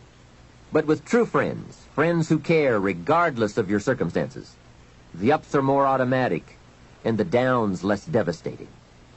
Traveling around the world, I have made some unique friends. I've also got some strange friends. One of them is a thief. He steals, but you'd love him. He's really a neat guy, but he really does steal. Now, he's not a big thief. He's just a little thief, but he is a thief. Once in a while, someone reminds me, your friend steals. I say, I know. What can I do? I talk to him about it. He's just my thieving friend. I do have one very special friend, though. If I was stuck in a Mexican jail and accused unduly, I would call this friend. Guess why I'd call this friend? He would come and get me. Now that is a friend. Someone who would come and get you. Guess how much you would spend to get me? Right, as much as it would take. Guess how long you would try to get me out? You're right, as long as it would take. That is a friend, someone who would come and get you. Now, I also have some casual friends who would probably say, call me when you get back. I guess we all have some of those friends. But friendship is so vitally important to those in search of the good life. Make sure your friendships get the attention and the effort they deserve. Properly nourished, they will give back to you that priceless treasure of both pleasure and satisfaction called the good life. And remember, the good life is not an amount. The good life is an attitude, an act, an idea, a discovery, a search. The good life comes from lifestyle that is fully developed, regardless of your bank account, so that it provides you with a constant sense of joy in living and fuels the fires of commitment to all of the disciplines and fundamentals that make life worthwhile. What is wealth without character? Industry without art? Quantity without quality? Enterprise without satisfaction? Possessions without joy? Become a person of culture, to add to the whole culture, for we are most certainly a product of all the values of our community and country.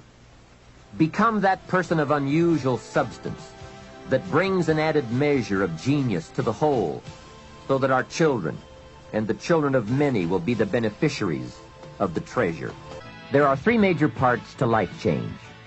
First is knowledge, second is emotion, and third is action. When all three come together in a unique way, we call that the day that turns your life around. Hopefully, from all that you have heard in this album, it has added to your knowledge a blend of your experience, the experience of others, and now my experience. I hope I have brought you some wealth of knowledge.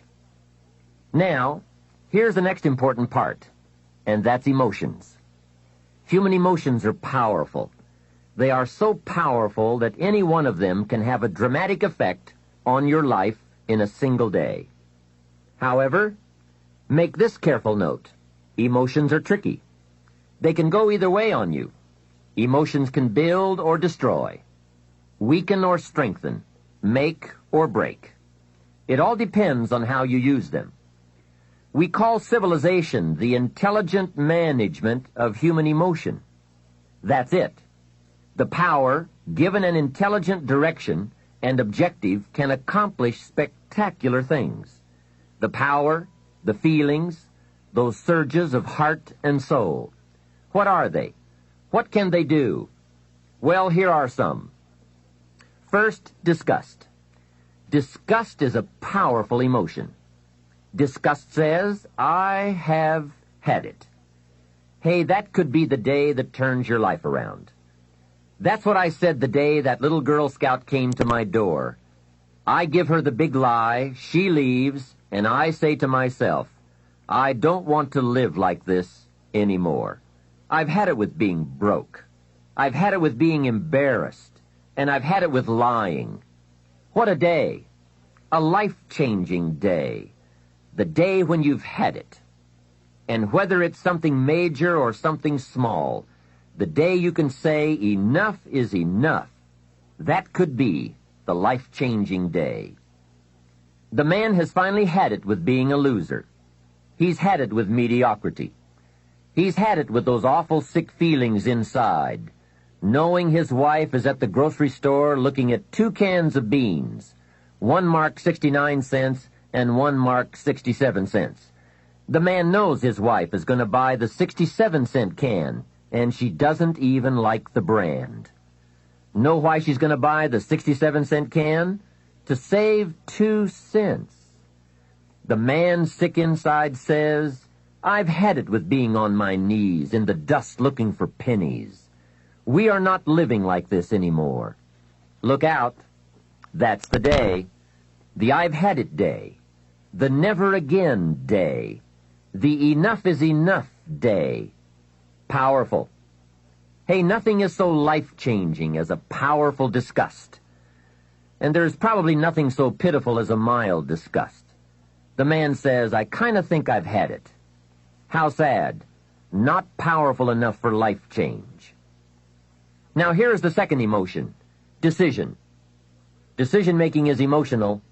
Those knots in the pit of your stomach, waking up in the middle of the night, lying there in a cold sweat, trying to decide.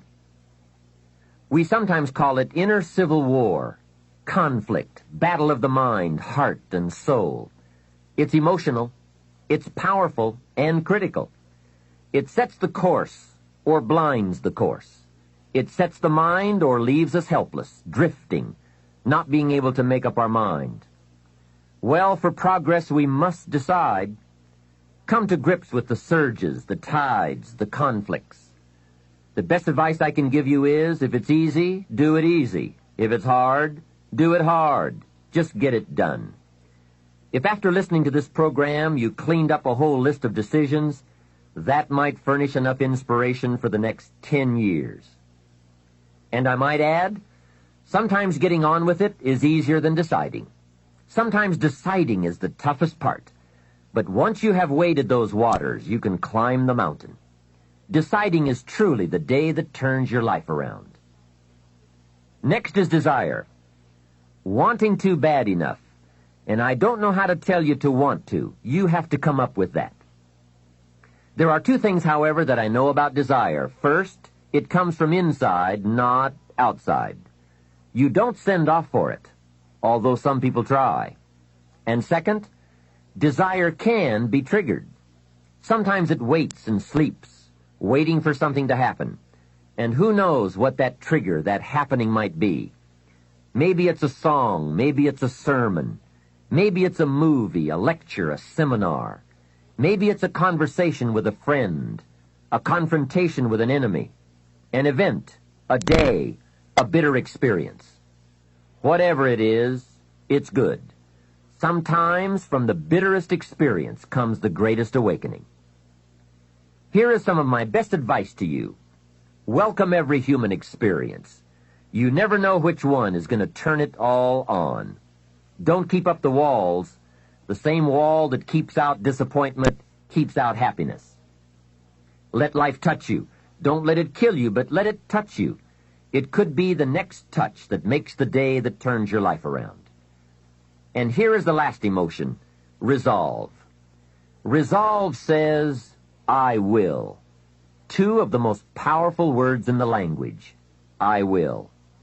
Benjamin Disraeli once said, nothing can resist a human will that will stake even its existence on the extent of its purpose. Shortly put, I'll do it or die. That could be the day. The man says, I will climb the mountain. They've told me it's too high, it's too far, it's too steep, it's too rocky, it's too difficult. But it's my mountain. I will climb it. Pretty soon you will see me waving from the top or dead on the side because I'm not coming back. Hey, that's powerful. Time and fate and circumstance call a hasty conference, and they all agree. We might as well let John have it. He says he's going to get it or die. Wow, that's it. Resolve. The best definition of resolve I ever heard was from a junior high girl in Foster City, California. I'm talking to the junior high kids, and I asked the question, who can tell me what resolve means? I got several hands. Some were pretty good, but the last one was the best. She said, I think resolve means promising yourself you will never give up. I said, that's it. Best I've heard. Promise yourself you will never give up. I asked the kids, how long should a baby try to learn how to walk? How long would you give the average baby before you shut him off? You say that's crazy. Any mother in the world would say, my baby is going to keep trying until it learns how to walk. No wonder almost everyone walks. What a magic formula. The until formula. Good question. How long are you going to work to make your dreams of wealth and happiness come true? I suggest the until formula. It's the best. Emotions, disgust, decision, desire, resolve. Now let me give you the third part of the equation. That equation that gets results. It's action. Disciplined action. There's a famous line that says, don't just be listeners, be doers. That's it. Doers. The whole world loves the doers. That's what makes the wealth and the winning. Doing, disciplined, emotional action. Another famous line says, faith without action serves no useful purpose. Wow, what a major piece of information. Many people these days are big on affirmations. You have to be very careful of affirmations. Remember, there is a thin line between faith and folly. Here's the best I can give you on affirmation. Affirmation without discipline is the beginning of delusion. And there is nothing worse than delusion. Walking west looking for the sunrise. It's bad. However, affirmation with discipline can bring the most incredible results.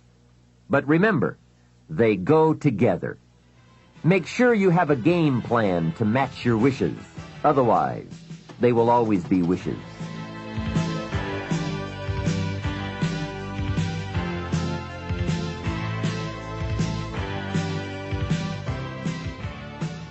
Now, in closing, I ask you to consider these 4 questions. I call them questions to ponder. The first question is why? Why should you try? Kids often ask, why? It's a good question. Ask yourself, why get up that early? Why work that hard? Why read that many books? Why make that many friends? Why go that far? Why earn that much? Why give that much away? Why put yourself through all those disciplines? Why is an excellent question. The best answer I know to the question why is the second question to ponder. Why not? What else are you going to do with your life?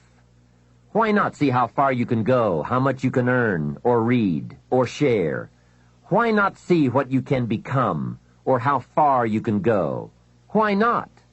You have to stay here until you go. Why not? The third question goes a bit further. Why not you? Some people have done the most incredible things with a limited start. Why not you? Some people do so well they get to see it all. Why not you?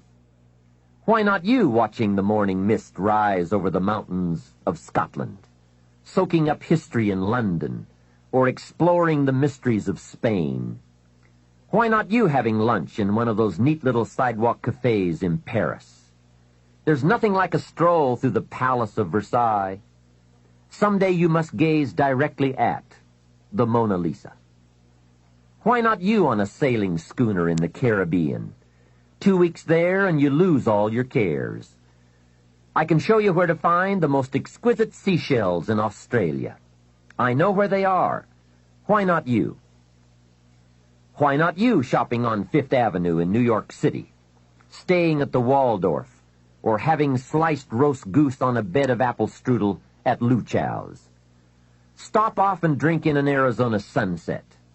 Take a quiet walk along the beach with that incredible feeling, knowing you are enjoying the result of a disciplined effort. Why not you, with an unusual awareness to the heartbeat of life? Why not you? The last question is the key to action. Why not now? Why postpone your better future any longer? Get at it today. Get some new books, make a new plan, set a new goal. Ask some new questions, lock onto a new resolve, make a new effort, and do it all now. Another thing is to ask for God's help, which may sound a little strange. This is not a religious program. My personal word would be that humans are unique, but we could all use a little extra help. Of course, it's a two-way street. I think God will do his part if we will do our part. During this program, we have talked about our part. There is a story about a man who took a rock pile and in 2 years turned it into a fabulous garden, and people came from everywhere to see it. One day a man came by, saw the garden, and thought it was fabulous, but he wanted to make sure the gardener did not take all the credit. He had this deep feeling inside that a lot of people leave God out. So he toured the garden and had a chance to meet the gardener. When he met him, he shook his hand and said, "Mr. Gardener, you and the good Lord together have made this beautiful garden." The gardener understood his message and his point, so he said, "I think that's true. If it was not for the sunshine and the rain, and the miracle of the seed and the soil and the seasons, there would be no garden at all. But," he said, "you know, you should have seen this place a couple of years ago when God had it all by himself." I think that's true. We do play an important part in this challenge called making all we can out of all we have.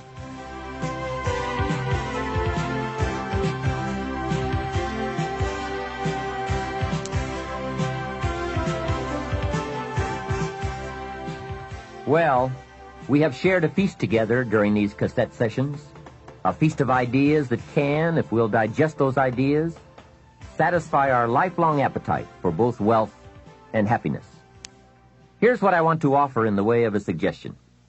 Now that we've feasted on the philosophical side, the theory side of the fundamentals, let me encourage you to participate in what should always follow any feast, and that is activity, exercise, and effort.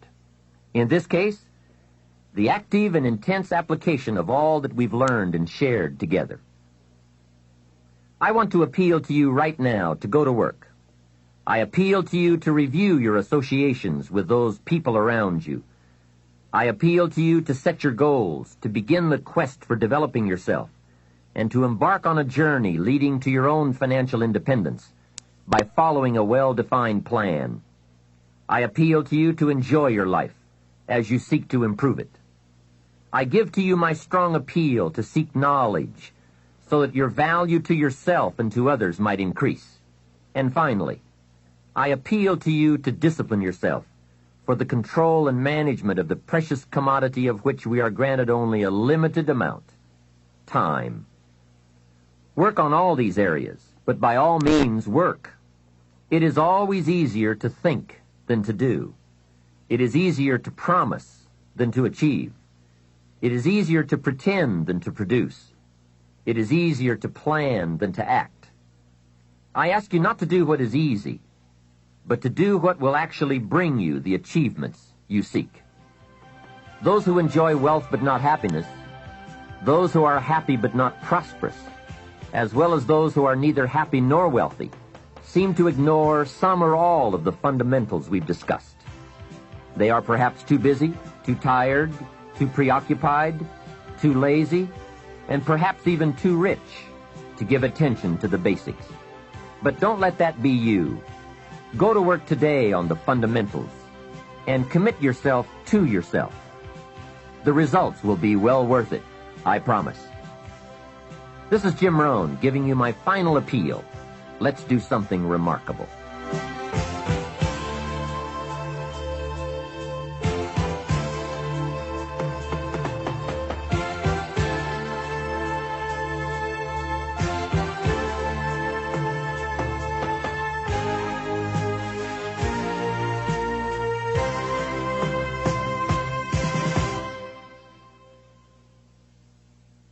We know you've benefited from this remarkable program, Success Strategies, 7 Keys to Wealth and Happiness.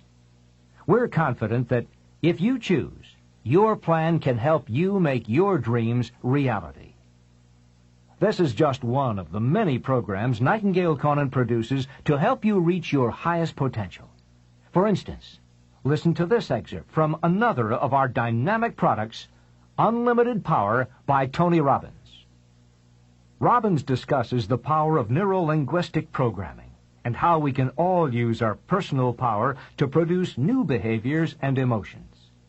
In this segment, he talks about how movie maker Steven Spielberg got his start by using his personal power. He's known he wanted to be involved with movies. He's had a love for movies since he was 13 years old. When he was 17 years old, he decided to go on the Universal Studios tour in California. And he went on the tram and got real bored real fast. He said, I want to see real movies.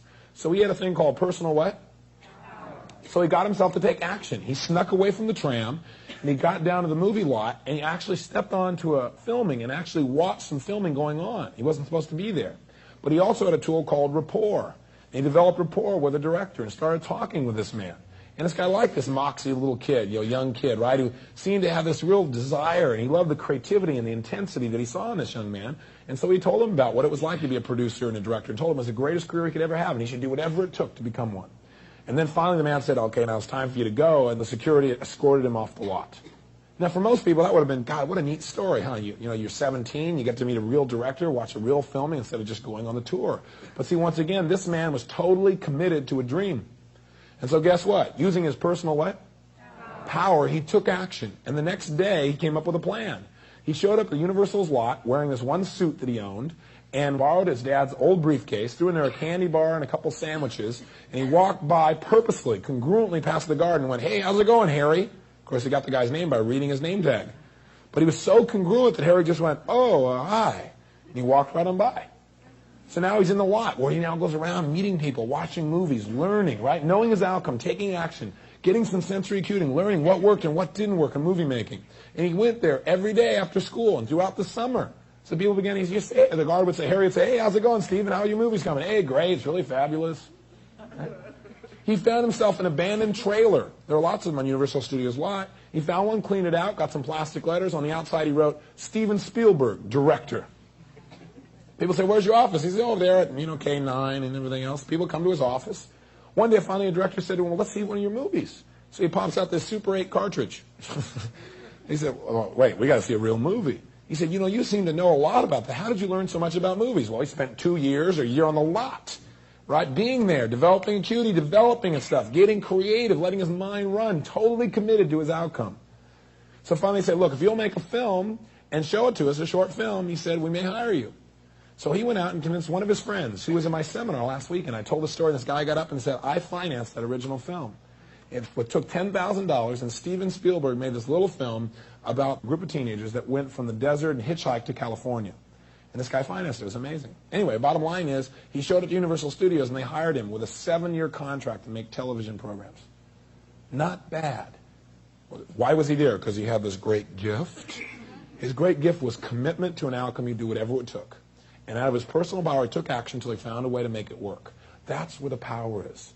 Commitment to practice what is important to you, to do whatever it takes, and not to accept less than you can be, not to accept results that are less than you deserve or anyone that you support or represent. That's critical.